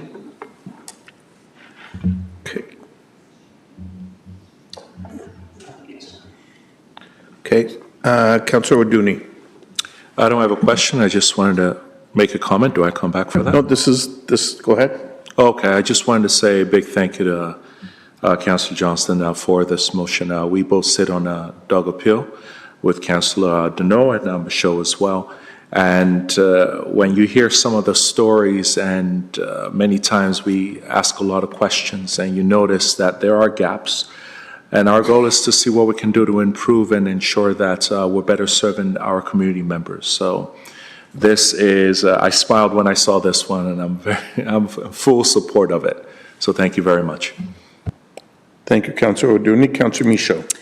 Yes, I'd like to thank Councillor Johnson as well. This is, I'm going to add, long overdue. We have been on this committee for a number of years, and I think it does good work for the community. I think staff do a good job. I think the Humane Society does a great job, but there just seems to be it doesn't close the loop of what happens when the dog is designated, and then it just leaves us and we're left unknowing, and then also citizens are left not knowing. So we've asked for this, but not at council, but we had conversations about this, so I really appreciate Councillor Johnson. Thank you, and I'm hoping that we can see some real action on this. Thank you. Councillor Ioannidis. Yeah, thank you, Mayor Verbanovic, and thank you to Councillor Johnston. I really had no idea. This is actually kind of shocking to me that we don't follow through with this. So I'm glad this is here. We really need to close this loop. Thank you. Councillor Ioannidis. Councillor Deneau. Thank you, Mr. Mayor. And, I will echo what everybody else has said so far to Councillor Johnson for bringing this forward. As Councillor O'Dooney had mentioned, I also sit on the designation committee, and I've often wondered, and I believe I asked, if we were, or the clerks, or has anybody ever told if the dogs, when they are designated, if they are, is there any follow-up that they are surrendered? And I believe the answer was no, that there is no follow-up. But coincidentally enough, this morning I actually received an email from a reporter who had reported on the last designation committee and indicated that a dog or dogs that had been deemed prohibited were still on the premise of the owners, and so. That's one of those cases that something has not followed the process of what we have what we've laid out, as our responsibility as council and as members of that committee. But at the end of the day, I don't want to say we look like fools, but not knowing that nothing is being followed through. On another end does make us look like fools, because we're just we're creating a statement and then we kind of wash our hands of it. And so I think there needs to be a better processes to ensure that when decisions are made, that they're actually followed through, and I don't have to get emails the morning of this motion coincidentally actually saying, hey, did you know this? And I had no idea. And so thank you, Councillor Johnson, for bringing this forward, and hopefully we can, just clean up the communication a little bit better between all the interested parties. Thank you, Councillor Deneau. There don't appear to be anybody else in the queue, so I'll just also add my thanks to those of other members of council, to Councillor Johnson for bringing forward this motion. I think as we look at the issue of legislative changes, it will likely require some advocacy, because I think that is where part of the challenge lies, particularly as we look to the notion of potentially interim orders and temporarily seizing dogs. And how appeal mechanisms are dealt with and so on. So I think that's something that our staff will have to look at as part of the report that they bring back. But there's no question that this is something that needs to be addressed, and something that we need our Humane Society partners who do great work to also assist us with the follow-up on this, as that is part of what we contract with them to do. The motion is before us, and it's been moved and seconded. All those in favor? Just hang on. I'll try that again. All those in favor? Opposed? That is carried. Thank you, Councillor Johnson. Next, we'll go to Councillor Davey and his motion on postage advocacy. Yes, thank you. This motion reads, whereas postage costs have seen significant increases, including a 25% increase in 2025 alone, whereas paper billing has further environmental cost in both materials, with trees obviously, and transportation, whereas paper billing is increasingly being displaced by more environmentally friendly and cost-efficient e-billing, and whereas the Municipal Act indicates the right to a paper bill and cost recovery fees for paper billing for tax and utility bills are unclear, therefore be it resolved that Kitchener City Council requests the Province of Ontario to amend the Municipal Act to permit municipalities the ability to grandfather out paper billing as the default option, and to permit municipalities to establish fees for paper billing for new accounts that opt for this method of delivery, and it goes on that it be circulated to all interested parties. And I'll just speak to it very, very briefly. This is one of those, it seems like it's a little thing, but it's actually, our staff's been doing a great job actually in converting people over to e-billing, but still I think around 50% of our residents still use paper billing. And it's costing us $1.25 million a year so that people can receive a piece of paper, look at it for 2 seconds, and hopefully throw it in the recycle bin. And I'd personally rather see that $1.25 million go towards splash pads or playgrounds, et cetera, because it actually goes a long way. The only thing I'd want to note is that I was careful to include grandfathering out here, because there are some residents, and I'm not, I'm probably not supposed to single them out, but there's mostly senior residents who really enjoy their paper bill. They have difficulties with online internet technology, and I wouldn't want to take that away from them, but I think in the fullness of time, if we can spend this money on something that's much more valuable, I think that would be a good direction. Hopefully other municipalities pick up on this as well. Thank you. Thank you, Councillor Davey. And do I have a seconder for that motion? Councillor Singh, thank you. Next in the queue is Councillor Singh. Yeah, thank you, Mr. Chair. I want to compliment Councillor Davey for bringing this forward. It's something that around this council horseshoe we've discussed it. I think we've been pleasantly surprised with the overall campaign of encouraging residents on their own accord to switch over to e-billing. I think we saw from an earlier report showing that we are probably doing far better than many other municipalities at 50%. I'm quite surprised at 50%. Congratulations. But still, to know that what the full cost is, and the fact that 50% is still costing us well over $1 million is a staggering number. And I think it goes beyond just the cost. I think it's the environmental impact of that amount of paper being printed as well as mailed, and the carbon footprint of all that delivery and all of that that comes with it. I think technology unveils a easier, effective way for us to stay in contact with the government, getting our letters and our bills, and more importantly, and I'm not trying to sell this here, we know the advantages.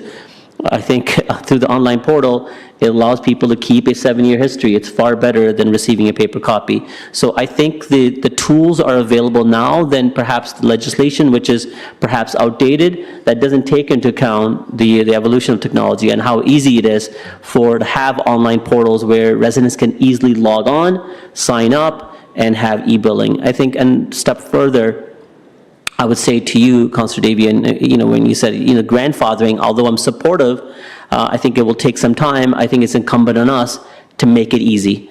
Anyone should be able to, if the app is easy enough, just a couple clicks, and you can see your bill, well, guess what? Anyone can do it. And I think we can get there as well, but it's perhaps just one step towards the right direction. Mr. Chair, I think this is something I may have circulated with you, and Madam Clerk, you have it as well. Just because I have the floor, do you mind if I touch on that now, or would you like me to? I'll come to that later because it is a motion that would require a waiving of notice. Okay, so let's just quickly reference it. Just, being encouraged. Actually, if you can hang on and we'll come back to it. Okay, all right, sounds good. Okay, okay, I'll just quickly, close the loop on what I'm saying. Support Councillor Davey. I think it's a good direction. Hopefully the province listens. Thank you. Okay, thank you, Councillor Singh. Councillor Chapman. Yeah, thank you. First, I have a question. Has this motion been shared with Max Grack and the city's EDI committee or staff team? Councillor Davey. Not to my knowledge, no. And do you think it should be? I'm concerned about, so my concern is the second clause, I'd like to vote on the motion in two parts. The first clause with the grandfathering out portion, and the second part with the fees, because I have concerns with the fees. I think it disadvantages people on a fixed income, people in lower income brackets, people who may not have access to a computer or Wi-Fi, some older adults, and those who are not comfortable managing their financial affairs online for security reasons or for whatever reasons they might have. So I'm just concerned that, when we start charging a fee for billing, I think we need to consult those different groups that I just mentioned. And, I'd much rather see a motion that would encourage staff to encourage people to sign on to e-billing and/or find ways to incentivize e-billing rather than penalizing people that don't do e-billing.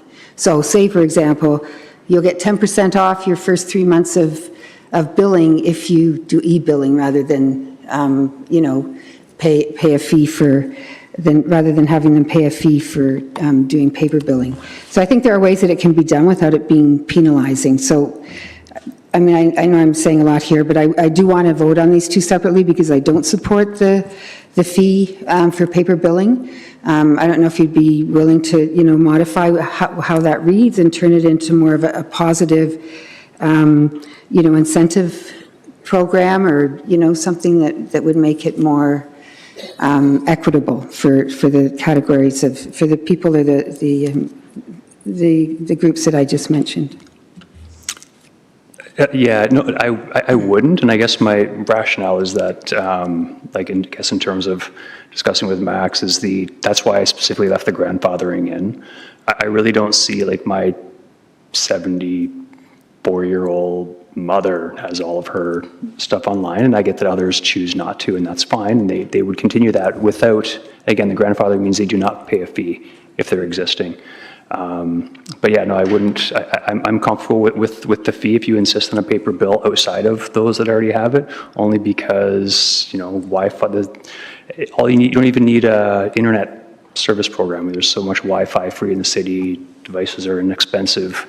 You can go to the library, frankly, or any of the city facilities. I just don't think it's necessary personally, but again, you're welcome. Okay, but I just have one more question to what you just said. So if your 74-year-old mother were to downsize and move into a condo, for example, that's a whole new billing system. She, at that point, would have to go into e-billing, right? Because it's a totally new account.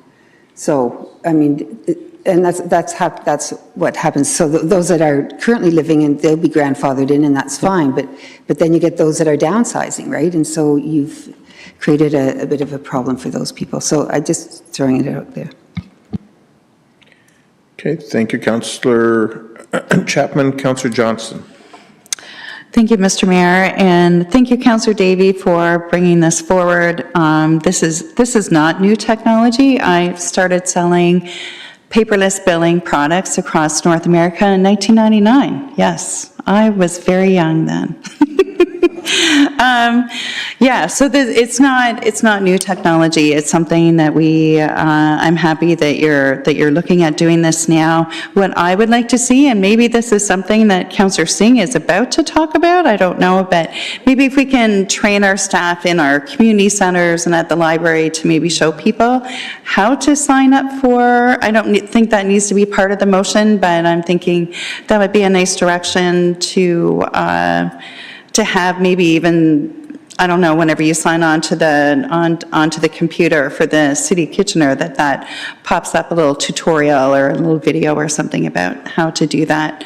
Again, I don't think we need to add anything different to it, but I know that we would all support in kind of helping to raise these rates, the rates of people adopting this, by helping make it easier for them. Thanks again, Councillor Davey. Thank you. Next up is Councillor Ioannidis. Yeah, thank you, Mayor Urbanovic. I do have a question to staff. Do we make special accommodations at all when it comes to billing for specific cases? Mr. Lautenbach? So through the chair, any type of program that we would put in place, if it was aligned with Councillor Davies' motion, we would have considerations related to special circumstances for different individuals. What I can say with the motion that's being considered is it's not speaking to what a program would look like. It's really asking for changes to legislation that would allow a number of options that currently are not available based on the current legislation. So I think that's the intent of the motion. If this was supported by the province, if there was changes, we could then look at what a program would look like and what considerations would have to go into that type of program. Okay, thank you. Yeah, I'm very supportive of this direction. I think it's good work. I think it's badly needed. And I guess the key word for me is grandfather. So I don't see an issue with this. Thanks, Councillor Ioannidis. Just briefly from my perspective, I will support the motion, although I will acknowledge, as I've expressed in the past, I do have some hesitancy around it. I'm pleased that, Councillor Davey, you added the grandfathering piece. And I think the rest of it around permitting municipalities will get worked out, both either if the province in fact allows us to do it and or when it gets implemented. Because I think there are a couple things or groups of folks that need to be considered. One is older adults and so on, but the other one is those who, quite frankly, can't afford internet, and while my Wi-Fi may be available, it doesn't mean that you can easily print it out and those kinds of things. And if you want that, you should, quite frankly, I believe that they should be able to access that. And so, for those who might be on ODSP or other income assistance programs, I think that needs to be factored in, but that's something that can be worked on as part of the process of actually allowing us to even consider this. So I can't support it now, and then, these other issues can be worked on later on. So it has been moved and seconded. All those in favor? Oh, sorry, yes, thank you for the reminder, Councillor Chapman, it's getting late. Okay, a recorded vote has been called. So the only thing I will deal with separately is the fees paragraph, but the whereases and everything else I'll group together. All of it except for the fees portion. Please vote. And that is carried unanimously. And now we'll deal with the fees portion.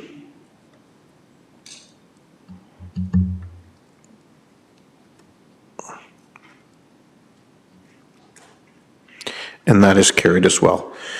Okay, we've dealt with 9.4, 9.5, Councillor Singh. No, I just remember. Sorry?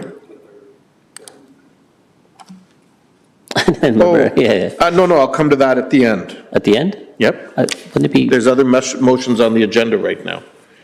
So I'm dealing with those first. Okay. Go ahead. No, that's fine. Yeah, so your connect motion. All right. The connect motion, yes. Colleagues, this is something I've alluded to in the past in conversation. We've had conversations through, I think, our strategic plan where we outlined the prioritization and the importance of a caring community. We've heard through Compass Kitchener, we've had indications of individuals feeling left out of our community. It doesn't matter if you've been here a long time, you moved here recently, you're a new immigrant. Again, the isolation in some cases can be very real. And the isolation can lead to serious issues for that individual, being left out from a sense of community.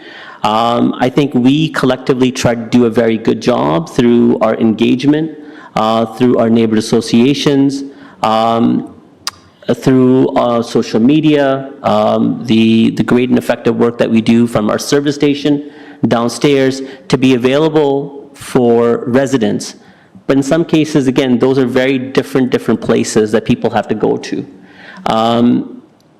In an environment where I think people want quick and fast information, they need to be inspired quickly.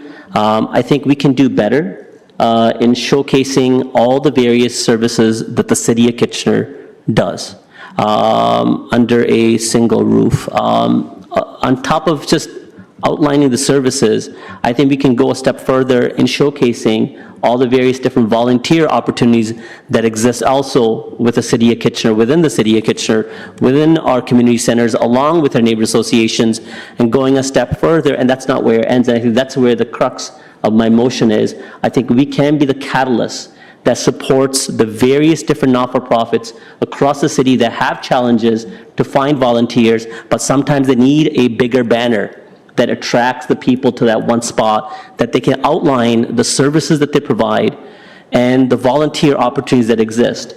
The services that they provide are crucial. In some cases, residents don't even know the help that's available. This can allow that awareness. There are many that want to give back, that they're fortunate to be here, they're fortunate to live here, fortunate to have been raised or born here, that they want to somehow give back as well. I think this can allow an opportunity for us to have a collective conversation and encourage that sense of belonging and volunteerism. I think it's a multitude of things that this Kitchener Connect can do. It's high-arching as an idea. I really look at staff to kind of fine-tune this and figure it out. I'm looking at Councillor Ioannidis, who's joked and teased me in the past and says, this is multicultural 2.0, but it's not about multiculturalism. I want to be able to connect with residents that have been a part of this community for a long time that feel disfranchised. That is the real problem. Those are individuals that we want to connect back and making sure that they start caring again because they have so much more to offer. And be a helping hand for someone that's new. That's why it's not multiculturalism. I think that's more about awareness and connecting Kitchener residents across the board of what we do, what others do under one umbrella. So I'm hoping that others will support this well. I'm hoping that this can be a starting point where staff can incorporate in a further dialogue that they will be having, I think, in November and looking at Kitchener festivals. I think this should be an independent thing. It will require effort and work and future planning within our budget, but I think there's something here that can provide tremendous benefit to our community. I'm looking at Mr. Duick, who I made come at 11 o'clock, so I don't know if he'll be very supportive of it, but I'm hoping he can see past his annoyance for this evening. But I know that his vision is there of wanting to have a better reach within a community. I think Kitchener Connect can provide that better reach. Is there a seconder for the motion? Councillor Councillor Schneider, okay, thank you. Any discussion? All those in favor? Opposed? That's carried. Councillor Singh, you have a second motion that you want to bring forward. So if you can just say what that motion is, and then we'll need to vote to potentially waive notice before we get into moving it in any discussion. Yeah, so the motion, I think, is before us. It's on the screen. It really stemmed from Councillor Davies' motion about having e-billing. I should be signed up for e-billing. I have a couple properties, so some of which I realize I haven't signed up for. So you're asking to waive notice for a motion on return envelope? Yes. Okay, and yes. so you're moving that, seconded by Councillor Michaud. Madam Clerk, waiving notice requires 2/3. Okay, all those in favor? Any opposed? We're voting to waive motion now. Okay, to waive notice. It'll allow him to make a motion. Yeah. Right, so we're waiving notice. All those in favor? Opposed? That's carried. Okay, Councillor Singh, go ahead and move your motion. I think it's pretty simple. It's before us. It just addresses, I think there's envelopes that are being sent with our mailers, which may not necessarily be needed. Again, it's a very small cost for someone to be able to buy an envelope from the dollar store as opposed to a significant cost probably that's to us. It's really directing staff to look at, seeing what the overall cost is of including a return envelope within the bills and seeing what the process would entail if we eliminated them. If there's savings to be had, the motion directs staff to report back by the end of the year, and perhaps we can incorporate some of those savings into our 2026 budget. Thank you. Okay, thank you. Is there a seconder for your motion? Councillor Ioannidis, thank you. Any discussion? Councillor Ioannidis, you want to discuss? Yeah, I just want to thank Paul for his excellent effort in looking at, being prudent and frugal with our tax dollars, because I really do believe it is an issue that has come up often among people I've been speaking with in the ward I represent. Thank you, Councillor Ioannidis. No further discussion. All those in favor? Opposed? That's carried. Any questions and answers? Any staff reports? Administrative reports? Motion with respect to intention to designate 69 Agnes and 80 to 86 Union, 571 York. Do I have a mover? Councillor Chapman, seconded by Councillor Ioannidis. Any discussion? All those in favor? Opposed? That is carried. There are 2 items there for information. And then, Madam Clerk, if you can speak to the late starter bylaws before we deal with those. Through Mr. Mayor, there are some late starter bylaws that are included on the agenda this date. One of them is related to Fairway Road, which has a conflict from Councillor Michaud. Okay, so I will deal with, I'll take a motion to deal with all of the bylaws except Fairway Road, moved by Councillor Schneider, seconded by Councillor Johnson. All those in favor?